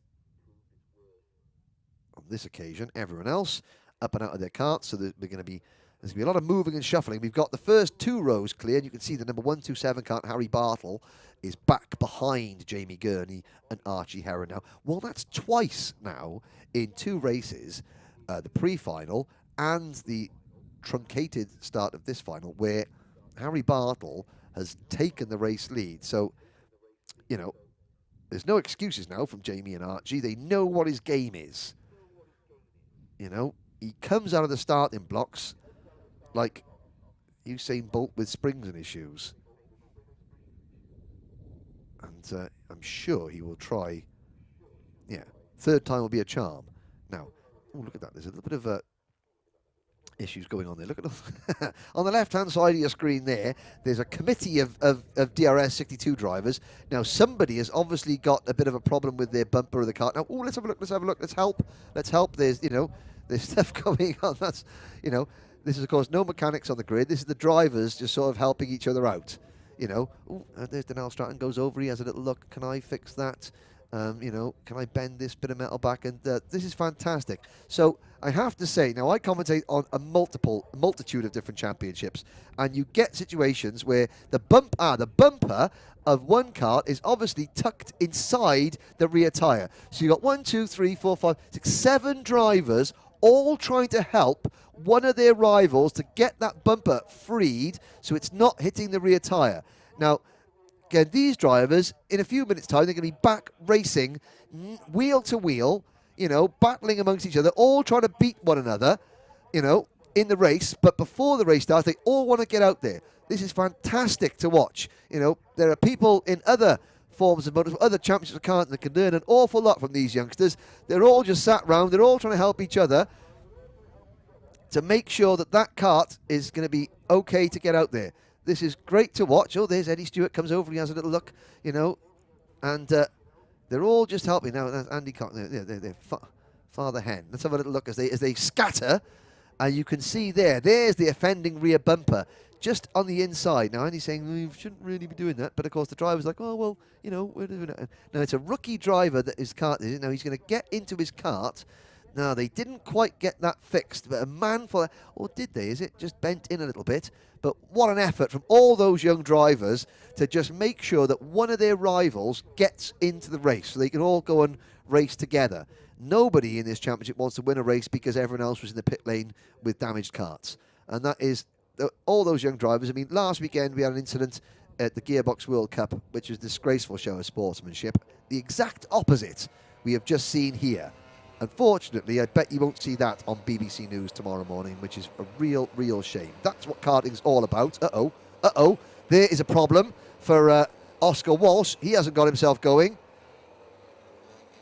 You know, now below me in the pit, somebody has come in with...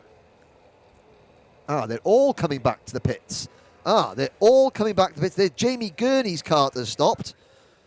They're all coming back to the pits. So I think we may have a race rerun a little bit later on. You can see that there are dads sprinting across the field to get back to Park Ferme at the back, the rear of the shop. Oh, and a couple of little younger brothers as well. You know, all wearing face masks. Good. And now Jamie Gurney, our pole sitter, has a problem, but I think there's been a reprieve. I think that they were given the signal to go back to the pits, and somebody else has stopped there. So, yeah, Oscar Walsh's kart, Andy Cox just hoofing that one back to Park Ferme. Now, what's happened with Jamie Gurney's kart? So, okay, all the dads will get a chance to refettle their machinery, and whoever those drivers were, fantastic. That's what you want to see, you know, getting national media attention, sportsmanship in karting like that. Unfortunately, some tools launching a nose cone at one of his rivals at 70 miles an hour gets all the publicity. It shouldn't be. That was brilliant stuff, and I hope that all those drivers get a chance to get out in the final, and wait later on when they look back at this, they should all get a big round of applause from their families for showing what true sportsmanship is. Now, I do believe it'll probably be DRS 100 up next, or there's a delay. Now, having a look. There is the... yeah, right, let's have a look. So it was number 1, 2, 3. So Rory Armstrong was the driver that had that rear bumper. There's the rear bumper. It's now being put back into place, probably by a grown-up pair of hands. So Rory will get a chance to go back out. But again, you just see that all his rivals there. There was half a dozen of them, all working really hard to make sure that Rory got in the race. They're probably going to turn around and goes, now Rory, you know we helped you. Don't fire us off in this next one, please. So there's so Rory Armstrong's rear bumper is back in its correct position, and hopefully we will be able to continue on and have a full restart. We'll see what happens with Connor Scarisbrick's kart and Archie Pitts-Drake's kart. That will go again. So we'll have a... While we look at this, there's the number 86. That is Donnell Stratton. Now, that rear tyre there, that is because he had parked at the side of the circuit, and obviously a hot tyre just picked up some of the paint from the curb. So he's having a little look at that. So that's fine. That paint will run off the car. They'll run off the tyre when the tyre starts to rotate to the next thing. There goes Armstrong. So they're probably all going to go back from Parc Ferme to the dummy grid, where they will...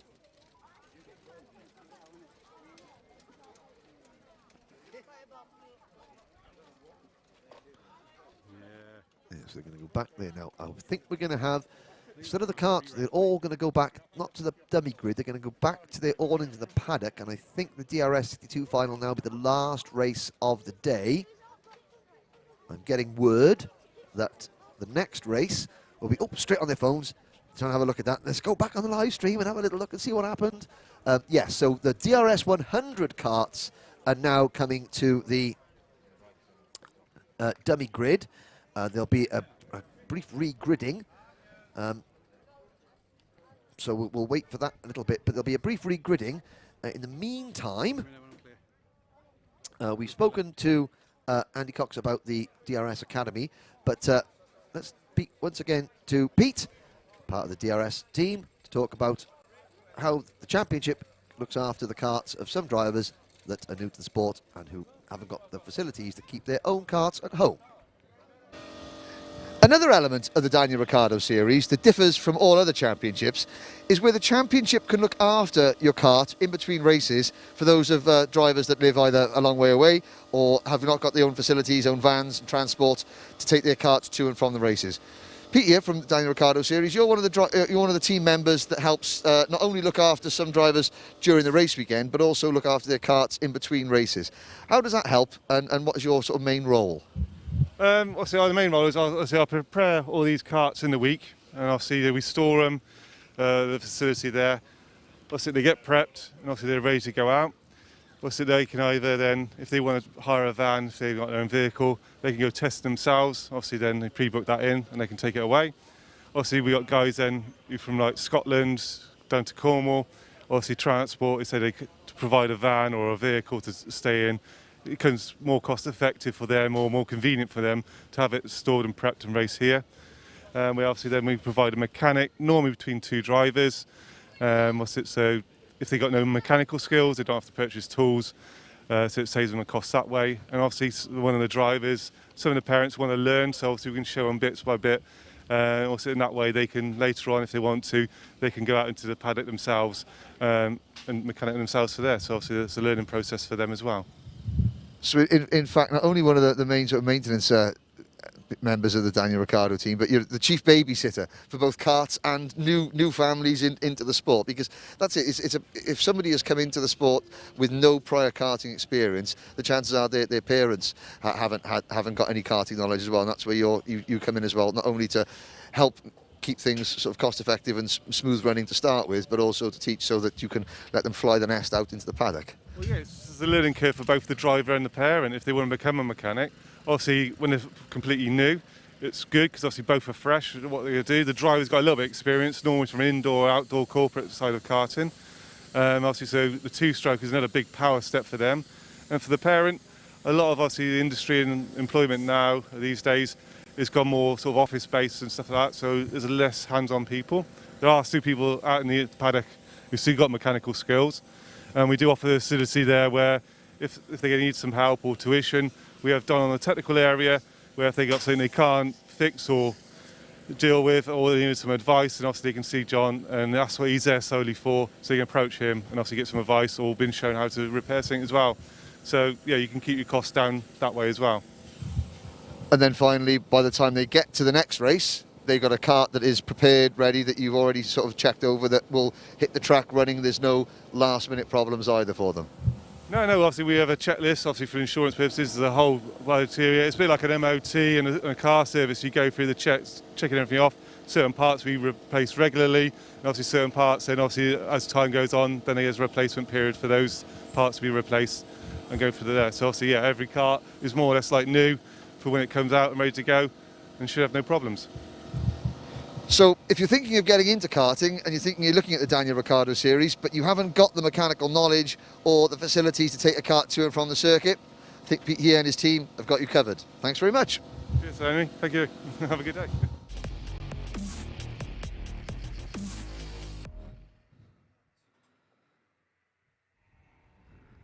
So, on schedule for this class, here is your DRS 100 Grand Prix grid. Thomas Harvey and Alicia Palmowski on row number 1. Scott Goldsby and Daniel Sabula on row 2.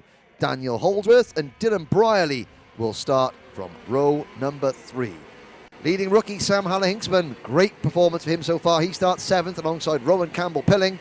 And then it is Freddie Cox and Ben Gartside rounding out the top 10. Bryn Calder and Cody Eustace on row number 12. Ali Hussein and Lily Jeffs on row 13. Aaron Mensah and Oscar Walmsley-Jones on row 8. Then it's Millie Hart and Callum Lockett on row 9. Row 10 is Henry Foote and Daniel Weir. Row 11, Isaac Lord and Alid Price. Row 12, Daniela Sutton and Tuscany Groves. So, here we go. We are coming on to the Hanger Straight. Once again, dark clouds in the distance. Are we going to get these races in before the rain arrives? Fingers crossed.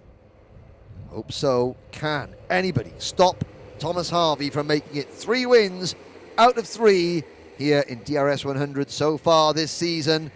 We are about to find out. Out of Wilkins we go. On the start, finish straight. Lights are out. We're off and racing. Harvey makes a good start. Goldsby from the inside of row 2. Swings out wide, but can't get around the outside of Harvey. Tucks in behind, going through Cafe Corner. Alicia Palmowski back to 3rd position. Sabula is 4th. Holdsworth is 5th. It's a good, solid start from everybody up near the front of the field. Goldsby to the inside. Can Scott Goldsby squeeze Thomas Harvey wide? No, he can't. Harvey cuts back across, but it's game on at the start of this one. Goldsby is not going to allow Harvey to just cruise off into the distance. Well, he's had one go. Can he make it another go into here? Harvey will be aware of this now. Maybe we'll see Thomas Harvey start to defend. Into Wilkins we go. Goldsby all over him like a rash at the moment. Coming out of Park Bend. Coming into Park Bend rather. Start of lap number 2. Harvey with his hands full. Goldsby in 2nd. Palmowski right there in 3rd. Sabula in 4th. Rowan Campbell-Pilling's at a storming start. He's up in the 5th position. And now you can see there's 1 kart length clear. Goldsby wasn't close enough to even think about making a lunge into the Stratford corner. Stratford hairpin rather on this occasion. Has the chance gone? Was that Scott's only chance? Was that anyone's only chance? We'll soon find out. But Harvey still taking a slightly defensive line down the Hanger Straight into Wilkins. It's a bright sunshine at that side of the circuit, but there are dark clouds en route into lap number 3.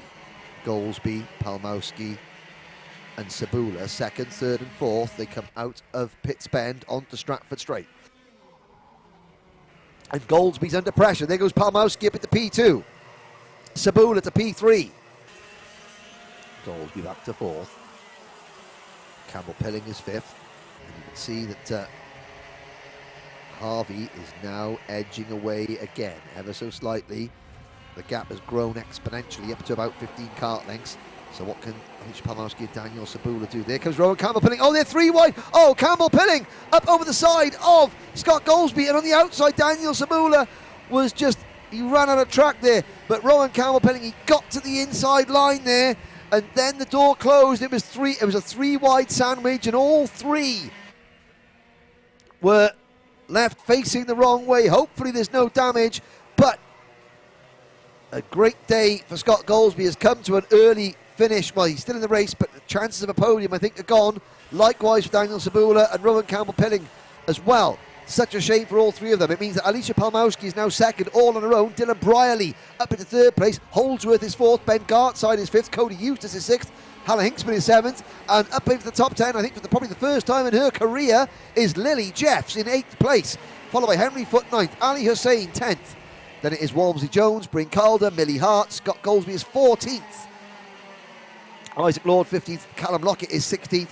Alan Price 17th. I'm looking down. Daniel Sabula is only 18th. And Rowan Campbell Pilling is even further back than that. Freddie Cox has also had an off and is down in 20th position. So, net result on lap number 5, Thomas Harvey leads by 1.5 seconds over Alicia Palmowski. Palmowski has a 1.3 second lead over Dylan Brierley in 3rd place. Brierley, 3rd in the championship, just keeps racking up these results. Points mean prizes, and there is a move from, is that Lily Jeffs in kart number 143? I think it might have been. Gartside losing a place to Holdsworth, so Daniel Holdsworth moves to 4th place, the expense of Ben Gartside. Cody Eustace is next in kart number 134. Then it's the lead rookie Sam Haller-Hinksman. Haller-Hinksman just swinging out wide there to try and make a move on Cody Eustace going into Stratford Corner. And behind them, it looks like it's Henry Foot and Lily Jeffs 8th and 9th, with Ali Hussein rounding out the top 10. Further back, drivers recovering from some of those earlier incidents. Scott Goldsby is still 14th, and he's got 3 seconds to make up on Millie Hart, who is in 13th position. Daniel Sabula is 17th, and I'm just looking to see as Rowan Campbell Pilling retired. Let's have a little look down there. No, Rowan Campbell Pilling is still out there. He's down in 22nd position.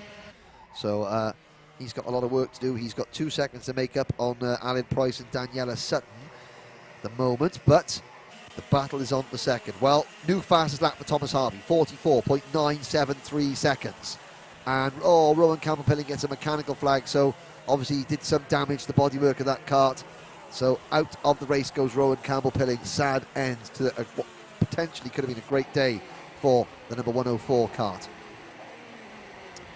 Out of Wilkins and the chasing pack. Another new fastest lap for Thomas Harvey. Pretty soon they'll be just chasing clear air, because Thomas Harvey has a mirror signal manoeuvre and gone.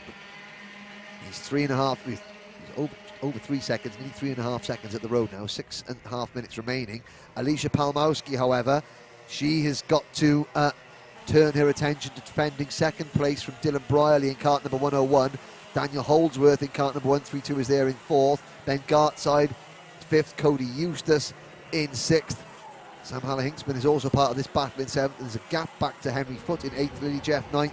Ali Hussein in 10th. And Oscar Walmsley Jones in 11th, with Bryn Calder next in 12th. And then Millie Hart in 13th. And another gap back to Goldsby in 14th. Lockett 15th. Sabula 16th. Cox in 17th. Lord 18th. Weir 19th. And Alid Price rounding out the top 20. Thomas Harvey there, and side by side for 2nd. Well, Dylan Brierley looking to the outside now for a move on Alicia Palmowski. Going to try and cut at the inside, coming up runway straight. Palmowski comes across, holds her line, and there are 3, 4, 5, 6 karts all battling over 2nd place. And in fact, there coming into your picture now, just briefly, was the recovering Scott Goldsby in 14th position. He's still got 2.5 seconds to make up on Millie Hart, who runs in 13th position. but the queue is forming in a nice orderly fashion behind Alicia Palmowski. Not going to be orderly for much longer. In fact, they're not orderly anymore at all, because Dylan Brierley makes the move in kart number 101, and he moves into second place. Palmowski back to third. Here comes Daniel Holdsworth now side by side with Palmowski. Palmowski has the inside line for the run into Stratford corner. Holdsworth having to go wheel to wheel with Cody Eustace. Cody Eustace there just making a little bit of contact with Holdsworth as they come out of Stratford corner. And that costs Holdsworth a couple of places. Ben Gartside moves into the top 6, and Sam Haller-Hinksman finds himself now in 5th position, I think. So, is that 4th place? Sam Haller-Hinksman having an absolutely storming run here at the moment. It's Brierley 2nd, Palmowski 3rd. Haller-Hinksman just loses 4th place there back to Cody Eustace, but he's currently in the top 5, and they're on merit. Not because of the people have fallen off, even though we've had a couple of incidents. Haller-Hinksman has had this pace all day. Gartside is next. Then it's Foot 7th. Holdsworth back to 8th. Lily Jeffs 9th, and Ali Hussein rounding out the top 10. Calder is 11th. Hart up to 12th. Walmsley Jones has slipped back to 13th place, and it's Goldsby and Sabula 14th and 15th. As there is Sam Haller-Hinksman, your leading rookie at the moment. Top 5 overall. Great drive so far from this youngster. Into Wilkins he goes.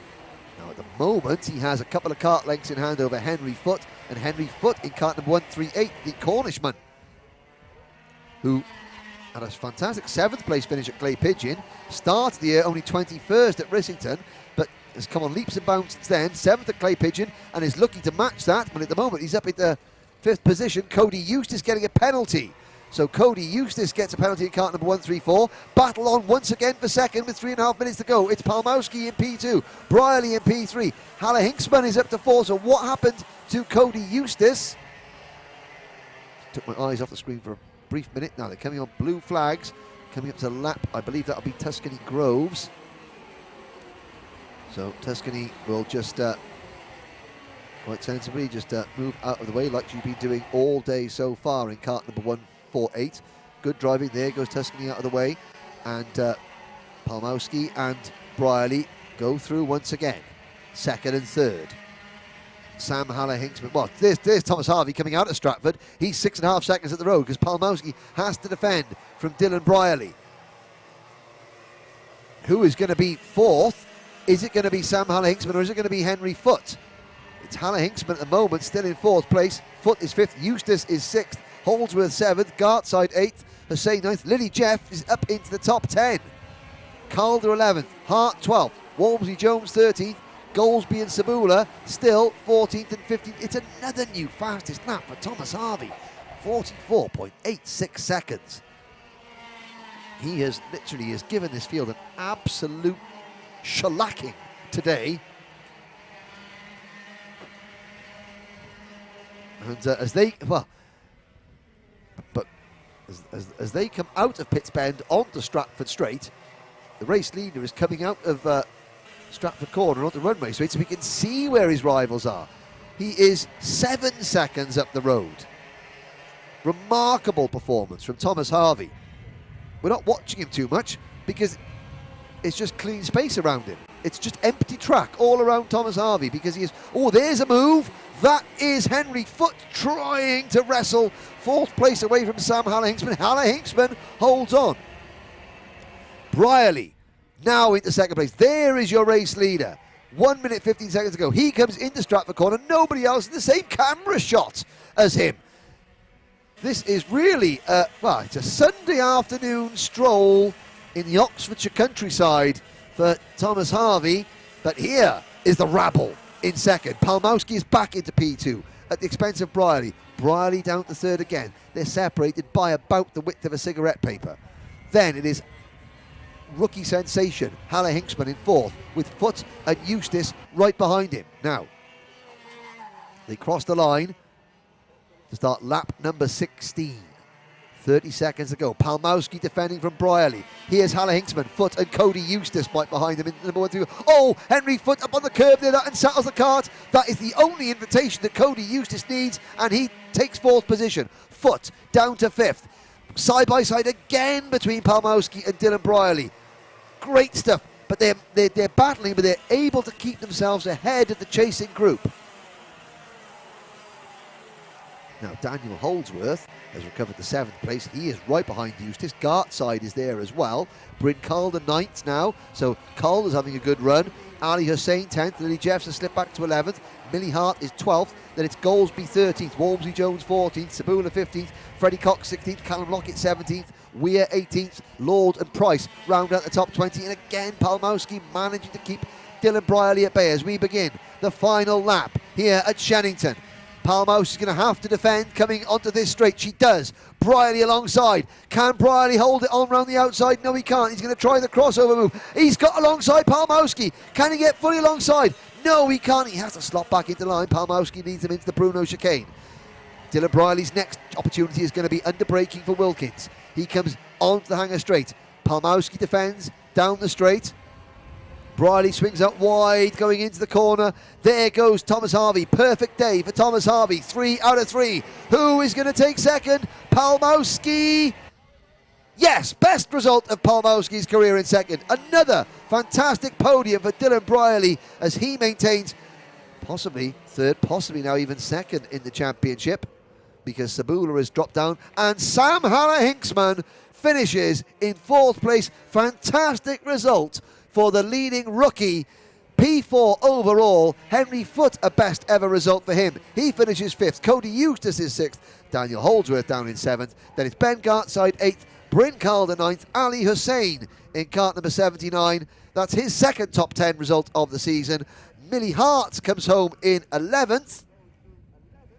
And behind Millie Hart in 12th position, I think, is Scott Goldsby. He recovers in 12th. Lily Jeffs in 13th. That is her best result so far. Great result for Lily. Oscar Walmsley-Jones in 14th. Daniel Sabula down in 15th position ahead of Freddie Cox, Callum Lockett, Daniel Weir, Isaac Lord and Aled Price. That was your top 20. Daniela Sutton was next, followed by Aaron Mensah and Tuscany Groves. Sadly, Rowan Campbell-Pilling failed to finish. So that is 3 wins out of 3 for Thomas Harvey. A perfect day. Pole position, heat win, pre-final win, Grand Prix win. Job done. And he did it in some style. Alicia Palmowski, that's her 2nd podium in the finish. She finished 2nd at Rissington, 4th at Clay Pigeon, so that's a great set of results there. Palmowski will be heading towards the top 3 in the championship, I am sure. And Dylan Brierley, this year's Mr. Consistent, he finishes 3rd once again.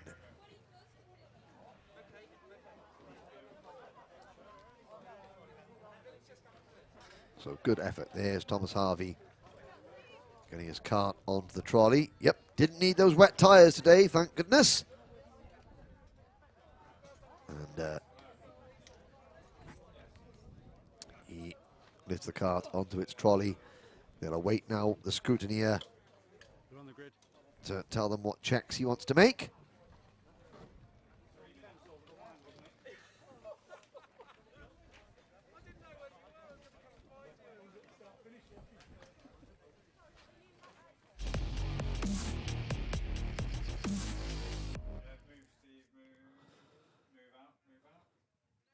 So the penultimate race of the day, it should have been the final race of the day, but it is now the penultimate race of the day. It is going to be for, it's the DRS 125 Grand Prix. Now, if the race for the win wasn't a good one in DRS 100, the race for the minor placings was excellent. Are we going to see the same thing? Well, we've had a perfect set of results in DRS 100 for Thomas Harvey. Are we going to get a perfect set of results for Patrick Lay in DRS 125? Are we going to get a dry race? Because you can see there the camera at the exit of, at the outside of Stratford Corner. Skies they are a-darkening. And the meeting, which was previously declared dry, has now been declared open, and which that means that the drivers have a choice of whether to go out on slick tyres or wet tyres. At the moment, everyone is obviously on slicks. The only question is, how long will it stay an open meeting? well, how long will it stay a dry track? And the blue skies have been replaced. But here is your pole man, number 175, Patrick Lay. Pole position, heat win, and the pre-final victory for Patrick, leading the championship, but not by much, over this man, number 2, Matthew Pearce. Matthew Pearce there, just starting on the outside. Ooh, a couple of little nervous glances upwards. Third on the grid, Elliot Stanley in cart number 279. And fourth on the grid will be Sam Cunliffe in cart 304. Dan Walden will start fifth in cart number 6. He's getting himself psyched up there. And starting sixth in cart number 3 is Tyrone Stansfield. There's Tyrone. I was going to say there's Tyrone's back end. No, we don't see that one. Morgan Cole is there in cart number 5. He starts on the inside of row 4 alongside Tom Snape in cart 312.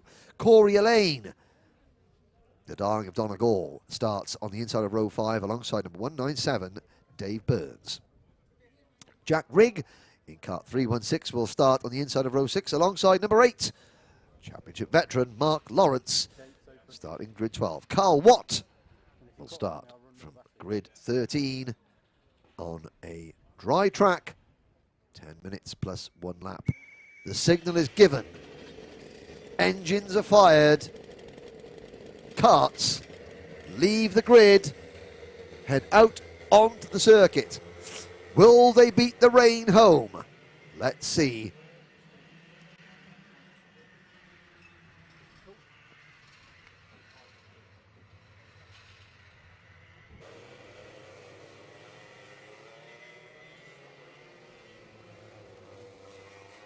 Everybody safely around Stratford Corner. Should get 2 rolling laps here as the drivers sort themselves out into their correct positions and they line up properly in their rolling lap formation. It'll be 10 minutes plus a lap of racing action. DRS 125, this is the Grand Prix.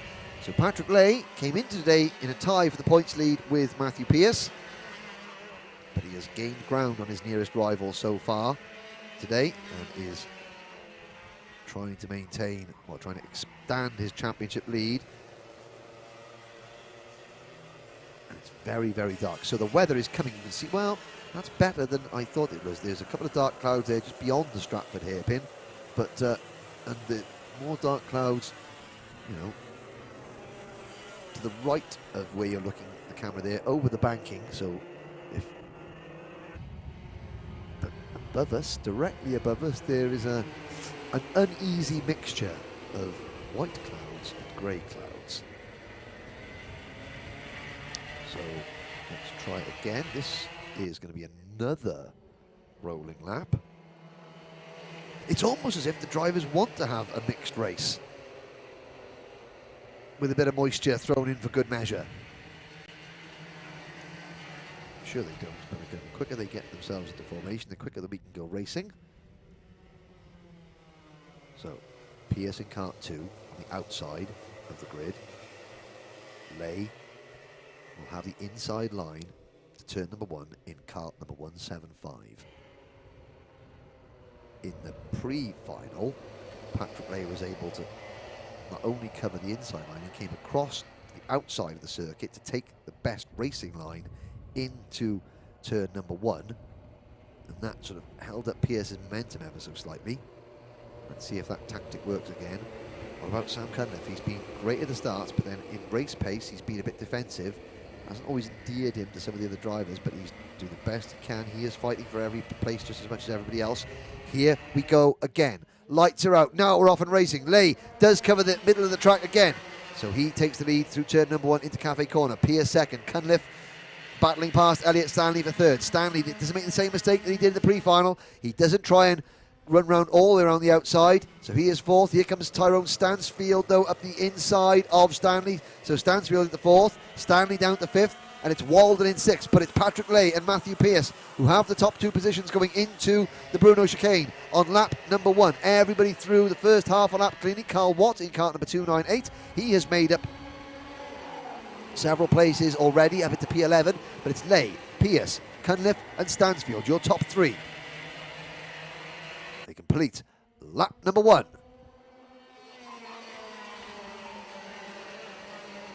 minutes plus a lap this race. On lap number 2, Lay checks over his shoulder just to see where everyone is. He knows he doesn't have to be defensive now into Stratford Corner. Pierce right behind him, and it's Cunliffe hanging on well at the moment. Stansfield, now Will Stansfield and Cunliffe, they had an animated battle in the heat race, I think would be the best way to describe it. Will they work together now in the final? Well, at the moment, Stansfield hasn't got a choice. He's got to try and work with Cunliffe and push him up to the front. As Cunliffe takes a tight line into Wilkins there, that's going to affect his run out of the corner. And Stansfield dives to the inside, change for third place. Tyrone Stansfield has the position. Will Cunliffe hang up tough on the outside? At the moment, the answer is yes, he will. Lay and Pierce trying to pull away, little by little. And Stansfield up into third place. I think he is here. Come on now, think. As Cunliffe drops back to 5th. So Stansfield in P3. Walden is up to 4th place. Cunliffe back to 5th. As Matthew Pierce having a little nose up the inside of Patrick Lay there. Maybe Patrick Lay was a little bit offline there, but Pierce is applying the pressure. This is as close as Matthew Pierce has been all weekend to the race leader. As they head out of Pitts Bend down towards Stratford Corner. Lay getting a little bit sideways now. Is that because no, there's no moisture down the circuit yet? It's not raining yet, but certainly Patrick Lay under a little bit more pressure than he was before. There is the sign of the black clouds to the left of your picture there. But you see the marshal in his box there. He's not got the slippery surface flag out, so that is a dry track. And Sam Cunliffe getting a little bit of a warning there for contact, possibly in his battle with Ty Stansfield. But here is Lay to complete another lap. Pierce hot on his heels. Then Stansfield 3rd, Walden 4th, Stanley 5th, Cunliffe back to 6th. Morgan Cole is there in 7th position. 8th is Corey Elaine. 9th is Tom Snape. So Snape has had a disappointing, after a bad qualifying session and a great heat race. So tapered off a little bit in the pre-final. He's gone backwards, sadly, in the Grand Prix itself. Burns runs in 10th. Watt 11th. Rigg 12th. Lawrence 13th. There's Rigg and Lawrence going through your picture. So all 13 drivers still, pretty closely bunched together. Nobody has had any off-track excursions yet, and Patrick Lay has weathered that storm quite well and has extended his lead. Now Elliot Stanley and Sam Cunliffe wheel to wheel for 5th position. Stanley's got it, Cunliffe wants it, Cunliffe's got it. So Cunliffe back into 5th position in kart 304, Stanley down to 6th, Cole still runs in 7th. Morgan Cole in kart number 5 is, Morgan Cole in kart number 5 is looking menacing behind those two, and Cunliffe and Stanley running a little bit wide there. So Cunliffe went up the inside of Stanley, going into Stratford Corner, and Cole is there side by side. Cole just about hangs on. He's going to have a poor run on the straight. Now is Elliot Stanley going to get them both? Oh, contact there between Cunliffe and Morgan Cole. They went 3 wide. They both continue. A full 360 for Samuel Cunliffe, and he regains, but he's down in what I believe is going to be 12th place. Oh, and Morgan Cole's got a problem. Morgan Cole slowing down into Wilkins. I think that could be game over for Morgan, sadly, as Corey Elaine capitalises in kart number 308. So Corey Elaine up into 6th position now. Here's the battle for 3rd place between Tyrone Stansfield and Dan Walden. They're still chasing. Stansfield gives him the thumbs up, saying, right, come on, we can still push and work together. And behind them, they've got a huge gap back to Elliot Stanley in 5th, Corey Elaine in 6th, Tom Snape is up to 7th. 8th is now Dave Burns, 9th is Carl Watt. Sam Cunliffe is down to 10th. Then Jack Rigg on your screens now is 11th with Mark Lawrence right behind him. Sadly, I think Morgan Cole has had to retire from the race. So we're down to 12 runners. Lay still leads. Personal best lap, 43.937 for Patrick Lay. He is 6/10 of a second in front of Matthew Pierce. 6.5 minutes and change to go. Still, Stansfield and Walden working together. How much longer can they work together before they have to start battling into the Bruno chicane? On lap number 8, Patrick Lay's lead after that initial threat from Matthew Pierce is beginning to open up like it has done in every race so far. Matthew Pierce the start of the races, he has been right with Patrick Lay, but as the races have worn on, it's those drivers behind him that has sort of closed in a little bit, and he's been putting a little bit of pressure in the closing stages. That is what Stansfield and Whilton are hoping to do on this occasion. And you can see Whilton is not challenging Stansfield. As I say that, he's running right behind Ty Stansfield, but he's not challenging and forcing Ty to defend, and Tyrone knows that, so that's why they're not falling away from Matthew Pearce. That's why they're actually closing in a little bit. The gap is down just half a second between Pearce in second, Stansfield and Whilton in third and fourth. The gap behind them to Elliot Stanley is 4.5 seconds, and there goes Whilton to the inside, but he does it in a place where it doesn't cost either of them any time, and he gives them the signal. So Stansfield is going to now push Whilton along as best he can, and they don't lose really any time to Matthew Pearce. That is, if you're going to make a move and work and overtake each other without losing time to the people in front of you, that is how you do it here. And now, well, Stansfield is going to say, well, let's have a look, see if it didn't work when I was leading and you were pushing me. Now maybe you can lead and I'll push you and see if that works. There's a Bruno chicane, 5 minutes to go. Still no rain, but still the clouds overhead loom ominously into Wilkins once again. And that gap to Matthew Pearce is coming down in the braking. It really sort of truncates under braking. New fast lap for the race leader, 43.889 seconds for Patrick Lay. Looking more and more comfortable in the race lead as this Grand Prix progresses.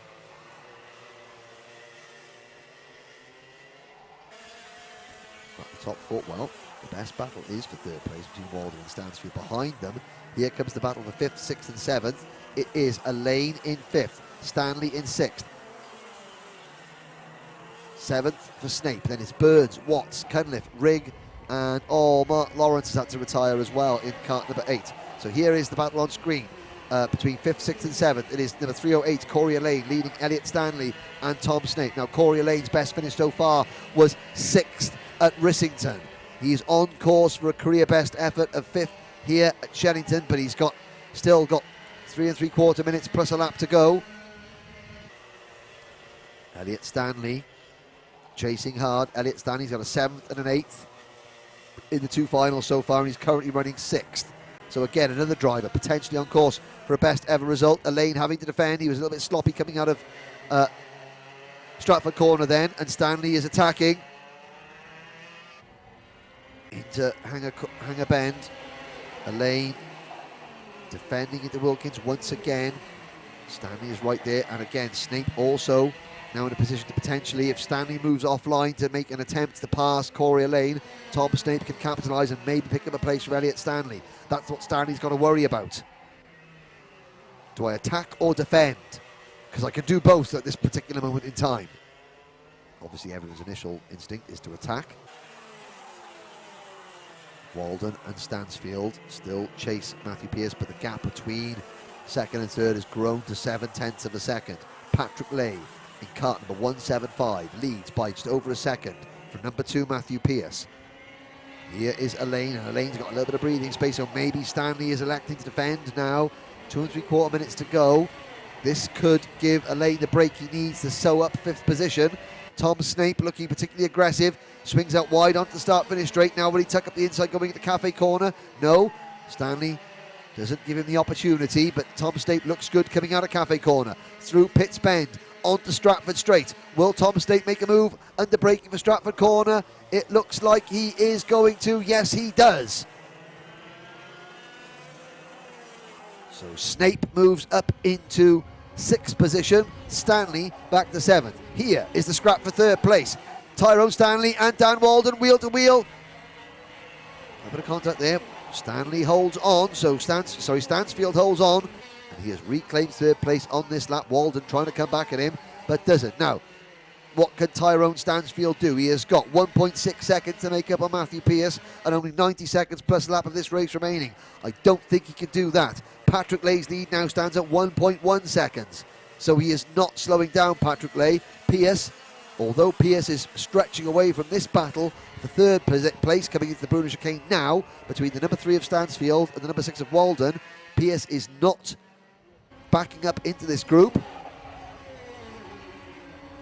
the top 2 positions look to be quite secure now, but who is going to fill out the podium? It's going to be at the moment number 6 Dan Whilton, who repasses Tyrone Stansfield with a minute to go as they cross the line. Stansfield comes back in though, into Park Bend. Oh, wheel to wheel. Oh, contact. They both go round.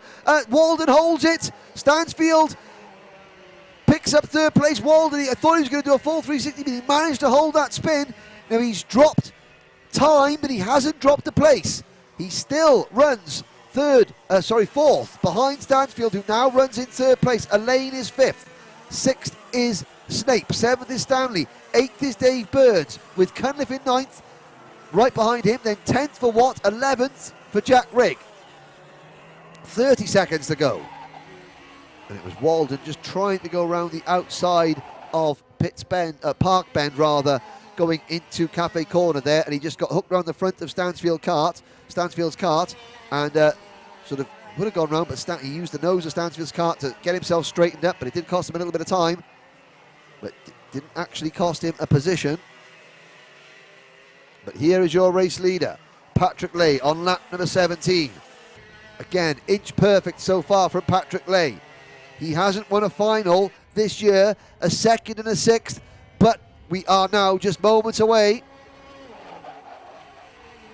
from him beginning his 18th lap. Here he comes, on to the start-finish straight. Last lap board out. Patrick Lay has waited an awful long time to seal a victory here in the Daniel Ricciardo series, and he is less than a lap away now, out of Pitts Bend into Stratford. The back end of the cart steps out ever so slightly, but he catches it beautifully at runway straight into the Bruno chicane. Matthew Pierce is not going to catch him. Stansfield is there in 3rd position. 4th is Whilton, under pressure from Corey Elaine, but it's going to be number 175, a new winner this season in DRS 125. Patrick Lay comes out of the final corner and takes the checkered flag and the victory. Pierce 2nd. 3rd is going to be Tyrone Stansfield, then Dan Whilton and Corey Elaine wheel to wheel for 4th. Whilton takes it, best result ever for Elaine in 5th. Snape is 6th, Elliott Stanley is 7th. Cunliffe comes home in 8th, Burns 9th, Watt 10th, and Jack Rigg finishes in 11th position as Patrick Lay takes the victory spoils.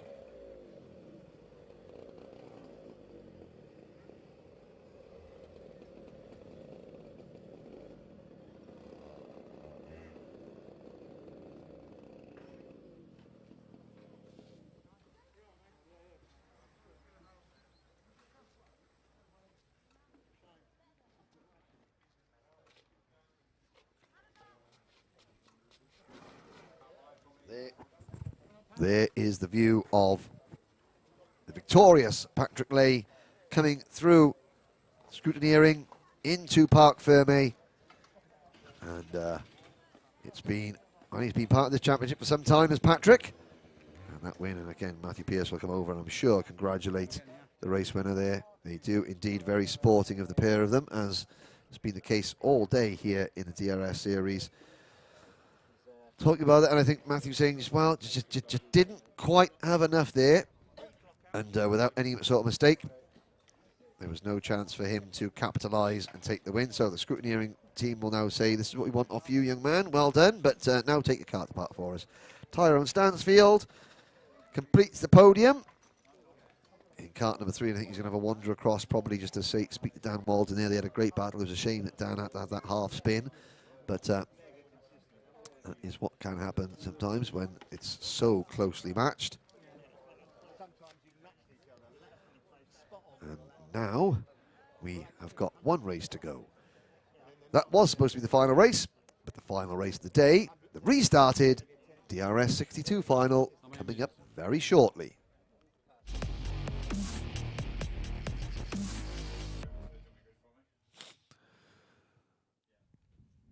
So, DRS 62 final, the last race of the day here at Shenington.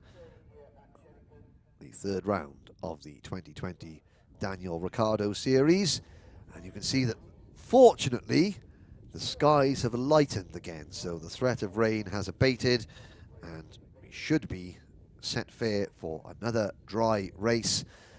I will try and say now, of course, for those of you that may be just tuning in, the DRS 62 Grand Prix was supposed to be the first of our 3 Grand Prix today, but an incident on the opening lap with Archie Pittsdrake rolling his kart stopped the race, and it will now take place the last race of the day. So the grid will be as it was for the first attempt at this final. And down the grid there is your pole sitter, Jamie Gurney. So Jamie Gurney starts from pole position. When they tried to restart the karts for the W, his kart didn't start. So this is a reprieve from him. There's Archie Hare on the outside of row 1.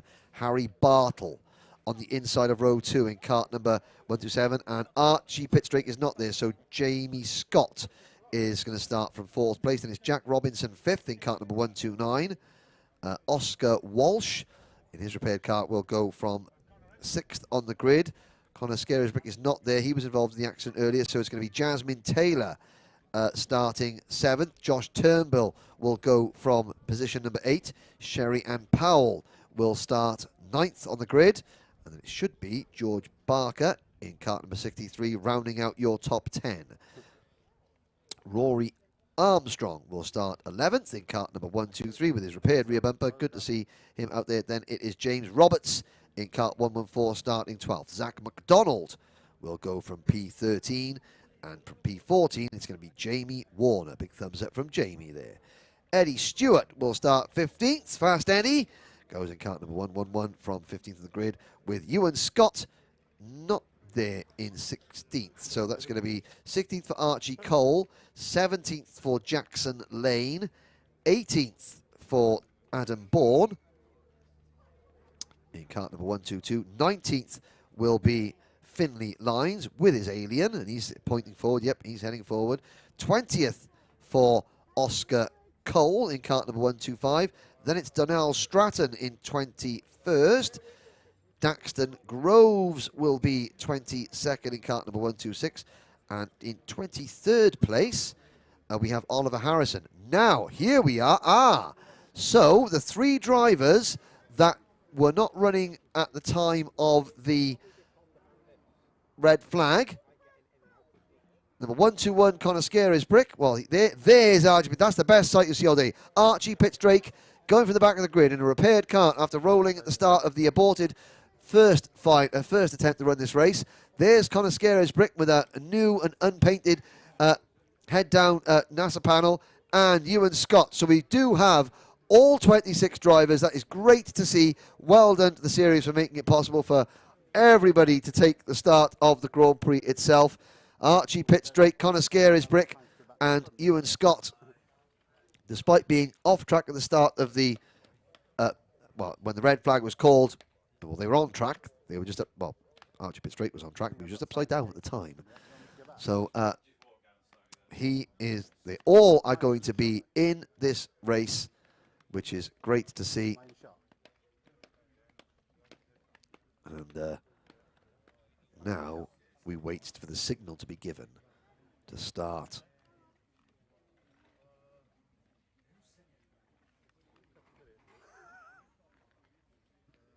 And we wait to be given the signal. Not quite sure when the race is due to start. It won't be long. The drivers are all there. So, Jamie Gurney in kart number 4. So, hopefully, his kart wouldn't restart at the when they were called off the start-finish line at the end of the race stoppage to go back to pit lane. His kart wouldn't start, which would have been worrying. And there was another problem for Oscar Walsh as well with a damaged kart. But the 3 drivers that were involved in the incident that brought about the red flag at the start of the first attempt to run this race, they're all in the race. They're all starting from the back of the grid, but they're racing. And there is the Shenington Glider Club, which is next to the circuit. And somebody getting a bird's eye view of the circuit here. And there is Stratford Corner. You can see those dark clouds overhead, but they're moving away from the circuit. So let's have a look at the championship. So today, well, coming into today, there was a three-way tie at the head of the championship with drop scores taken into account between number 3, Archie Heron, number 4, Jamie Gurney, and number 7, Josh Turnbull. Now, Heron and Gurney have traded. I think Gurney has gained a couple of points on Heron here. Obviously, Josh Turnbull has lost a little bit of ground so far, but again, double points in the Grand Prix event, so there's a lot of opportunity to make up position, make up time so far. There's Jamie Scott in kart number 6. Jamie Scott is 5th in the point standings at the moment. He has finished 8th and 4th in the 2 finals so far this season. So we've got a three-way tie for the lead coming into today. 4th in the championship was the leading rookie, number 129, Jack Robinson. And Robinson has been very impressive yet again today. The engines have been fired, and here we are out onto the circuit now. They'll be called out from the dummy grid for their rolling lap. Let's hope that we get a good clean start the first time of asking, and then as Archie Pittsdrake heads out, let's hope we have a good clean race. Watch for Connor Scarisbrick at the back of the field and Archie Pittsdrake. They were both due to start in the top. Well, Pittsdrake was due to start 4th. Scarisbrick was due to start 8th. They're going to start 24th and 25th, but they'll be happy that they're racing at all. Let's see how many drivers they can pass during this next race. There's the 119 of Pittsdrake, the 121, that plain white NASA panel of Connor Scarisbrick. Now, the formation at the front looks good. I imagine there will probably be a second rolling lap, but we'll have to wait and see. The idea is they just have one, but yeah, you can see Andy Cox there, hand over his hand there, just signaling we're going to go around again. So it's Gurney and Heron on row 1. Bartle has been an absolute sensation today. The rookie driver in kart number 127, starting 3rd with Jamie Scott 4th. Robinson will go from 5th, Oscar Walsh 6th, and then Jasmine Taylor and Josh Turnbull 7th and 8th. Sherry-Ann Powell and George Barker will round out the top 10. And Rory Armstrong will start 11th. Let's just remember that scene we had during the race stoppage with 6 or 7 of these young drivers all working to try and get the rear bumper straightened on Rory Armstrong's kart. And thankfully, the decision to stop the race meant that Rory's dad could probably go and do that for him. But it was great to see them all trying to get a fellow driver and a rival, don't forget, out for the race itself. But here we go. Gloves will be off now. The DRS 62 Grand Prix is about to get underway. They come to the line. No, they don't. It is a false start because a few drivers at the back were a little bit further away from the grid than they wanted to be. So we'll all try and do this again.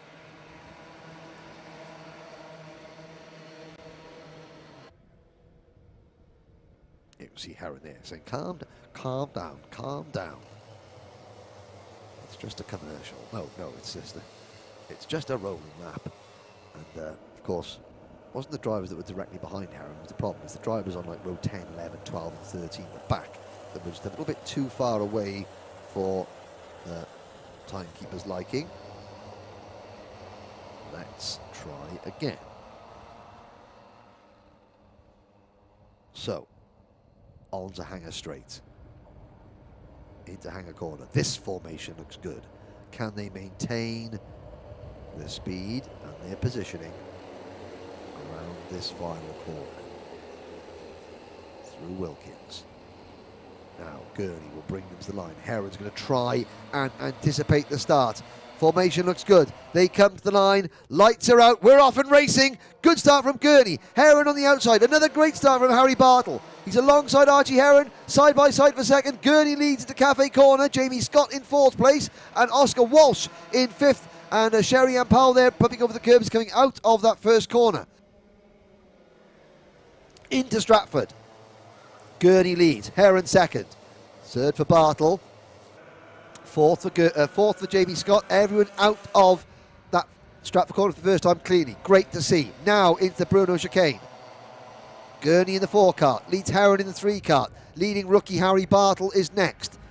Jamie Scott in 4th, and then it's the number 120 cart of Oscar Walsh. Through into Wilkins for the first time and out onto the start-finish straight. Gurney keeping Heron at bay as they come into Cafe Corner. Like a multicoloured freight train, they charge off down towards Stratford for the second time. Now Heron looks to the inside. Harry Bartle trying to make it 3 wide. Harry Bartle's going to get a really good run out of this corner now. Heron's on the inside, on the outside. Can Bartle do the crossover move? No, he can't. They stay line astern. The top 4 literally stapled together as they come into the Bruno Ferrari chicane. Now a little bit further back, I can see that Archie Pitts-Drake is already up into the top 20. Brave drive there from Archie. Up into 17th place is Connor Scarisbrick. So 2 of the 3 drivers that started right at the back have already broken into the top 20. And we've still got 8.5 minutes to go. Long way to go. Gurney leads. Heron looks to the inside. Archie Heron's going to have the inside line. No, he doesn't. Here comes Harry Bartle for P2. Bartle has second. Takes the inside line coming through Cafe Corner. Now Heron's going to have to push his rookie rival up towards the race leader. Gurney has it, but only by a cart length. 4th is Scott. 5th is Walsh. And here comes Josh Turnbull in cart number 7. So the 3rd driver who entered today in an equal share of the championship lead, who had a terrible issue and spun out of the heat race, finished down in about 17th position. He has finally managed to claw himself back into the lead group, and he runs in 5th at the moment. So he has got a chance for victory here. But it's Gurney, Heron, Bartle, Scott, then Walsh. Turnbull is 6th. No, Turnbull is 5th. He's past Walsh, sorry. And here comes Bartle again. Jamie Scott in 4th place. So trying to pass Bartle, so Heron back into P2, and the number 7 cart of Josh Turnbull is right there as well. This is good stuff, and I think it's only going to get closer. 5 carts all in the train with Walsh right behind them in 6th. 7th is Robinson, 8th is Powell, 9th is Taylor. In fact, the top 8 within 1.5 seconds. Sherry Ann Powell in cart number 8 in P8 at the back of this lead group. 8 carts all in a line through the Bruno chicane on lap number 4, led by number 4 Jamie Gurney. Good drive so far from Jamie Scott in 4th place. Here comes Josh Turnbull, though, looking to the inside of Scott. No, he doesn't. Change the lead. Archie Heron takes over top spot for the first time so far this race. Gurney back to 2nd. Harry Bartle getting a warning flag for contact. And Heron to the inside. Gurney to the outside. Bartle following Heron through. And now Bartle looks to the inside. Oh, he almost had a little nibble up the inside of Heron for the race lead at Cafe Corner there. But decided better off it. Still 6.5 minutes to go. The lead train head down Stratford Straight. Heron having to defend. Jamie Scott trying to make it 3 wide. Bartle in 2nd. Scott up to 3rd. Gurney back to 4th. Here comes Turnbull side by side with Jamie Gurney for P4 going into Bruno chicane, but Gurney holds him off. Gurney with the black crash helmet in P4. Then it's Turnbull in P7 running in 5th. Right behind them, the second best are the rookie drivers. Oscar Walsh in cart number 120. Sherry Ann Powell is up in the 7th place. Jack Robinson is down to 8th, but at the tail end of this lead pack in 9th position is Fast Eddie Stewart in cart number 111. 4 seconds behind the leader, but he's past George Barker, who's down to 10th. He's past Judge Mills Taylor, who is down to 12th. Connor Scarisbrick is up into P11. Make that P9. So Scarisbrick has come from 24th on the grid to 9th, and behind him Archie Pitts-Drake. Pitts-Drake I think has had a problem. Maybe Pitts-Drake has dropped back a little bit. I can't see him in the top 20, so maybe that car wasn't quite as fixed. No, he's still out there, but he has dropped back, so he's had another spin. So sadly Archie Pitts-Drake is not going to charge up into the top 10 in this one, but the fact that he's out there is just great news nonetheless. 2, 4, 6, 8 drivers, with Connor Scarisbrick in 9th, the fastest of them all. And there's another change. Harry Bartle takes the race lead. A rookie leads in DRS 62. Gurney and Heron 2nd and 3rd. Coming into Cafe Corner, 4.5 minutes to go. We're on lap number 7. Harry Bartle leads this race from Gurney and Heron and Scott and Turnbull. Sherry Ann Powell is now up in the 6th position. She's past the the two rookies, Walsh in the number 120 and Robinson in the number 129 cart. They're both now being caught hand over fist by Conor Scarisbrick in cart number 121. There come the leaders. Still, Bartle, Gurney, Heron. Out of Bruno's. On to Hanger Straight. Sharian Powell in 6th position, trying to pass Josh Turnbull, who is in 5th. Scott doing a great job holding on to 4th place. Jamie Scott finished 8th in the season opener at Rissington, 4th at Clay Pigeon. He's 5th in the point standings. And now Jamie Gurney looks to try and get around the outside of the race leader, Harry Bartle, going through Park Bend, but can't do it and has to stay in the leader slipstreams. They come out of Pitts Bend now, onto Stratford Straight. Still 2, 4, 6. Well, we've got 6 in the battle for the lead now because Walsh and Robinson are beginning to fade. They're going to be worried, can they hold off Conor Scarisbrick? Scarisbrick can still finish in the top 7 here. Well, a lot can happen as another lead change. Gurney passes Bartle for the race lead. Heron in 3rd. Now Bartle will try and come straight back at Jamie Gurney coming into this next corner now into Breaking Wilkins. He takes a wide entrance in. That's going to leave the door open, however, for Archie Heron. That's a little bit of an experience there from Harry Bartle. He swung out wide to try, thinking, oh, I can get a good run coming out of the corner, but he forgot that Archie Heron was sitting in his wheel tracks. Heron saw the door open and was like, oh, thank you very much. I didn't realise it was Christmas this early, and he took the position. So into P2 goes Archie Heron. Now, Gurney leads them across the line. Oscar Cole getting a penalty rather in cart number 125. They're out of Stratford Corner, lap number 9. Gurney, Heron, Bartle, Scott, Turnbull, Powell. 6 carts separated by 7/10 of a second. Side by side for 8th between Walsh and Robinson. Scarisbrick closing on the time in 9th. Barker is 10th. Armstrong 11th. Roberts 12th. Taylor slipping back to 13th. Stewart 14th. McDonald 15th.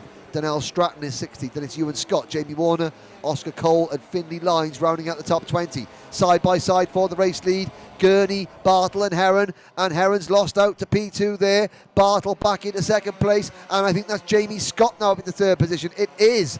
Number 6, Jamie Scott moves into P2. Heron back to 4th place. 5th, still Turnbull. 6th is Sherry Ann Powell. 2 minutes to go.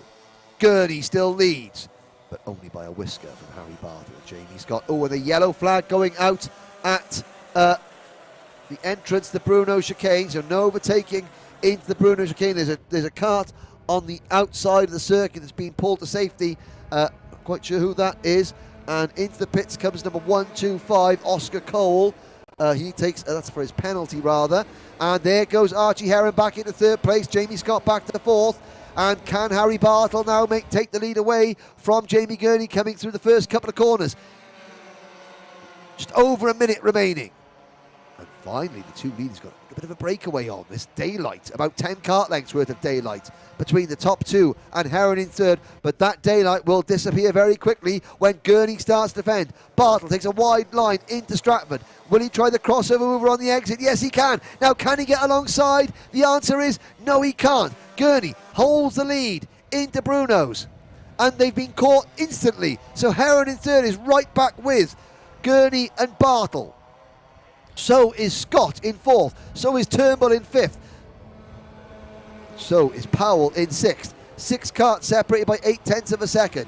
It's Gurney from Bartle, from Heron, from Turnbull up to 4th now. Scott back to 5th and Powell in 6th. They cross the line with 30 seconds to go.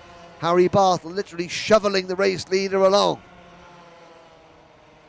Out of Cafe Corner. Now, Gurney's going to have to defend. So, it's these 6 going to be in it to win it for the rest of this race. Heron runs a little bit wide at Stratford Corner. That opens the door for Turnbull to take 3rd place away, which he does. So, but Heron fights back through the Bruno chicane. Heron retakes 3rd. That's going to slow them down a little bit. And again, the top 2 have got a little bit of a breakaway on. Gurney around Hanger Corner into Wilkins. The clock has struck 0. Harry Bartle, the rookie in cart number 127, chasing Jamie Gurney as we begin our final lap here at Shenington. Bartle swings wide on the entrance, the first corner. Is he going to have the inside line for Cafe? Not quite. Gurney just holds him off. Now, out of Cafe Corner, through Park Bend and onto Stratford Straight. Gurney's going to have to defend the inside line once again. Watch Bartle swing wide on the entrance to the corner. Now he's going to try and cut underneath the race leader coming out of the corner, but he can't. Gurney's got a great line through there. Jamie Gurney is holding on. Bartle second. Here comes number 3, Archie Heron in third place and Turnbull in fourth. Through the Bruno chicane. The battle is on between Scott and Sherry-Ann Powell for 5th position, but it's Gurney leading. He defends down Hanger Straight for the final time. Into Hanger Corner. He's not going to leave the door open into Wilkins, is he? So here comes Heron side by side for second place. Heron grabs second. Has he got the momentum for the drag race to the line? The answer is not quite. Jamie Gurney wins an absolute corker of a DRS 62 Grand Prix by 700ths of a second. 600ths of a second over Archie Heron. Harry Bartle, a rookie driver on the podium. Superb effort, young man. Fourth, a great recovery for Josh Turnbull. Jamie Scott comes home in 5th. Sherry-Ann Powell. That is 3 top 6 results for Sherry-Ann Powell in 3 finals. She takes 6th position, and there were 7/10ths of a second separating the top 6 at the end. And look at that, behind them, Connor Scarisbrick. We didn't feature him because the battle up front was so good, but Connor Scarisbrick in kart number 121, he's just driven from 25th to 7th. Great drive from Connor. Oscar Walsh comes home in 8th, and Jack Robinson in 9th. George Barker comes home in 10th, followed by Rory Armstrong, James Roberts, Eddie Stewart and Zach McDonald, with Jasmine Taylor rounding out the top 15 ahead of Donnell Stratton, Jamie Warner, Adam Bourne, Finley Lines and Archie Cole, your top 20. Jackson Lane, Archie Pittsdrake, brave drive from Archie Pittsdrake. There you go. That's what you want to see. Harry Bartle just leaping off to find his dad, probably for a big hug, and there's a big hug. That's what you want to see. Great drive there. Those 3 drivers, plus the other 3 in the lead group as well. What a battle. High fives all round. Well done, boys and girls. Excellent effort. Now, Ewan Scott retired the number 92 kart, sadly, but everyone else did finish that race. As I said, Archie Pittsdrake finishing in 22nd, but a brave effort just to get out onto the circuit. And so scrutineering will take place now for the final, but it's great to see. I know the drivers have got to put their masks on straight away, but just for a brief moment, you see the emotion, you see the elation, the excitement, and that is what karting is all about. It's not about spoiled idiots throwing nose cones and fighting with each other like we saw last weekend at another championship. It's about this. It's about young boys, girls, men and women racing hard, racing fair, enjoying themselves, congratulating each other, and just the joy of this, our sport. As Jasmine Taylor describes her 15th place effort with her dad Andy there. Pure emotion. Pure emotion. There is Donnell Stratton. He should be pleased with himself. He came home inside the top 20 in his first race meeting. That's right, Donnell, you have a break. You let your dad and your mechanic lift your cart on the trolley. You've done all your hard work. There's Jamie Scott. A great result for Jamie in that top 6 featuring there. Thumbs up for Jamie. Yep, can't win them all, but hey, we had fun while we were trying. And there we are with the last race of the day is now over. And so it leaves me to say a big thank you to the marshalling team here at Shenington. The marshals, the most important people in all of motorsport. Without them giving up their time, none of you can go racing. To all the officials here at the Daniel Ricciardo Series, the medical team for their swift action when needed. And of course, all the drivers and their families for continuing to support this championship through these difficult times. We hope you all stay safe. We hope you're all well. We hope that everyone has enjoyed watching the stream back home. This has been an Alpha Live production of the 3rd round of the 2020 Daniel Ricciardo Series at Shenington. We will see you on November the 1st for the championship finale at Whilton Mill. We'll see you there.